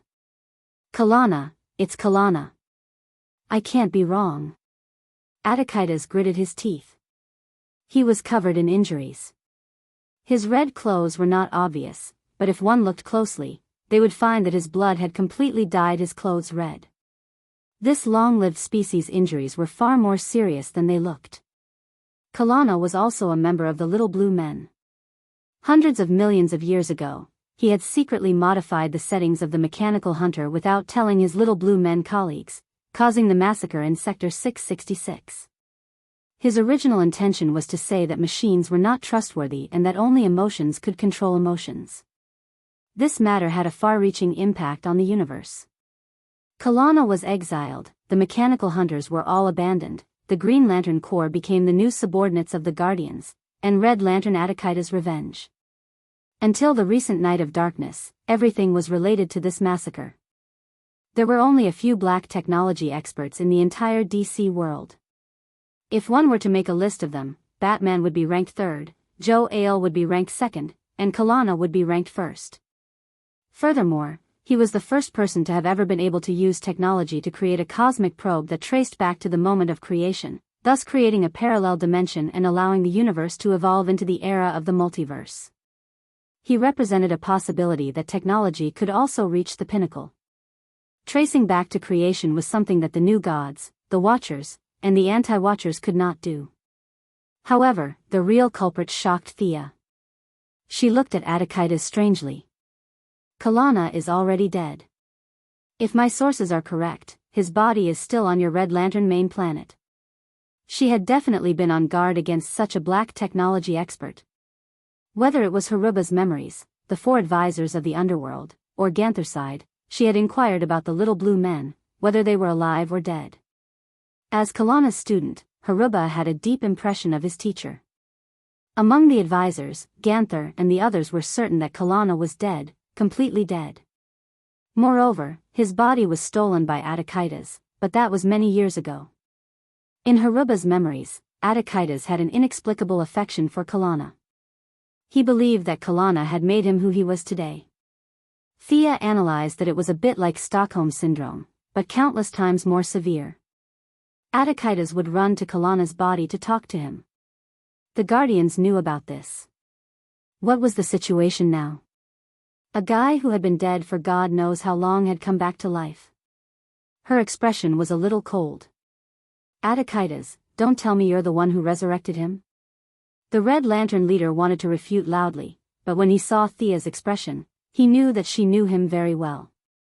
He held back his anger and shook his head. It wasn't me. After looking at him again, Thea finally believed in Attikitas. Hatred was the root of his power. His feelings for Kalana would not make him give up on his hatred. It was not surprising that he was able to silently obtain the 4 lantern beasts from the blue lamp. Mogo must have thought that Kalana was a guardian and must have watched him swagger away the lantern beasts. But how did this guy come back to life? Thea was a little confused. It was easy to resurrect someone who had just died not long ago. It was understandable that he had some tricks up his sleeve. But this guy had been dead for hundreds of millions of years. His body had been dried and turned into a specimen. How did he come back to life? And why did he steal the lantern beasts? The lantern beasts were prepared for Kyle Rayner. She pondered for a few seconds. Countless thoughts collided in her mind. Losing the lantern beasts at this point in time was very fatal. If Kyle did not bring the lantern beasts into the wall of origin and recharge the emotional spectrum pool, the current universe would explode into dust due to emotional exhaustion. The scientific name was hard reboot. When Thea thought of this, she began to sweat. As the world's top technologist, she felt that Kalana most likely knew about this as well. So she took drastic measures and stole all the lantern beasts. Find. Mobilize all forces to find this guy in the universe. The 7 Lantern Corps, her subordinates, the Sharp Insect Tribe, Lady Styx, and the Commerce Alliance were all mobilized at the same time. They had to find this guy as soon as possible. Not long after, Batman's communicator rang. There's a strange guy on Earth. Before Batman could finish, Thea interrupted him. There's a very, very big problem in the universe. I'll leave Earth to you. We'll talk after I'm done here. Okay. Batman hung up. After another 2 minutes, Diana's call also came. You should come over and take a look. This guy is different from the ones I've seen before. The Valkyrie spoke so seriously that Thea finally took it seriously. It wouldn't take much time to go over and take a look. She left the Blue Lantern main planet and returned to Earth. When she entered, she saw that everyone from the Righteous Alliance was there. She looked at Diana, Batman, and the others, waiting for someone to explain to her. What happened? A strange guy? Who was it? What's the matter? If it's not urgent, it's best to put it aside for now. There's a big crisis in the universe. She really didn't want to be involved now. Take a look. There's a strange guy outside the watchtower this morning. He's been observing us. He didn't speak or attack. Diana hurriedly explained to her. In fact, they didn't collect much information. Thea still cared about Diana. The universe crisis was not as important as Diana, at least in her heart. She took a look and looked up at the watchtower space base. What she saw almost made her jaw drop. She saw a guy with a big head, white eyes, and a thin neck.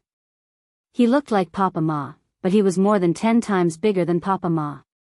He seemed to sense her gaze and looked at Thea. Of course, Papa Ma wasn't scary. Instead, he looked kind and approachable. This was all nonsense. The key was that Thea knew this guy. If she wasn't wrong, this guy was the Observer of Marvel World. Chapter 1002. The Observer came from the world of Marvel. This memory couldn't be wrong. They were the oldest race in Marvel. Unlike the little blue people in DC who didn't cause trouble every day, they had a promise to only observe and not participate. They were a neutral race to the extreme. But was there really a world of Marvel? Thea was confused. If she thought about it carefully, since there was a world of DC, then it wasn't too far-fetched to have a world of Marvel. Her worldview received 100 points of impact, and she quickly thought about the observer's intentions for coming here. You know this guy? Is he also a friend of yours from the universe? Superman asked. Thea had a toothache, and her mouth tasted bitter. For the first time, she didn't know how to explain this matter. This was a character from outside the world. For Batman and Superman, there was no difference between the Observer, Guardian, and Watcher, but for someone of her level, it was a very serious matter. This meant that a hole had been pierced through the DC world, or else the Observer wouldn't have come here. An hour ago, she still couldn't think of anyone who could do this. Now, there was a 99% chance that it was Kalana. But what was the Observer observing here? Or who was he observing? Thea wanted to go up and ask, but she remembered that the Observer was famous for not talking and only recording. She probably wouldn't be able to get any inside information. Thea's gaze swept across the faces of the Alliance, and after checking twice, she seemed to have found something new. She gently exhaled, ran 2 steps, and pulled out a thin old man from the air beside Batman. Diana pulled out her sword, and Batman was also shocked. How did this guy silently hide beside him? He looked at Thea with a puzzled face, waiting for further explanation. The rest of the Alliance also looked at the old man. He was wearing a golden robe with silver embroidery at the corners. He looked very elegant, but his hair was a little messy, and his temperament was a little slippery. Even though the old man was discovered, he still looked at everyone sneakily. The slippery old man looked at everyone, and finally his eyes fell on Thea. "Little girl, you have good taste." Thea's face drooped as she sized him up from head to toe. His concealment technique was not bad, but there weren't many energy waves. This should be a projection. She asked with certainty, "You are Gao Tianzuan, right? How did you come to our universe?" He had originally wanted to use honorifics, but the old man's temperament was too terrible, making people unable to respect him from the bottom of their heart. She spoke vaguely, connecting everyone to the parallel universe or something. Only Diana had some doubts. Now, the Valkyrie could even fight her own father, Zeus, 400s of rounds. She was only 1 god seed away from the multiverse level. She was no longer ignorant about the multiverse like before. But who was Gao Tianzuan? She didn't remember Thea telling her that there was such a person in the universe, but she was smart enough not to ask. You do have good taste, I am Gao Tianzuan." The slippery old man put away his wretched appearance, as if he wanted to puff out his chest and raise his head to make himself look taller, but his acting was a little exaggerated. Thea covered her face. His long life had turned this guy into a clown. The real Gao Tianzuan had immortal life, immune to aging, diseases, and all physical attacks. At the same time, he also had unimaginable recovery abilities. He could also convert his own universal energy into levitation, projection, psychic ability, material reconstruction, and space jump, and so on. Moreover, he had a powerful resurrection ability, and could resurrect intelligent creatures that died within 30 minutes. Gao Tianzuan was a member of the Universal Presbyterian Church. It could be said that he was a person who couldn't be killed by conventional forces. At first, he was a wise and cold elder. As for how he became this clown today, it could only be said that he was too bored without any enemies for a long time. If he didn't find some entertainment for himself, he would be stupid. Thea didn't know how many times she sighed today. She pointed to Father Ma in the sky.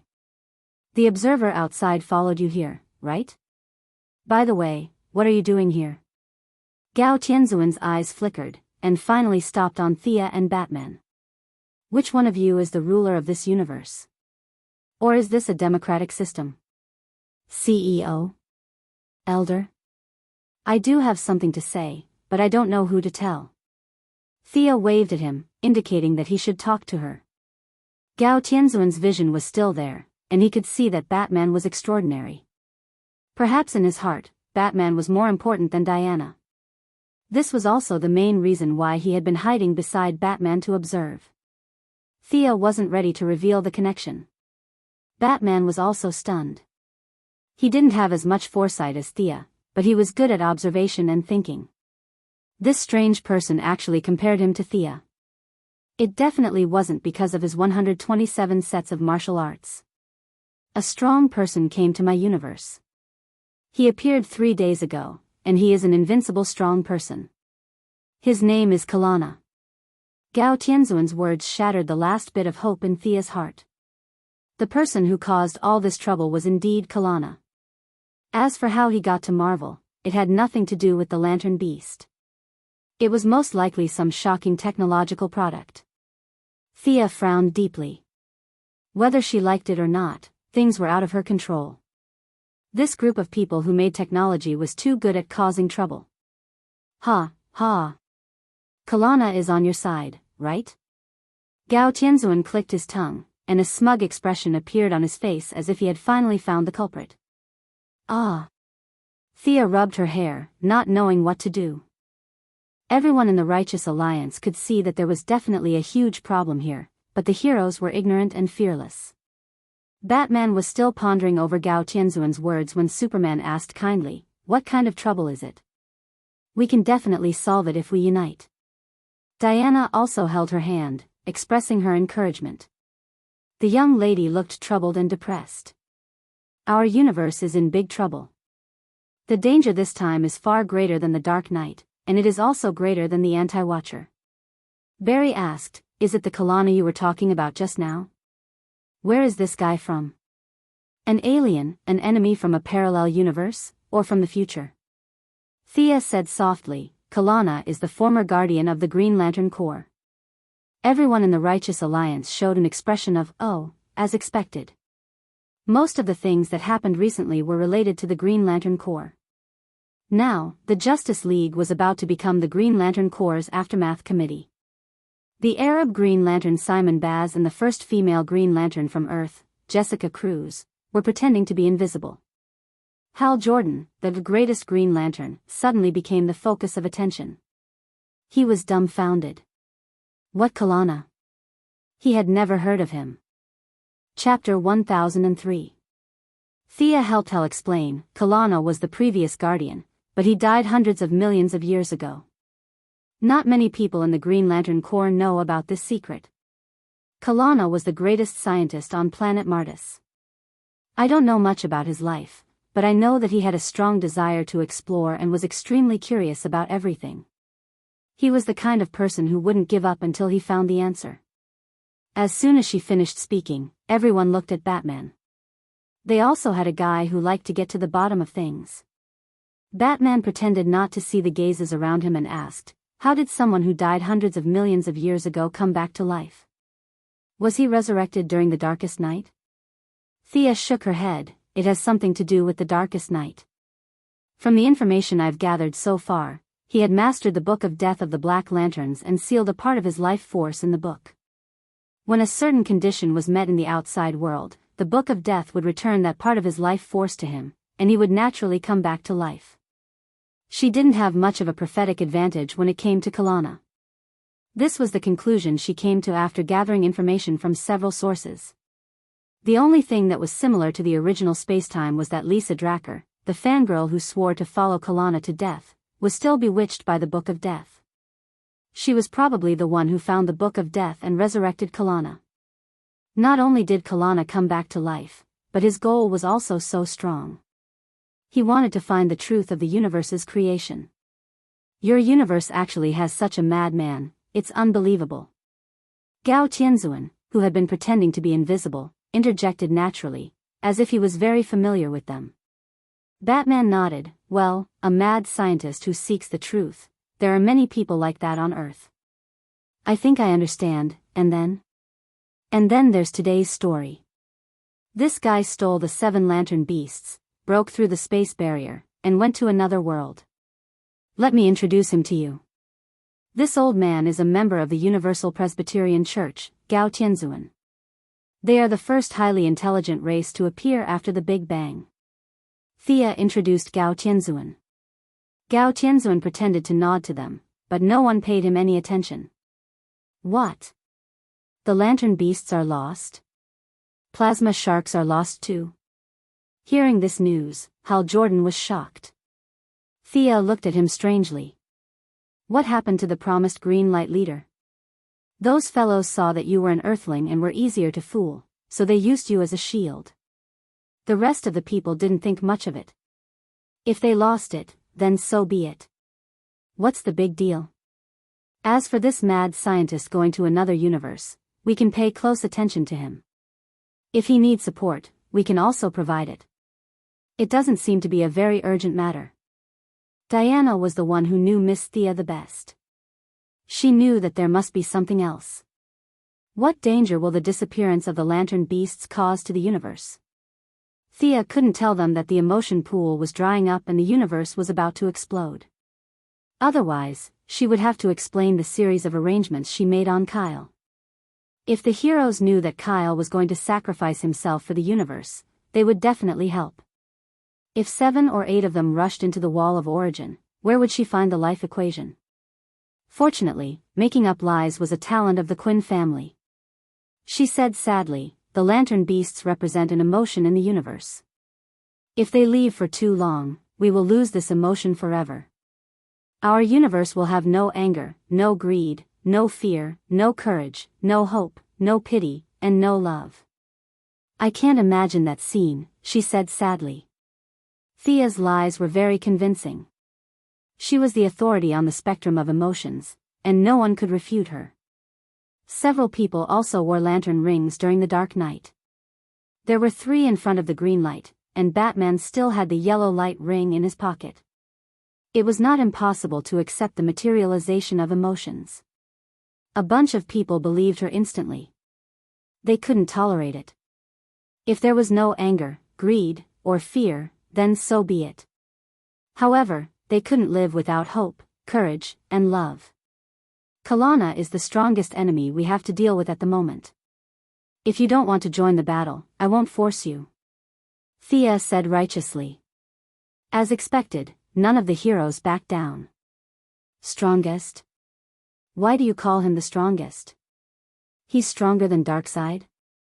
Batman asked Thea. In fact, he really wanted to kick Gao Tianzun out, an outsider, but he kept smiling at him. He didn't want to go too far. After all, it seemed like he was here to ask for help. That's right. He's the strongest because he's doing something very terrifying now. It's something I can't do at the moment. What is it? 2 worlds. Thea pointed at herself and then at Gao Tianzun. The 2 worlds are getting closer to each other. Kalana is using some method that I don't understand to forcefully merge the 2 worlds with completely different rules. Then what should we do? Superman asked. Thea didn't know what to do. The 2 worlds had completely different rules. If she rushed over, she might not be able to use much of her strength. Moreover, she felt that she probably couldn't defeat Kalana. Although this guy was a technologist, he was already at the top of his game.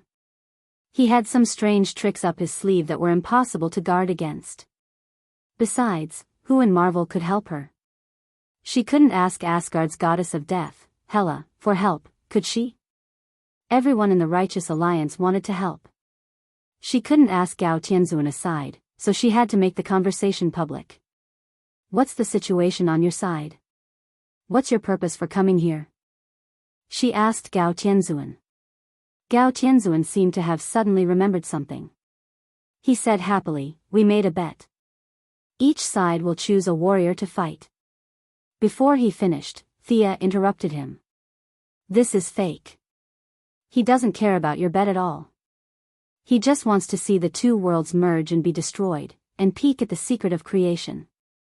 Gao Tianzun shook his head in disbelief. Thea didn't want to talk to him at first, but she thought that she couldn't do without help in Marvel. If she asked for help, Captain America would most likely support her, but his combat power was debatable.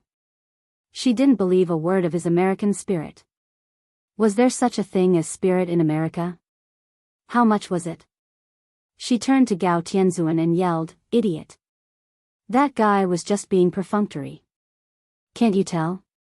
When the two universes merge, everything you have will be changed beyond recognition. You're the only one who still cares about the bet. Tell me, how did you get here? Let's go and take care of him together. In fact, it was safest to team up with the ghost. Unfortunately, the ghost boss was limited by this world. He couldn't leave unless the two worlds merged completely. But by then, it would be too late. Chapter 1004. Gao Tianzuan must have been very smart when he was young. After all, he was an elder of the universe. Now, his IQ was no different from a little blue man. He was more interested in fooling around than in serious matters. Just by looking at how this guy ran over to his side like a fool, without any investigation or preparation, it was obvious. The matter with Kalana was just a game to Gao Tianzuan. As for whether this game would eventually cost him his life, he did not even think about it. Now that Thea had a lot of experience in dealing with long-lived species, the best way was to scare them. These guys were too strong, their lifespans were too long, and they were usually unbearably slow. However, once something that threatened their lives appeared, they would more or less pull themselves together. I haven't fought for many years. Gao Tianzuan mumbled. Thea was also very troubled. Fate had once again pushed her into the teeth of the storm. If she wanted to be the second sister of death, the equation of life was very important. The equation was behind the wall of origin. Even if she did not care about the problem of the universe exploding and did not charge the emotional pool, no one knew if she could still bring the equation out. Back to the original problem, she still needed Kyle Rayner and the Seven Lantern Beasts. Two universes with different rules were pulled out separately to fuse. From her perspective, the possibility of an explosion was as high as 90%. In a chain explosion, it might even blow up 7 or 8 parallel universes. Kalana, the mad scientist, wanted to find the answer to creation in the explosion. Even if he was lucky enough to succeed, this universe would fuse with Marvel's side. When that happened, whether the rules would be rewritten, and whether there would be an equation behind the wall was unknown.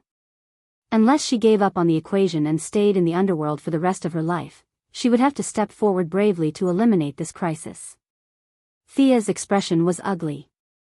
Gao Tianzuan thought about it and told her the coordinates of his world. Of course, he used their description method. As she listened, she tried to use this method to decipher it. She was lucky. The two worlds did not differ much in terms of teleportation. With her knowledge, she understood everything after thinking about it for a while. I'll go first this time. Wait for my news. At the very least, she wanted to see what level Kalana was at now. There was no need to let Superman and the others test him. If she could beat him, she would capture him. If she couldn't, she would run away. Diana no longer cared about what these people thought. She pulled Thea to the side and asked in a low voice, "Is it dangerous?" "I'll go with you." She knew her lover's habits too well. Thea was a lazy person. Unless she had no other choice, she would not personally go into battle. It was rare for her to take the lead so actively this time. This could only mean one thing: the enemy was very dangerous. Thea caressed her hair and, to Gao Tianzuan's surprise, she and Diana kissed each other on the spot. Even if I can't win, I can still run. A small portion of the laws of the two worlds have already fused together. No existence can kill me. She said this with confidence. The worst that could happen was that she would be beaten to a state of near death. How could she die first? The two goddesses hugged for a long time before Diana let go of her. The Valkyrie's eyes were firm and she took 2 steps back. Thea carefully corrected the coordinates and then used her own method to open the teleportation channel. Time, space, dimension, and as for the location, she had to calculate. The strength of the enemy was not clear. She did not want to directly fall in front of the enemy. At least, she had to secretly observe. After changing into her goddess of death outfit, she slightly adjusted her landing point and set her target on the opposite Earth. Even if her strength was reduced by half, no one on Earth could stop her. Diana looked at her affectionately like a little wife who was going to send her husband to battle. I'll go take a look. I'll be back soon. She declined everyone's help and stepped through the teleportation portal. The dark teleportation made her a little dizzy because of the different laws of the two worlds. When her feet touched the ground, she quickly felt it. It was good news. She could use about 70% of her strength here. Her fifth-dimensional ability had completely disappeared, and her magic power had been damaged. She needed to familiarize herself with the laws of magic here. Divine power was also affected, but because she had left the limit of the source, she could still absorb some power from the other world. After checking herself, she had enough confidence and had the leisure to observe her surroundings. Dark clouds covered the sun, and the heavy weather made people feel depressed. She frowned slightly. She was on a green field, and there was a faint whistling sound of the sea not far away. Although there were some slight differences, she still judged that this was Earth, the Earth of Marvel World. She had no time to continue looking around, because there were two people not far away who were eyeing her. On the left was a muscular man. His body looked like it could compete with Superman. He was holding a hammer in his right hand, wearing a black leather vest and a big red cloak behind him. The most important thing was his appearance. He had golden hair, thick eyebrows, and a beard. His eyes contained power, and he had a dignified demeanor. With his appearance and hammer, Thea realized that this guy was Thor. Since this fierce brother was Thor, then the man beside him with dark green windbreaker, black hair, and a pale face was Loki? For a moment, Thea couldn't figure out what the two brothers were doing here. The sky was high and the clouds were heavy. There was no sign of human habitation, and the grass was quite dense. Were they practicing wrestling? Her expression was a little strange. Coupled with the way she appeared and the way she dressed, Thor, who had begun to use his brain, stared at her closely. You are Hela? I am Thor, the son of Odin. Although Thor said it as a question, the certainty in his tone could be heard. Thea was a little stunned. What should I say? Hero, you got the wrong person. When I was teleporting just now, I seemed to have squeezed someone. Your big sister might still be behind me. She subconsciously replied, Really? You are quite similar to him. After all, this guy was the main force of the double couplet, so there was no need to be hostile. Loki, who was standing beside Thor, noticed the problem. This guy who looked like the goddess of death didn't seem to be as fierce as the legend said. He said, Maybe we can discuss it. Thea didn't have a good impression of this traitor. She valued her family very much, and Loki was obviously not this kind of person. She frowned slightly and pointed at Loki. You don't look like Odin. She wouldn't affect the overall situation because of her personal preferences. Thinking of her purpose, Thea said in a clear voice, This universe is about to face a catastrophe. You'd better gather your companions to face it together. Loki sneered. You think the two of us are not your opponents? Do you need to gather everyone together to satisfy your desire to kill? Chapter 1005. Without the language proficiency from fusing with the Source Queen, Loki spoke quickly and hurriedly. Thea did not hear him clearly. She asked in surprise. What did you say? Hearing his brother talk about killing, Thor's habit of not thinking before acting up acted up again. I will not betray any of my friends, you evil god.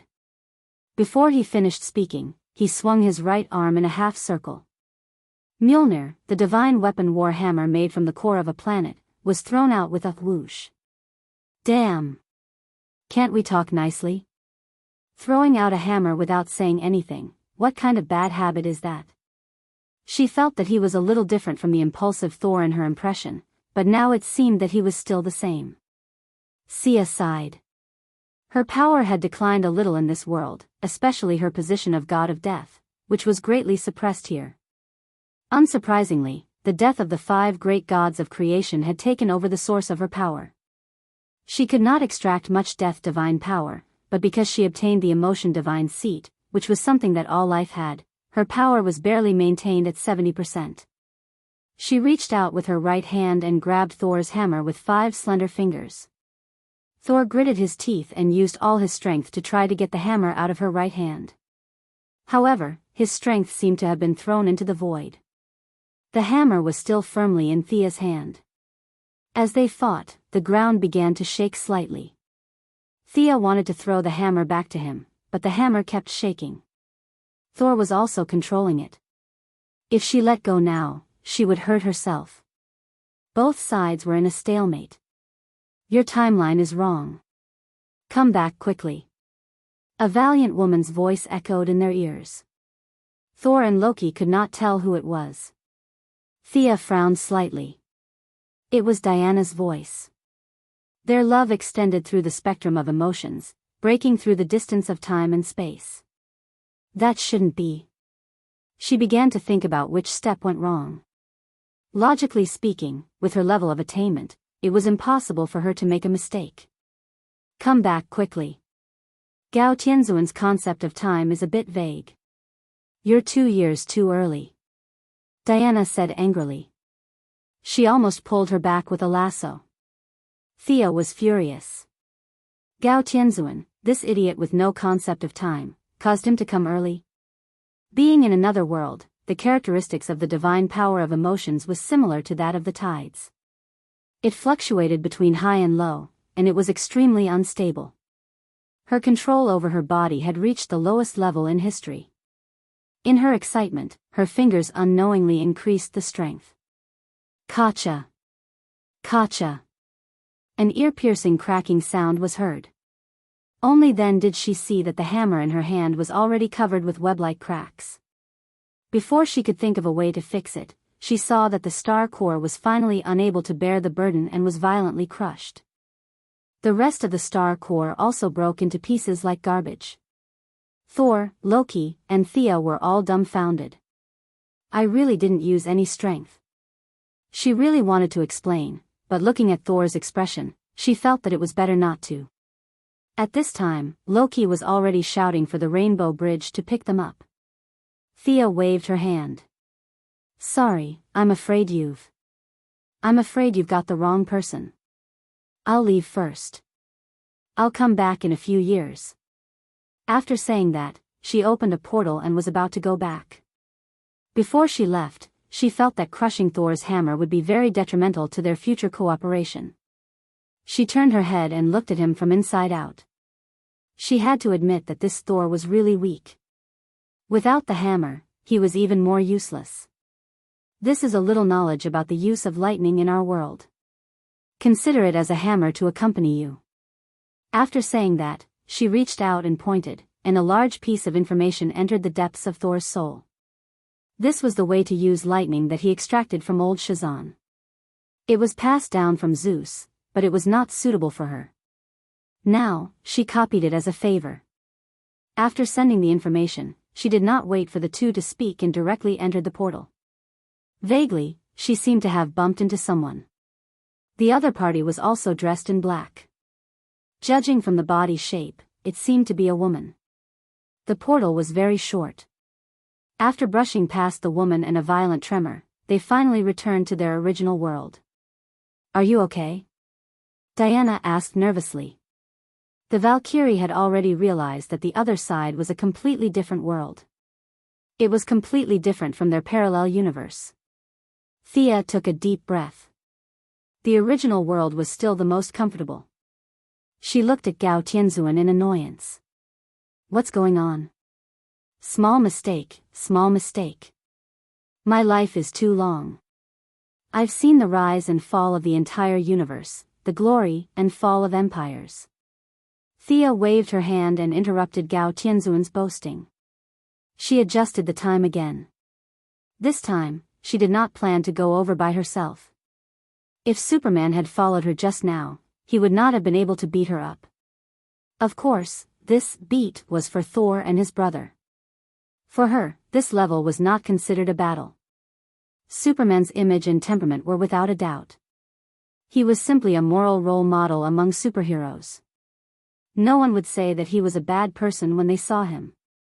She knew her own family's situation. Her appearance now was a little far from being righteous. Diana strongly requested to go with her. Batman also looked like he wanted to go. The Flash and the others also wanted to go, but Thea stopped them. I'm afraid there's no power of speed there. Our Earth still needs your protection. The same goes for the green light. After rejecting their help, Thea, Diana, Superman, Batman, and Gao Tianzuan stood in front of the portal. This time, they must bring this sly old man. Even if the time was wrong, they could adjust it there. Running back and forth between the two worlds was very uncomfortable for her. Moreover, when Gao Tianzuan left, the observer would also return. This time, she didn't use the power of death to open the portal. The thing was dark and didn't look like justice at all. What's more, she was suppressed by Marvel's death. This time, she used the power of emotion. It was colorful and dazzling, and it seemed to work well. Stepping through the portal, except for Gao Tianzuan who was relieved to return to his own world, the others, including Thea, had to readjust. Batman was an ordinary person. Any world had no effect on him. At this time, he was looking at the surrounding environment. Superman stretched his body and looked up at the sun. He found that it was no different from the other world. He was also relieved. The only trouble was Diana. Thea helped to calm the restless power in her body. After 10 minutes, it stabilized. Is there no courage in this world? Diana's courage power was sealed by Thea, but she could use perseverance and protection. Maybe the rules of the emotional spectrum are different. Emotions can be used normally, but courage alone is different from our world. Thea could only vaguely explain. Was there any green representative in Marvel? Hulk. That seemed to be the symbol of anger. It had nothing to do with courage. And the color of anger in their world was red. The source of emotion could be used because the range of emotion was large. Diana's courage didn't match here at all. With half of her strength gone, Diana was a little unhappy. She was suppressed and had to deal with an enemy stronger than ever before. It didn't feel good. Where is this? Diana asked Batman. I don't know. Batman's answer made them speechless. I didn't know you were so focused. The newspaper in the hand of the pedestrian in the distance is the New York Times. Someone is flying over from the northwest. Are we going to deal with him? Superman looked into the distance. Sia also looked over. It was a red metal shell, and there was an energy source emitting white light on his chest. Coupled with the fact that this was New York, it wasn't hard to guess who it was. It was Iron Man, Tony Stark. Chapter 1006. Thea casually looked at the Iron Man flying in the distance and looked away. She looked up outside the Earth, and with the return of Gao Tianzuan, the observer also returned to this part of the Earth. It's just that Gao Tianzuan's reaction made her feel a little strange. By right, when returning to the original world, there should be some information and energy flow between the main body and the projection, but Thea didn't feel anything, which was completely impossible. Unless Gao Tianzuan was 2 levels higher than her. Thea was now at the multiverse level, and higher than her would be the peak of the multiverse and the omnipotent level, but did Gao Tianzuan have this ability? She didn't believe it.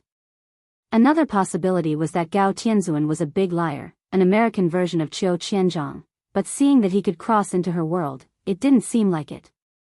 Thea felt that the last possibility was very likely, and his main body was dead. Before she could ask, the Iron Man had flown in front of her.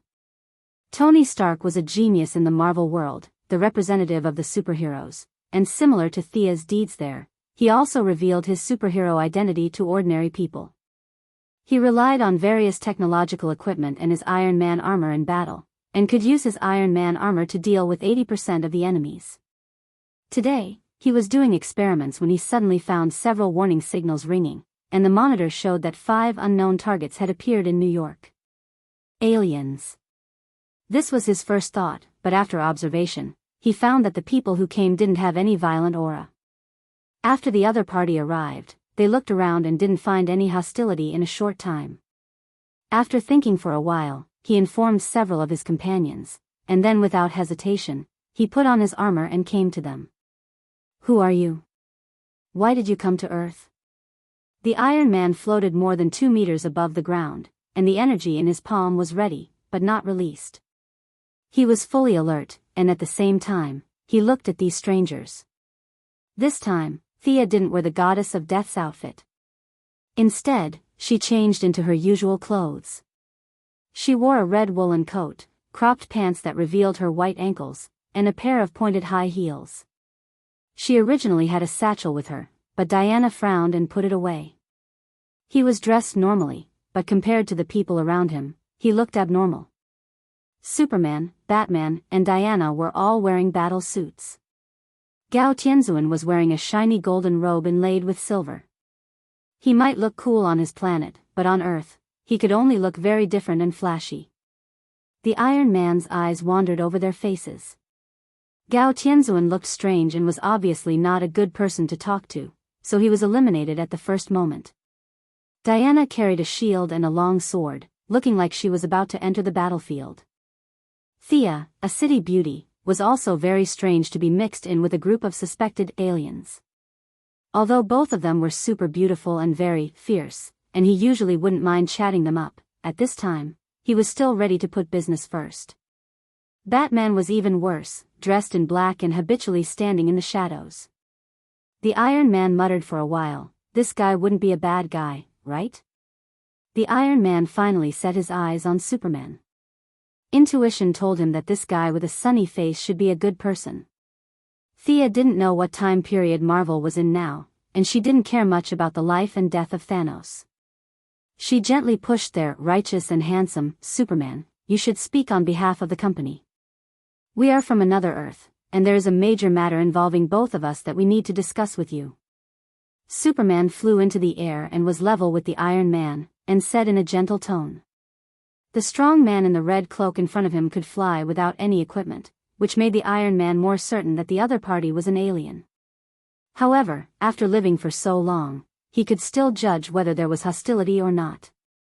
In addition, Superman's face was no less righteous than Captain America's, so the Iron Man temporarily put down his guard. "What's the matter?" He didn't mean to go back to the headquarters at all and was ready to talk on the street. Superman briefly said that he didn't trust the Iron Man to the extent that both sides were conducting preliminary tests. The Iron Man listened and didn't believe it, but his intuition told him that the matter was a bit big and he couldn't decide on his own. "Please come back to the headquarters with me to talk in detail." After that, the Iron Man hesitated. Could these guys in front of him all fly? If they couldn't fly, would he need to call a car from the headquarters? They should have seen cars before, right? Looking at Batman's Kevlar and Thea's clothes, judging from human clothing and polymer composite materials, the technology in this world shouldn't be bad. After that, he saw the two beauties fly up casually, and Gao Tianzuan, who seemed to be the old man, also followed with a frown. The three of them flew as casually as breathing and drinking water, and the dark Batman also wore a ring and followed behind with yellow light. Huh. The Iron Man was a little surprised. These guys can fly. He hurriedly called the Avenger to gather in the exclusive channel. Regardless of whether the other party was a righteous hero or not, at least his side couldn't be too weak. The journey was a little far. This world's New York was very big, and it wasn't an exaggeration to say that it was a super metropolis. Almost 80% of the heroes and villains worked hard here.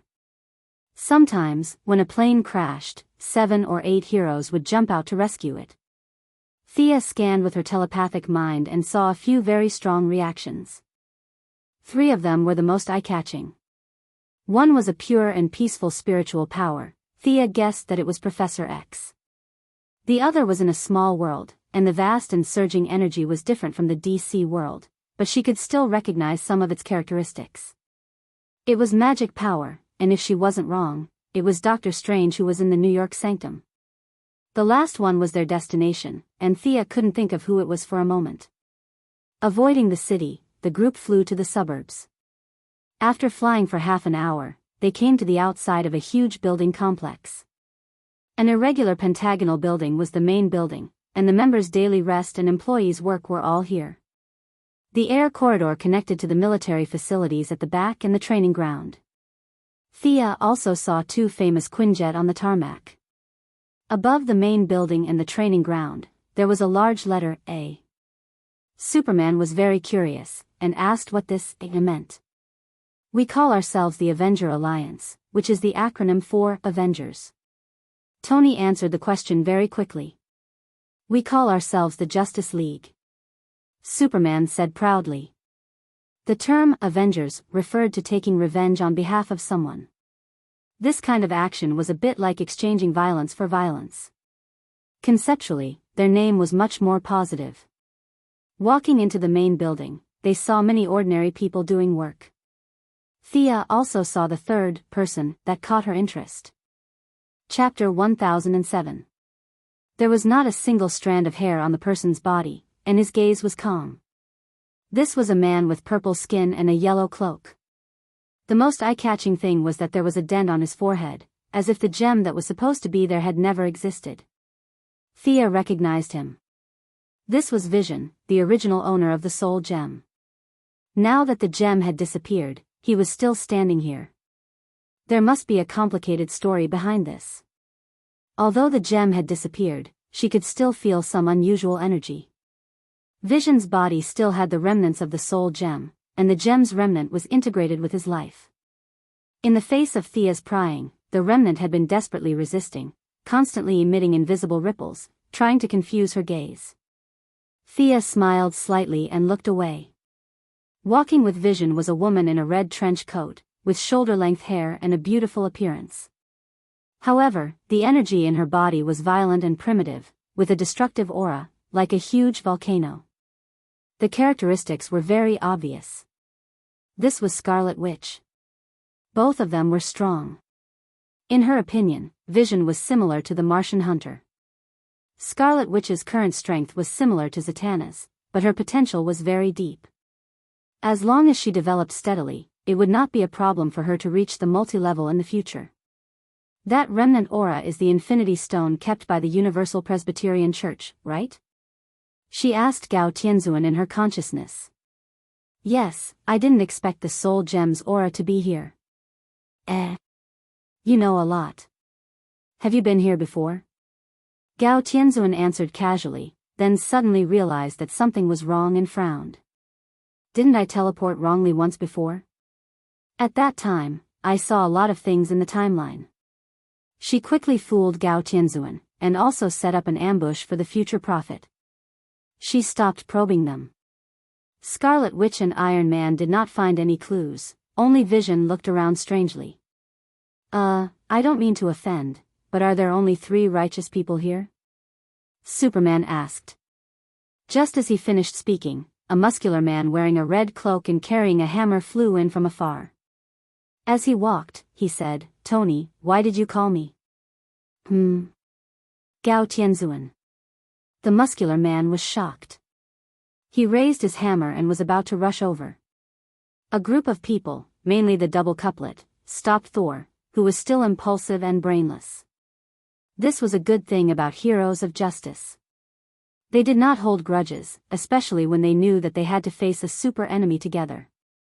Thor also let go of the bullying he suffered in the arena. He angrily shifted his gaze away from this old acquaintance and then saw Thea beside Gao Tianzuan. Young mistress's casual clothes made her stand out from the rest of the heroes in strange outfits. Thor was the second to see her. At first glance, he didn't recognize him. At second glance, that's right, at second glance, he was blinded in one eye. You. Why are you here? He held the newly forged hammer tightly, afraid that she would grab it again. Long time no see. How's the lightning experience I gave you? You look like you found your own path. Thea waved her hand as if she saw an old friend. Thor thought of the lightning power he learned when he was beaten up by Hela on the ground. He hummed and moved on. You forged another hammer? Are you the god of hammer? Thea asked curiously. Yeah, I forged it in the dwarf tribe. Thor had a strange look on his face. Am I that close to you? Pa. A soft sound interrupted their conversation.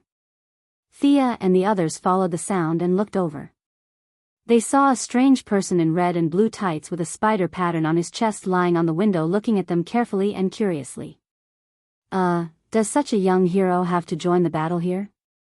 Superman asked curiously. Iron Man looked awkward. He's called Spider-Man. He should be passing by. I'll go ask. After saying that, he left a smile that he thought was appropriate and quickly went outside to talk to little Spider. Once a naughty child got serious, even 1,000 elephants couldn't pull him back. Little Spider was such a person. It was useless to explain. Tony could only pull him in and introduce him to everyone. The few of them standing in the hall was a little eye-catching. The staff and the Avengers were whispering to each other. Tony felt that he had a lot of helpers around him, so he quickly took off his armor and controlled it to fly away. At this time, among the group of strange clothes, only he and Thea were dressed normally. As they entered the meeting room, more and more the Avenger came.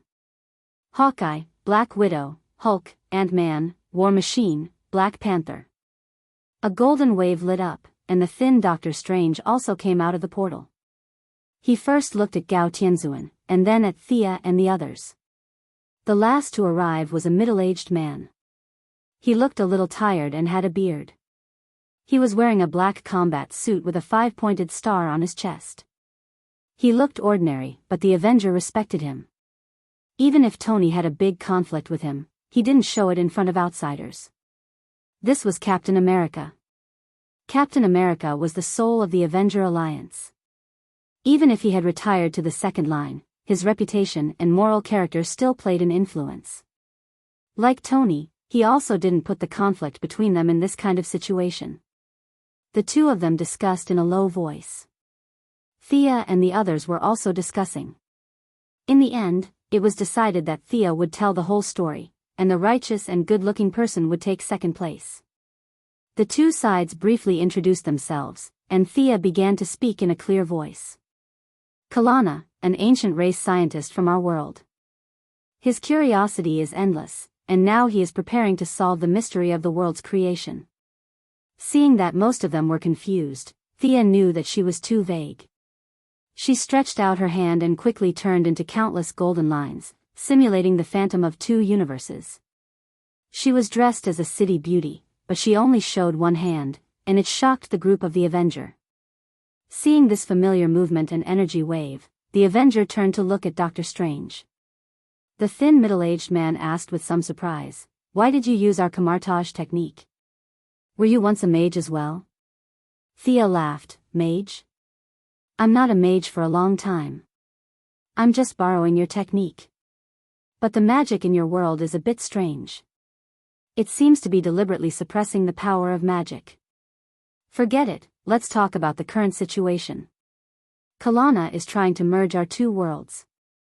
There should be a lot of abnormalities in your world. According to my estimation, the rules of the two worlds are completely different. The possibility of a forced fusion is very high. This is the purpose of our visit. Find Kalana and concentrate all our forces to stop him." A mad scientist? Captain America didn't fully understand the previous words about the explosion of the universe, but he understood that the scientist wanted to cause trouble. Chapter 1008. Thea smiled bitterly.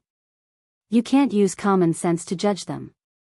Kalana is the oldest race in our universe, similar to your Universal Presbyterian Church. They have great combat power, and of course, the most terrifying thing about them is their scientific level, which has reached the limit of technology." Seeing that they didn't take it seriously, Thea threw out a bombshell. "I've been to your universe, right? Thor can prove that Kalana is stronger than me, even stronger than all of us combined." They saw that Thor's face was purple and didn't say a word, so they knew that this was true. They couldn't help but have a new understanding of Thea in casual clothes. Tony operated his personal terminal and checked the world. Sure enough, there were abnormal occurrences, which made him believe Thea's words a little more. A big boss came from another world to cause trouble, and they had to participate in the battle. To be honest, the double couplet had different opinions internally.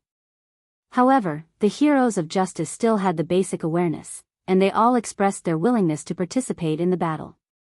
Gao Tianzuan gave a few coordinates, all of which were places where Kalana had stayed before. The double couplet asked Star-Lord's guardian of the galaxy to investigate. Let's go and search too. After all, this has more to do with us, Thea whispered to Superman and the others. After that, they proposed to search. The double couplet also had to discuss this matter internally. Can you survive in space? Tony asked a slightly sharp question. It turned out that they could. Even Batman could travel freely in space with the yellow light ring. Tony's interest was piqued. How are you going? Are those coordinates very far from Earth? Thea smiled and opened a portal. This was her modified version of Marvel's teleportation. As long as they were in the universe, they could be teleported there. Iron Man laughed and put on his armor again. He said that he and Vision would also go with them. Thor thought about it and also said that he would go with them. Leaving the American team to unify the internal thinking of the double couplet, the few of them who had space survival ability went to the universe to search. After a long time, there was no progress in the investigation. Kalana's whereabouts were still a mystery. He shouldn't be here. At least I haven't seen any powerful guys around here. The slightly plump Star-Lord connected to Iron Man remotely through the communicator. While searching, Thea was also trying her best to adapt to the rules of this world. The death of this world was resisting her, so she could only take a step back and rely on the first light ring to communicate with the emotions here. Here, green represented anger, blue represented the power of space instead of hope, and yellow represented the soul instead of fear. All kinds of complicated emotional energy were disrupted and rearranged. Fortunately, all the operations were done on the ring, which saved Thea a lot of effort. Are you telling the truth or not? Diana angrily grabbed Gao Tianzuan. She had already noticed that there was something wrong with this guy's strength. He was also not telling the truth. Gao Tianzuan stammered, unable to speak. Thea pulled Diana back. This guy is just a projection. I thought it was to make it easier to travel between the two worlds, but now it seems that his real body has most likely. To be honest, the double couplet could not provide much help. She originally had hope for Gao Tianzuan, but now that one of the two main forces was dead, she was the only one left in the face of a strong enemy. She was not in a good mood. Nonsense, I'm only heavily injured. Heavily injured, do you understand? I, Gao Tianzuan, will not die. He argued angrily. Thea shook her head, refusing to comment. The chances of winning were not high to begin with. At this moment, Gao Tianzuan could only be treated like a mascot, waving flags and shouting battle cries. Fortunately, she had been through a lot over the years. She was no longer the newbie who had to hide whenever she saw Solomon Grundy. She closed her eyes and pondered for a while. Kalana should be in a spatial barrier. That's the fusion point of the two worlds. After saying that, a large amount of emotional energy began to gather. Countless emotional threads appeared on her skin. Red, orange, yellow, green, blue, purple, and more colors appeared faintly. Countless emotions gathered together and burst forth with a color that could not be described with words. At this moment, Thea was like an upgraded version of a first light that could freely control energy. Emotional energy had directionality.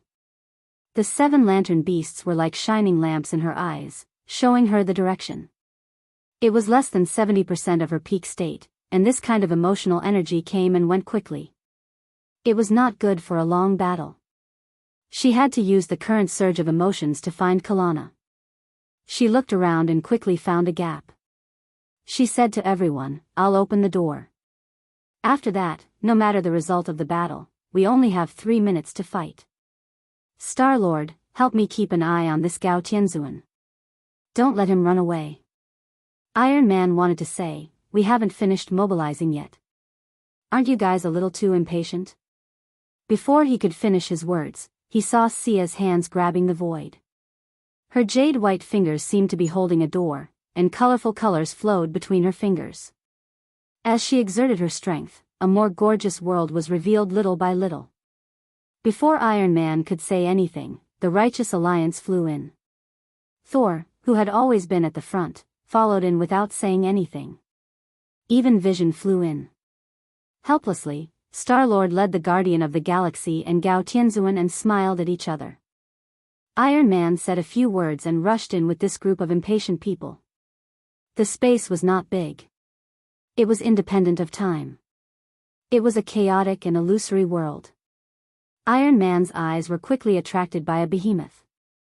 It was a huge humanoid creature hundreds of meters tall. It looked simple and heavy, as if time could not hurt it at all. However, such a great creation was now like a pile of garbage quietly standing in the space. Who is this? Or what is it? Iron Man asked Thor beside him. In his impression, Thor had been traveling the world for many years and was more knowledgeable. Thor actually did not know who it was. He was thinking about how to get away with it. Thea had flown far away. Her voice came from afar. This is one of the 5 gods of creation in your world, the planet devourer. Now that he is dead, the enemy is in front. Hurry up and catch up. Are the people of their world a bunch of barbarians? Don't they talk about tactics? This kind of suicidal charge made Iron Man very uncomfortable. He could not help but complain to Vision. On the contrary, Thor beside him liked this style of fighting very much. He shouted and rushed forward for Asgard. Thea rushed at the front. The planet devourer glanced at her and did not look at her anymore. This guy fed on planets. His strength fluctuated too much. Being full and being hungry were 2 completely different concepts. Killing Star-Swallowing did not prove anything. She wanted to see what level Kalana was at now so that she could make a follow-up plan. Chapter 1009. Thea said that she was in a hurry, and Star-Swallowing had to be put aside. As for whether or not the Iron Man would see Star-Swallowing's appearance, she would go home and design the anti-Star-Swallowing armor in advance. She didn't care. Outside the Star-Swallowing's lifeless head, she saw Kalana. The 7 Lights beast was completely absorbed into his body, but this was only a part of his power. Kalana left the DC world, and his height returned to normal. At this time, he was 2 meters tall, wearing a high-tech armor, with a very distinctive mustache. His eyes were red and filled with endless fanaticism. Kalana, how dare you steal my light beast? If I had known this would happen, would have cut your body into pieces. Thea was full of anger. This guy must be killed this time. Ha, new god. In my eyes, you are just a little girl who doesn't know anything. Do you know the mystery of the birth of the universe? Do you know that there was a surge of energy in the beginning that created everything today? You don't know anything. You are all slaves to power. You only know how to take like bacteria, and never consider the price after taking. Kalana didn't back down and scolded her. Thea couldn't be bothered to talk nonsense with him. This guy was a typical paranoid. It was hard to say whether his plan to solve the mystery of the universe was right or not. There was no right or wrong here. He had his ideals, and Thea also had her own mission. This wasn't a battle of ideals, dreams, or beliefs. It was purely because the other party had infringed on her interests. If he didn't destroy the universe and stayed at home to study, Thea wouldn't even want to talk to him. These little blue people were all crazy. She raised her arm, and countless emotional threads gathered together. The positive and negative emotions were fully mobilized. The 2 sides were still 1,000 meters apart. Without saying a word, Thea pushed her right hand forward, and a 100-meter wide and 10-meter tall colorful wall of light pressed forward. The exterior of the light wall was surrounded by a large amount of violent colors. The colors were dazzling to the extreme. It was like an insurmountable mountain, rolling straight towards Kalana. Kalana held a very metallic weapon in his hand.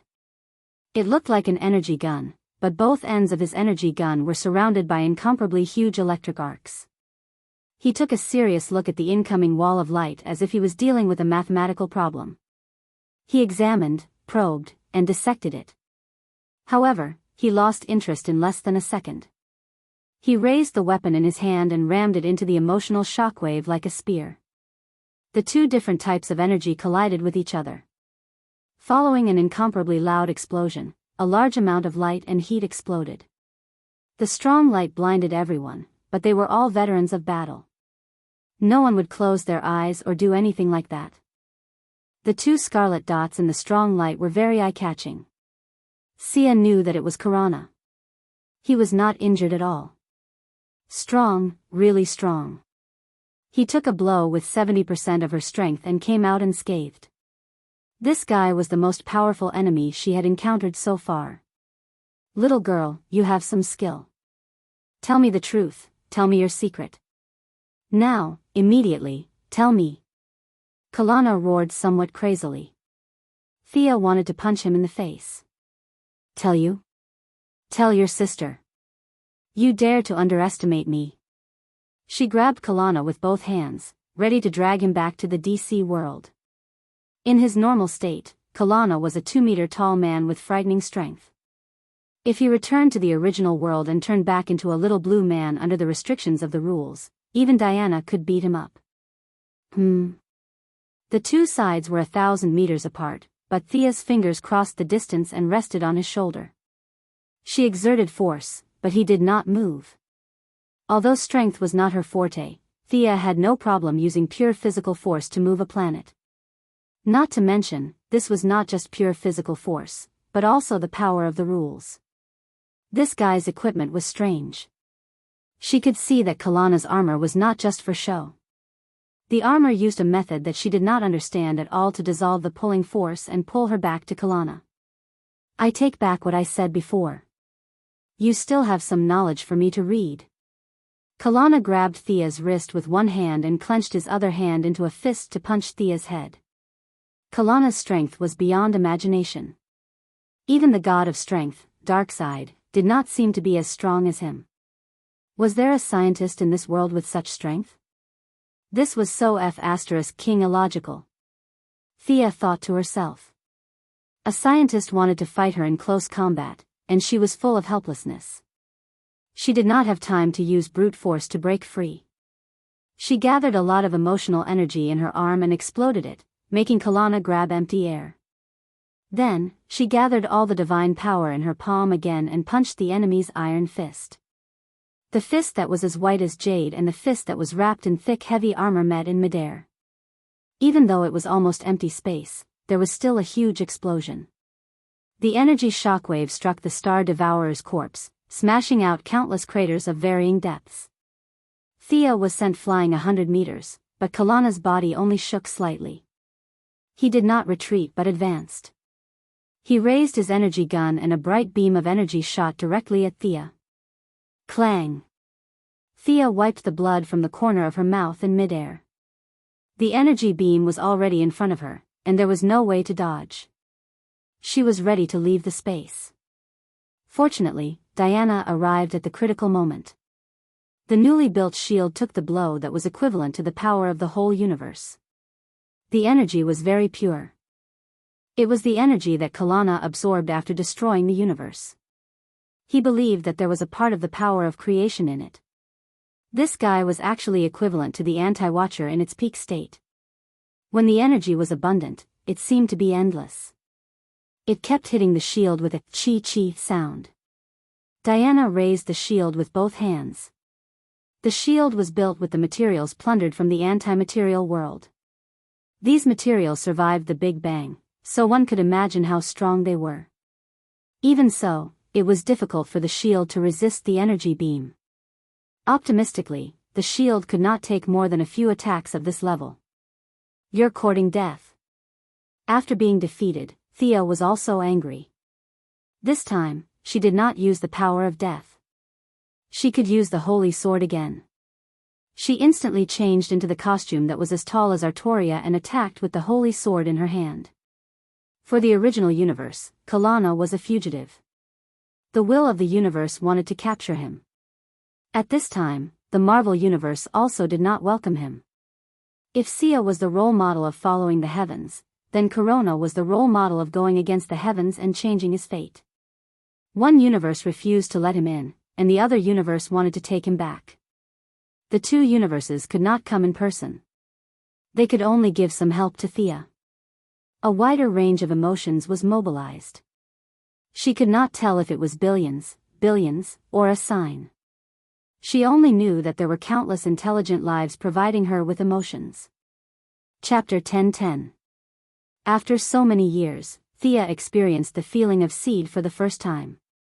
The holy sword felt the emotions of all living beings. As the pinnacle of fantasy weapons, its power had no limits. It could contain as much energy as you gave it. Thea's sword had reached the peak in terms of momentum, speed, power, conviction, and so on.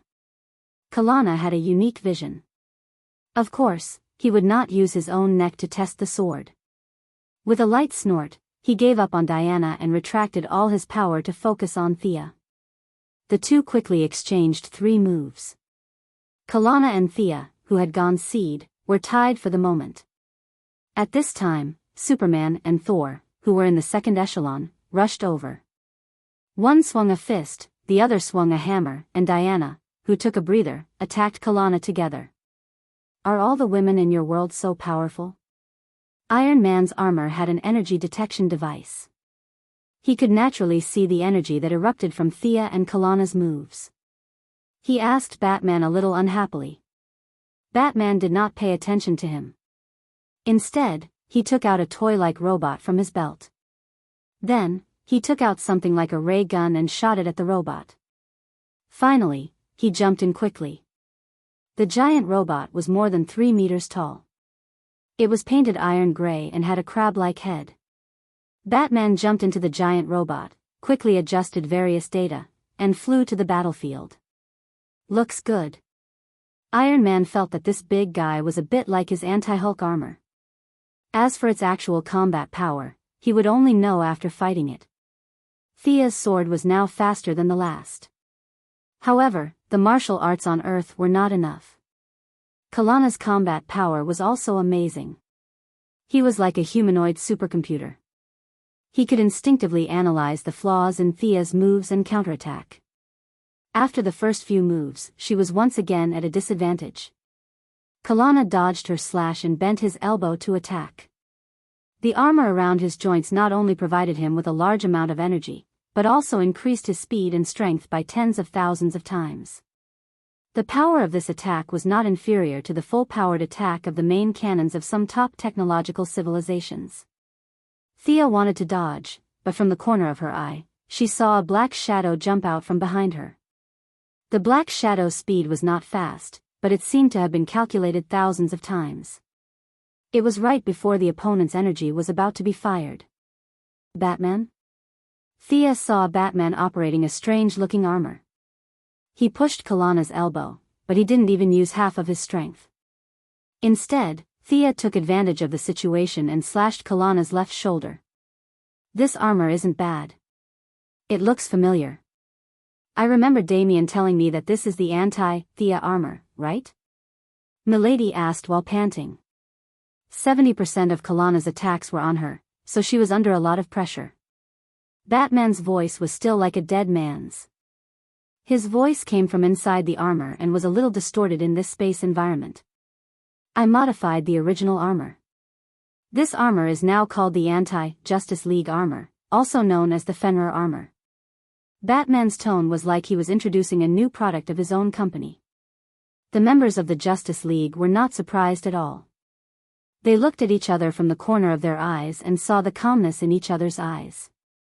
This was very Batman's characteristic. Double couplet was one of the characteristics of fighting monsters while chatting.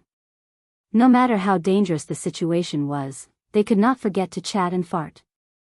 Thor looked at the chuckling faces of the Justice League members and asked Superman curiously. Yes, that's right. Asgard's habits made him look down on women. Batman's dark skin was not righteous at all. On the other hand, Thor admired Superman, who used his fists to fight with his enemies. Both of them had strong muscles and seemed to have some common traits. If I remember correctly, you are called the Justice League, right? That's right. Superman was puzzled. Didn't we say our names before? Thor was a little confused. He lowered his voice and asked in a low voice, What does the Anti-Justice League armor mean? Is this guy your enemy? The double couplet had a similar experience fighting side by side with the enemy. Thor felt that he had guessed the truth. Superman's face was bitter. He knew that Thor was asking about Batman, but he did not know how to explain it for a while. He could not say that his friend was crazy, could he? He laughed dryly and dealt with this super awkward topic. However, the consequence of Superman's slight distraction was that Kalana punched him in the face. Even the body of a Kryptonian could not withstand a punch that could shatter a planet. Fortunately, Thor smashed his hammer, causing Kalana's arm to change direction slightly. The punch missed, but even so, Superman was still sent flying more than 100 meters away. His face was deformed. Immediately after, Batman's armor was also severely damaged. The so-called energy gun in Kalana's hand, which was actually a multiversal-level cannon, blasted a big hole in Fenrir's armor. The predecessor of this armor was the Anti-Thea armor. It had high magic resistance, high hardness, and reached the theoretical limit of defense against all kinds of energy attacks. Even so, a hole was still punched through it. Iron Man and Vision opened fire at the same time. Unfortunately, the abilities they were proud of were like small toys in front of Kalana. The impact energy from the Iron Man's palm hit Kalana's armor, but it did not cause any ripples. Without the Soul Gem, Vision's ability had declined a lot. He gathered his greatest strength and fired a pure energy beam from the depression of the original Soul Gem, but it was also shattered by Kalana's hand. The 7 of them used all their strength to besiege him, and the result was shocking. Except for Thea, who could occasionally make some scratches on his armor, the attacks of the others did not cause much damage. We can't beat him. Let's retreat. After fighting for less than a minute and a half, Thea saw that there was no chance of victory and immediately asked them to leave the battlefield quickly. More than a dozen colorful cyclones were summoned out of thin air. All kinds of emotions were intricate, and like waves, they pressed down on Kalana. This kind of invisible continuous attack forced Kalana to take 2 steps back. By the time he opened the energy absorption shield, Thea had already covered them and left the space. They met up with Star-Lord and Gao Tianzuan, who were waiting in the outside world. Considering that they did not have enough top combat power, Thea wanted to see Gao Tianzuan's real body. Her projection returned to Earth with them to discuss the follow-up plan. If Marvel's group of great gods were to attack together, even Corona would have to kneel. However, these guys didn't care about this matter. Among the top fighting forces, the guys on this side didn't care about this matter, and Sia's side couldn't come over. In desperation, they could only find their own helpers. Each group had 40 people, and the 2 groups fought together to defeat Kalana. As for the top combat power, Diana could barely count as half. Thea alone was definitely not enough. She could only unite all the people she could. Chapter 10-11. Speaking of helpers, the hilarious Gao Tianzuan in front of her was one of them. This guy's main body looked like it was about to die, or rather, it was already dead. She did not know whether Gao Tianzuan's body was cold or not, but the body of the other planet devourer was definitely cold. However, as one of the 5 great gods of the universe, although he was the weakest, he would not die so easily. The concept of life and death was not absolute for people of this level. Generally speaking, there was still hope of saving him. Of the 2 helpers who had a certain chance of helping, one was dead, and the other probably had a few drops of HP left. This was Thea's current situation. Are you sure you won't harm me? Gao Tianzuan was cautious about Thea wanting to see his main body. I won't. I need your help now, so I can only suffer a little loss. First, I have to save your main body. Thea's vexed expression made Gao Tianzuan very happy. He felt that he had taken advantage of her. Of course, it was also possible that his main body was about to die and could not be saved without treatment. According to his coordinates, Thea was transported into Gao Tianzuan's personal space. This was a building that looked like a tall tower. The walls were filled with a dazzling array of toys, trophies, souvenirs, and some swords and shields that did not seem to have any energy fluctuations. Do you like to watch combat? Gao Tianzuan asked with interest when he realized that Thea was looking at his display. Thea was speechless. Your main body is about to die, and you still have time to care about these things? How carefree. As soon as she entered the tower, she sensed his main body. His breath was so weak that it was almost indiscernible. However, if others were not in a hurry, why should she be? I have an arena. It's famous in 3 sectors, 19 galaxies, and 1,500 planets. Wasn't it just bragging? Who's afraid of who? Sia described it vividly. My highest record in the gladiator arena is that more than 3,000 brave and skilled warriors from many planets have died in battle in just one day. Gao Tianzuan's mouth formed an O shape. He was momentarily stunned. His arena was more for entertainment than battle, so the death rate was not that high. After chatting with Thea for a long time, he realized that his main body was about to die. Only then did he remember what he wanted to do. Thea pushed open a side door and walked down the spiral staircase to the bottom of the tower. She finally saw the main body of this guy. The bottom of the tower had a diameter of 5 meters, but now it was completely filled by his body. Their appearances were exactly the same, but there was a big hole in the gorgeous and honorable Universe Elder robe on his body. There was an incomparably huge wound on his chest that ran from the front to the back. High heat energy was still lingering around the wound. Even if Gao Tianzuan's recovery ability was the best in the universe, he was still being eroded by the energy bit by bit. His eternal lifespan was about to reach its end.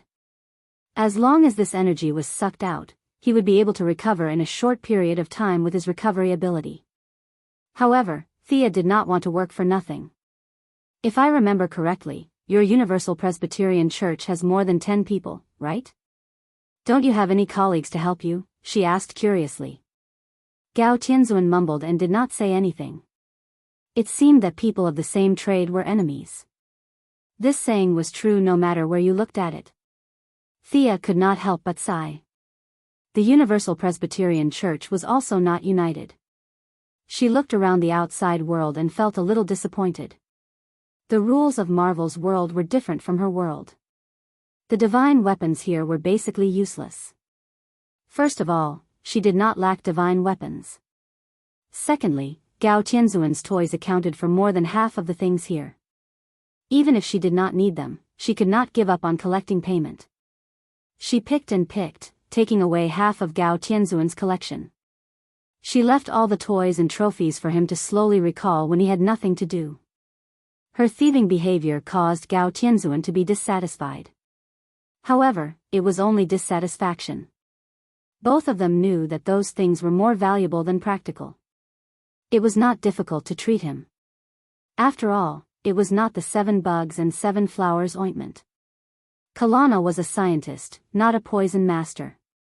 His mind was 99% focused on scientific research. His requirements for weapons were very simple. The attack energy had to be thick enough, large enough, and strong enough to destroy the universe for him to study. Thea first checked Gao Tianzuan's wound. He had just finished fighting with Kalana. It was very obvious that this was caused by his energy gun. Could that gun be the space probe? This question needed to be explored next time. She did not find much useful information from the little blue man's memory. From this angle, it was a little like a sneak attack.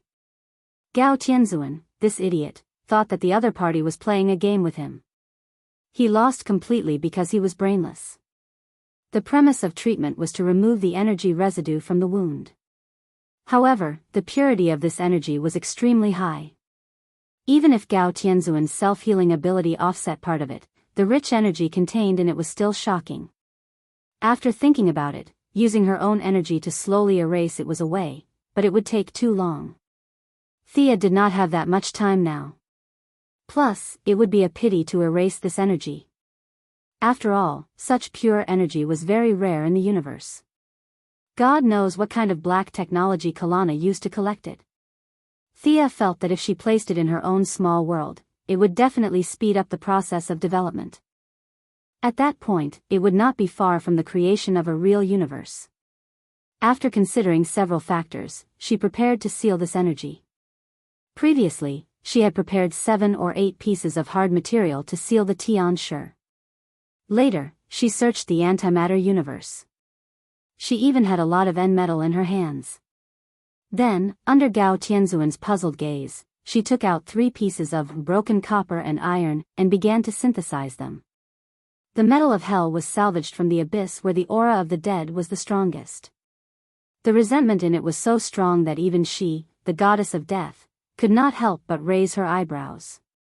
The metal of hell that was full of death and the N-metal that seemed to have a life of its own were 2 extremes. If they were directly mixed, there would be a big explosion. Fortunately, there was still the antimatter metal as a bridge. These metals that could survive the Big Bang had reached the peak of toughness and hardness. They were able to harmonize the metal of hell and the N-metal. When the 3 were mixed together, they became a brand new substance. Thea quickly pieced the new metal together, and the brand new metal began to shape in her palms. After that, she directly absorbed the energy. Although the energy was slow, it was still absorbed continuously and powerfully. After absorbing for an hour, she felt that the metal seal's ability had reached its limit. She made another piece. It took her more than half a day to save Gao Tianzuan's old life. In order to seal this energy, a total of 9 pieces of brand new metal were used. Thea threw them all into her own small world. When she had time in the future, she would release the seal little by little for her world to absorb. Her task was completed. The rest of the work depended on Gao Tianzuan's self-healing ability. After discussing the follow-up battle matters, Thea directly returned to this side of Earth. At this time, the DC worlds Green Arrow, Zatanna, Firestorm, Atom Man, Martian Hunter, Shockwave, Telescopic Man, and Frost Killer also rushed over as the second wave of support. Chapter 10-12. On Marvel's side, they finally came to a consensus after Team America's brainwashing. They called in the Fantastic Four and Black Bat King. Professor X also brought in Laser Eye and Singlay. Heroes were gathered, but no one had decided on how to fight the final battle. Thea threw another question at them. She wanted to save the planet Devourer. I don't understand this guy's life form. Who knows how to save him? She asked a few Marvel locals. Her gaze stopped on Iron Man, Mr. Fantastic, Professor X, Doctor Strange, and Black Bat King. They had secretly established the Illuminati outside of the double couplet. The few people in front of her were members of the Illuminati. They knew more secret information than the double couplet. The leader of the Fantastic Four, Mr. Fantastic, Reed Richards, looked at her curiously. Thea could see from his gaze that he did not fully trust their alliance. The planet Devourer's temperament is unpredictable. Are you sure he will help us? Reed asked. Star swallowing was not Thea's pet. How would she know what he would do? She shook her head. I'm not sure. I don't even know what he has done. It's just that our strength is not enough to fight against Kalana. We need allies. He was killed by Kalana. He will be our natural ally. With so many forces gathered together, we still can't fight against that Kalana? Professor X spoke very kindly. It would not be an exaggeration to say that he was like a spring breeze. He was an old man with a very elegant temperament. A bald old man. Thea respected the elderly, but she also needed to show her strength. She looked around and waved at Thor, who was drinking not far away. Thor was confused. Why did she call him? Thea pointed at Thor. He should be one of the more powerful people here, but he still couldn't take a single blow from Kalana. What she was trying to say was that the strongest player on their side couldn't even take a single hit from Kalana, while she was able to fight for a minute with him. Didn't that mean that she was awesome? The few from the Illuminati were all smart people and understood the subtext immediately. Especially since the Iron Man had also participated in the battle, his words were even more convincing. I have reservations about reviving Star Swallowing. Mr. Fantastic had interacted with Star Swallowing and Silver Shadowman before, so he was one of the more authoritative people present.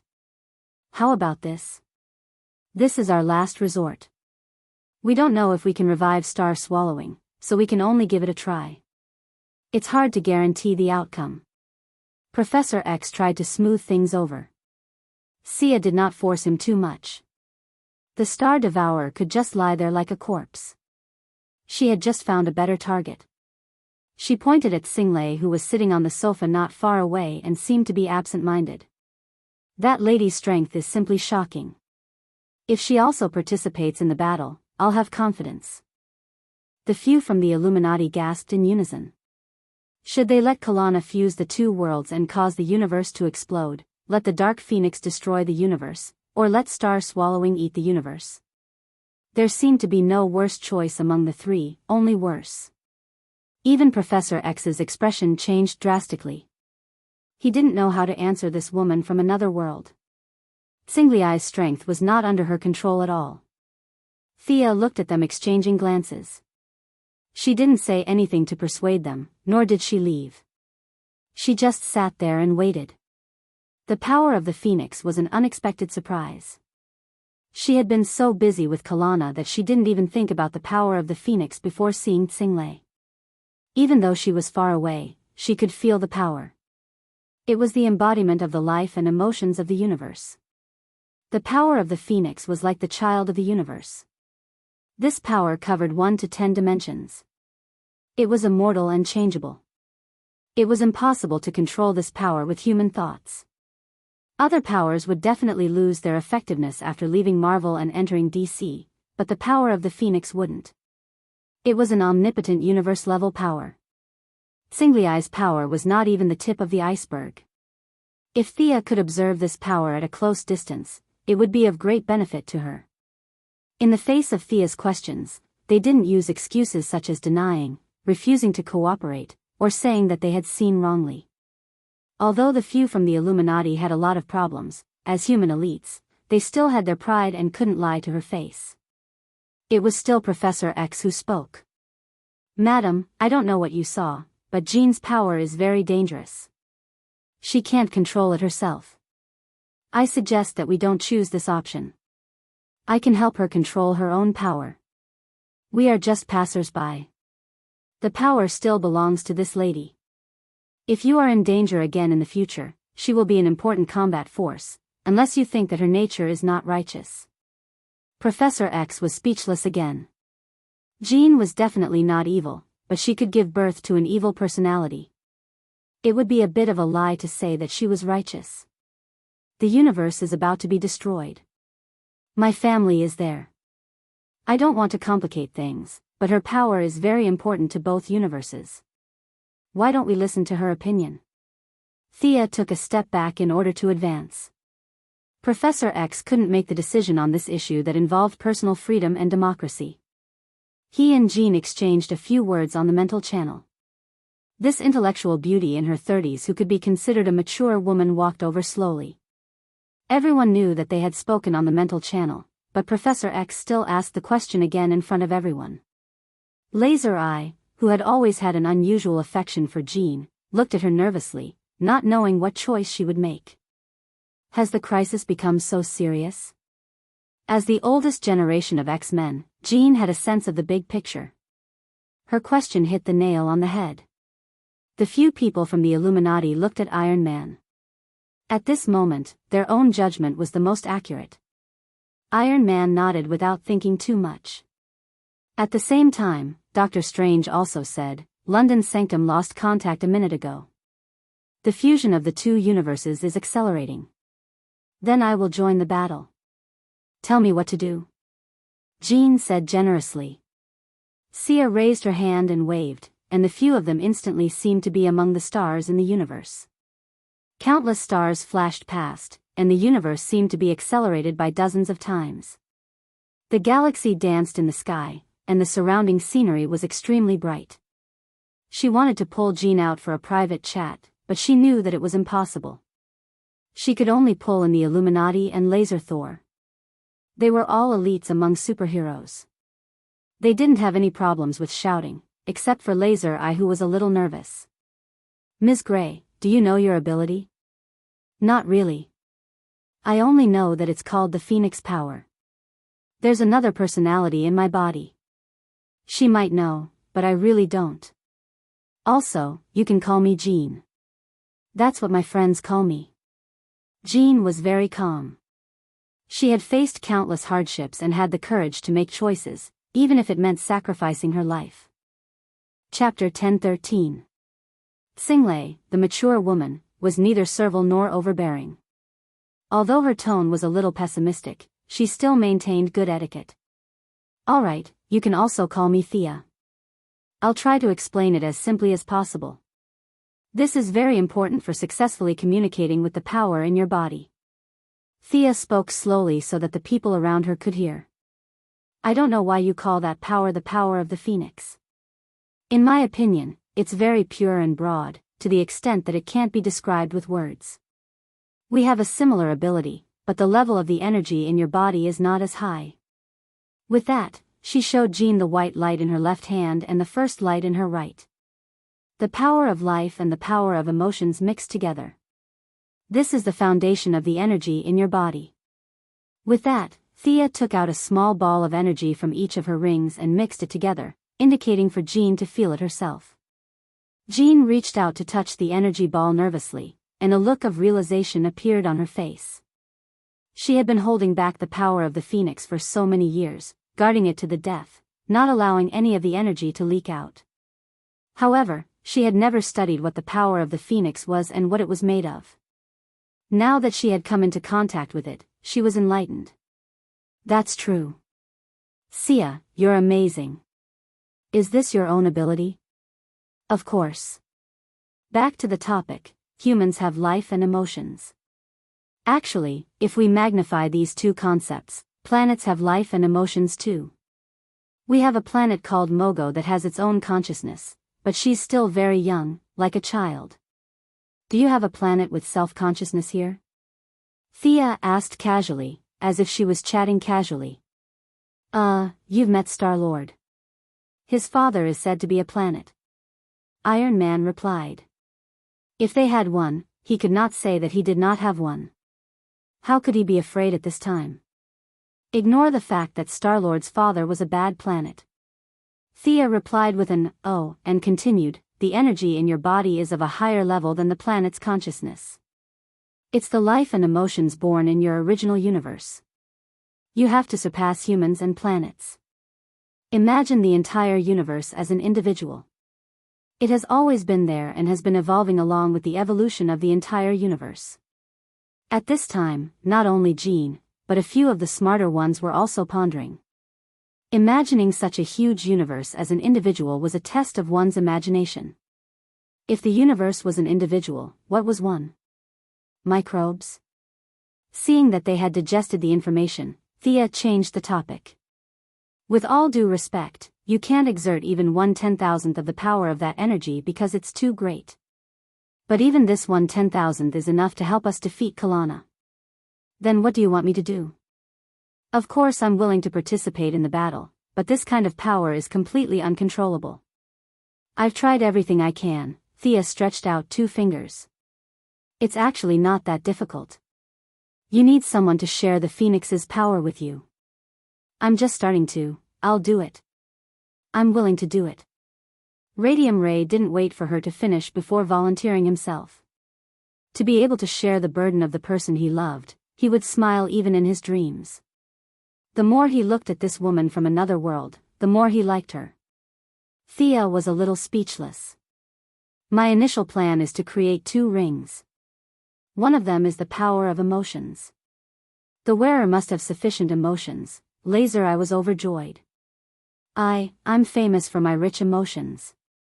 My will is also strong enough. Thea was simply too pleasing to the eye. If it wasn't for the fact that this was not the right place, he would have cut off the chicken's head and become sworn siblings. Thea thought of something and almost burst out laughing. But she still pretended to be happy. That's great. Also, we have to create a life ring. The wearer must have sufficient life force. Laser eyes couldn't be seen because of his large eye patch. But from his facial expression, it was obvious that he was at a loss. Pfft, haha. I'm dying of laughter. There was almost no superhero here who didn't know the relationship between Laser Eye, Jean, and Wolverine. Strong life force? Was there anyone with stronger life force than Wolverine these days? Iron Man and Thor laughed very unkindly. Doctor Strange and Mr. Fantastic thought that Thea didn't know. After all, Wolverine wasn't present today. The two were trying hard to hold it in, afraid that they would laugh out loud. Even Dr. X, a good man, had a headache when he thought of the entanglement between the three students. Thea pretended to be ignorant.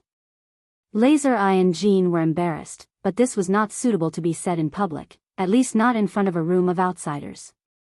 As for whether Deadpool could do it except for Wolverine, the two automatically ignored this person. The love triangle was messy enough. They didn't want to provoke the guy who liked to make trouble. What did I say wrong? She asked knowingly. No, please continue. Laser Eye was so depressed that he didn't know who to complain to. Then I'll continue. If two people help you share the burden, you can control the power of the Phoenix for a short period of time. This time depends on the emotions and life force of the two wearers. Even if the power of the Phoenix is only 1/10,000th of the overall will, it can't be borne by an individual's spiritual power. The birth of a new personality in your body is the result of long-term spiritual pressure. If my plan to share the burden can be realized, I think that personality will gradually be assimilated by you. After saying that, she snapped her fingers, and the few of them returned to the Avengers headquarters again, as if they had never left. Since Laser Eye and Mr. Scott are willing to share the emotional burden, then find the person with the strongest life force. It's best to be a close friend or family member or something because the spiritual power of the three people is connected, and there will be some telepathy. If you have no problems, we can continue to the next step. Thea said calmly. The leaders of the Illumunion, including the Black Bat King who usually couldn't speak, looked at Professor X strangely. This was Professor X's family matter, and they wisely chose to watch. The old bald professor was a little conflicted, but he quickly made up his mind. If Jean could really use the power of the Phoenix freely, it would definitely be a good thing. As for the dispute between the three students, let them solve it themselves. He informed Wolverine in the spiritual channel, and Thea made the ring. The laws of the two worlds were different, but the lantern ring manufacturing technology that First Lamp taught the little blue man was really amazing. God knows how many years this technology had surpassed the current world. Using the ring to hold emotions and use emotions was still incredible today. It didn't take long for Wolverine, a burly man with a rough aura, to arrive at the headquarters of the Avenger Alliance. He was accompanied by the white-haired and black-clothed Storm. Thea quickly finished the initial ring manufacturing work, and the few of them briefly introduced it. Chapter 10:14. Mr. Logan's life force is indeed strong. If you don't have any objections, shall we begin? Wolverine, of course, had no objections. Like Laser Eye, he agreed without much thought. Thea symbolically asked for Dr. Strange's opinion. In the real world, the power of the Phoenix was too destructive. Even a trace of its aura would cause immeasurable damage to the universe. Although the magicians in this world were a bunch of weaklings, the dead Alpha Centauri and Dr. Strange in front of her were very strong. In her opinion, they were both at the same level as Circe. The three temples set up by Alpha Centauri when she was the Sorcerer Supreme were not bad. It was the same principle as the new world she had set up. It was to intercept all high-dimensional enemies in a slightly higher plane. Now it was time to borrow the defensive facilities inside. Most of the heroes stayed at the Avengers headquarters. A few magic enthusiasts, or those who had a deep interest in magic, such as Iron Man and Batman, also followed. Lady Sophie did not care about the onlookers. As the president's daughter, it was normal to be surrounded by onlookers. She could read comic books at the press conference, but this was nothing. However, Uncle Wolf and Laser Eye were not used to so many people standing around. Thea sat cross-legged in the empty hall and beckoned them to sit in front of her. The magicians of the New York Sanctum were initially startled by this group of people. Although Dr. Strange gave up the idea of seclusion after he came to power, they were still surprised to see so many non-magicians at once. The remaining 3 protagonists sat in a triangle according to her instructions. Jean sat in the back, while Laser Eye and Wolverine sat in front. Thea handed each of them a ring. I will divert 2 main forces from the power of the Phoenix. The Ring of Life can make your life force more vigorous, and the Ring of Emotion can add emotional energy to your attacks. In addition, the 3 of you will have some telepathy in the future. Pretending not to know the relationship between the 3 of them, she held back her laughter and spoke seriously. A man and a woman having mutual feelings was very beautiful and sweet. Even if it was a man and a woman, it was fine. However, if there was another person in the middle, the feeling could not be described with words. Laser Eye and Wolverine's eyes inadvertently met.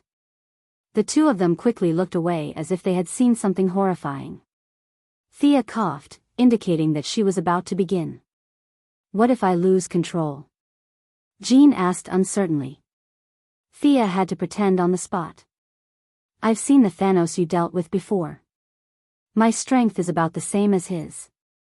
The power of the Phoenix is indeed powerful, but to say something arrogant, the power in your body is not even 1/10,000th of the total. If I go all out, even if you're in your dark state, you're still not my opponent. These words were not polite, but they all breathed a sigh of relief. In order to reassure her, Thea directly released more than 10 sealing techniques on Jean's body. Try it. How much of the power of the Phoenix can be mobilized in this sealed state? Jean was a little nervous at first, but after a little feeling, she found that the power of the Phoenix that she used to suppress with more than half of her spiritual power did not seem to exist. This made her have some understanding of Thea's strength. Continue, gradually release your restrictions. Thea said casually. Jean gritted her teeth, clenched her fists, and gradually relaxed her spiritual power. It had to be said that it was very impressive for a mortal to be able to control and suppress it to this extent. The process of letting Jean release a trace of the power of the Phoenix was easy to say, but it could break through many barriers.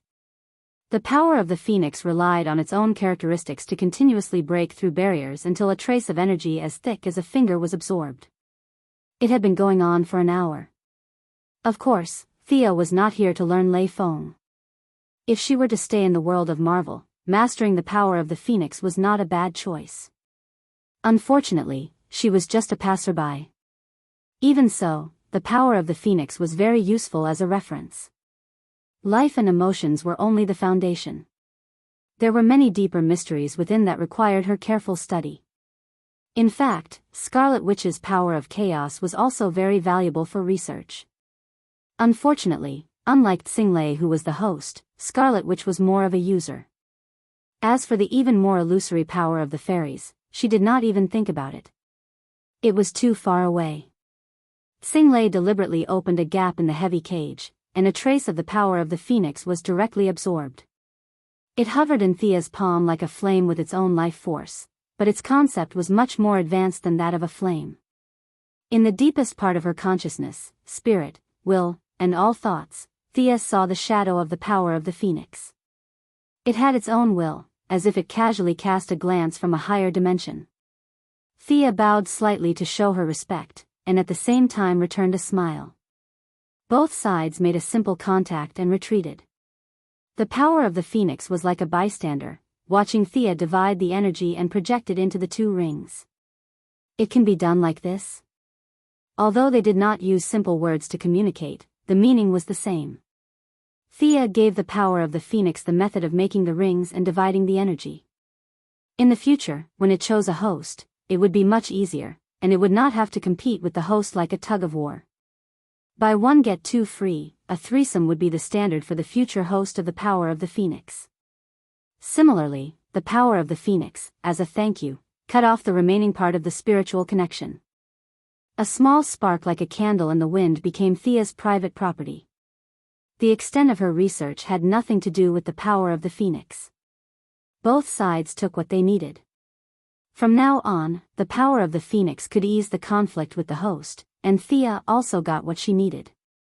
In the outside world, with her actions, a surge of life force and emotional power seemed to be extracted from the sea, and the surging energy was injected into the 2 rings.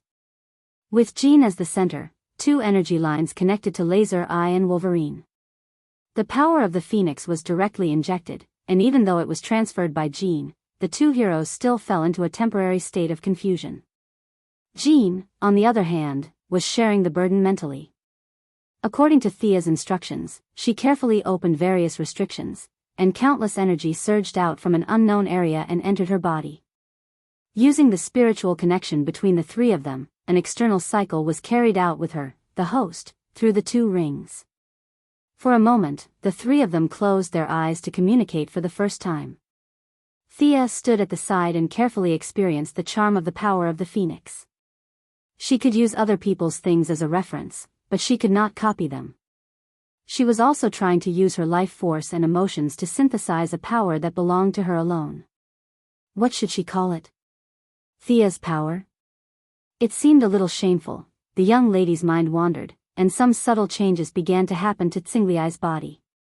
Her hair became redder, and her temperament became colder. At the same time, a power that far exceeded the limits of the universe began to burst out in her body.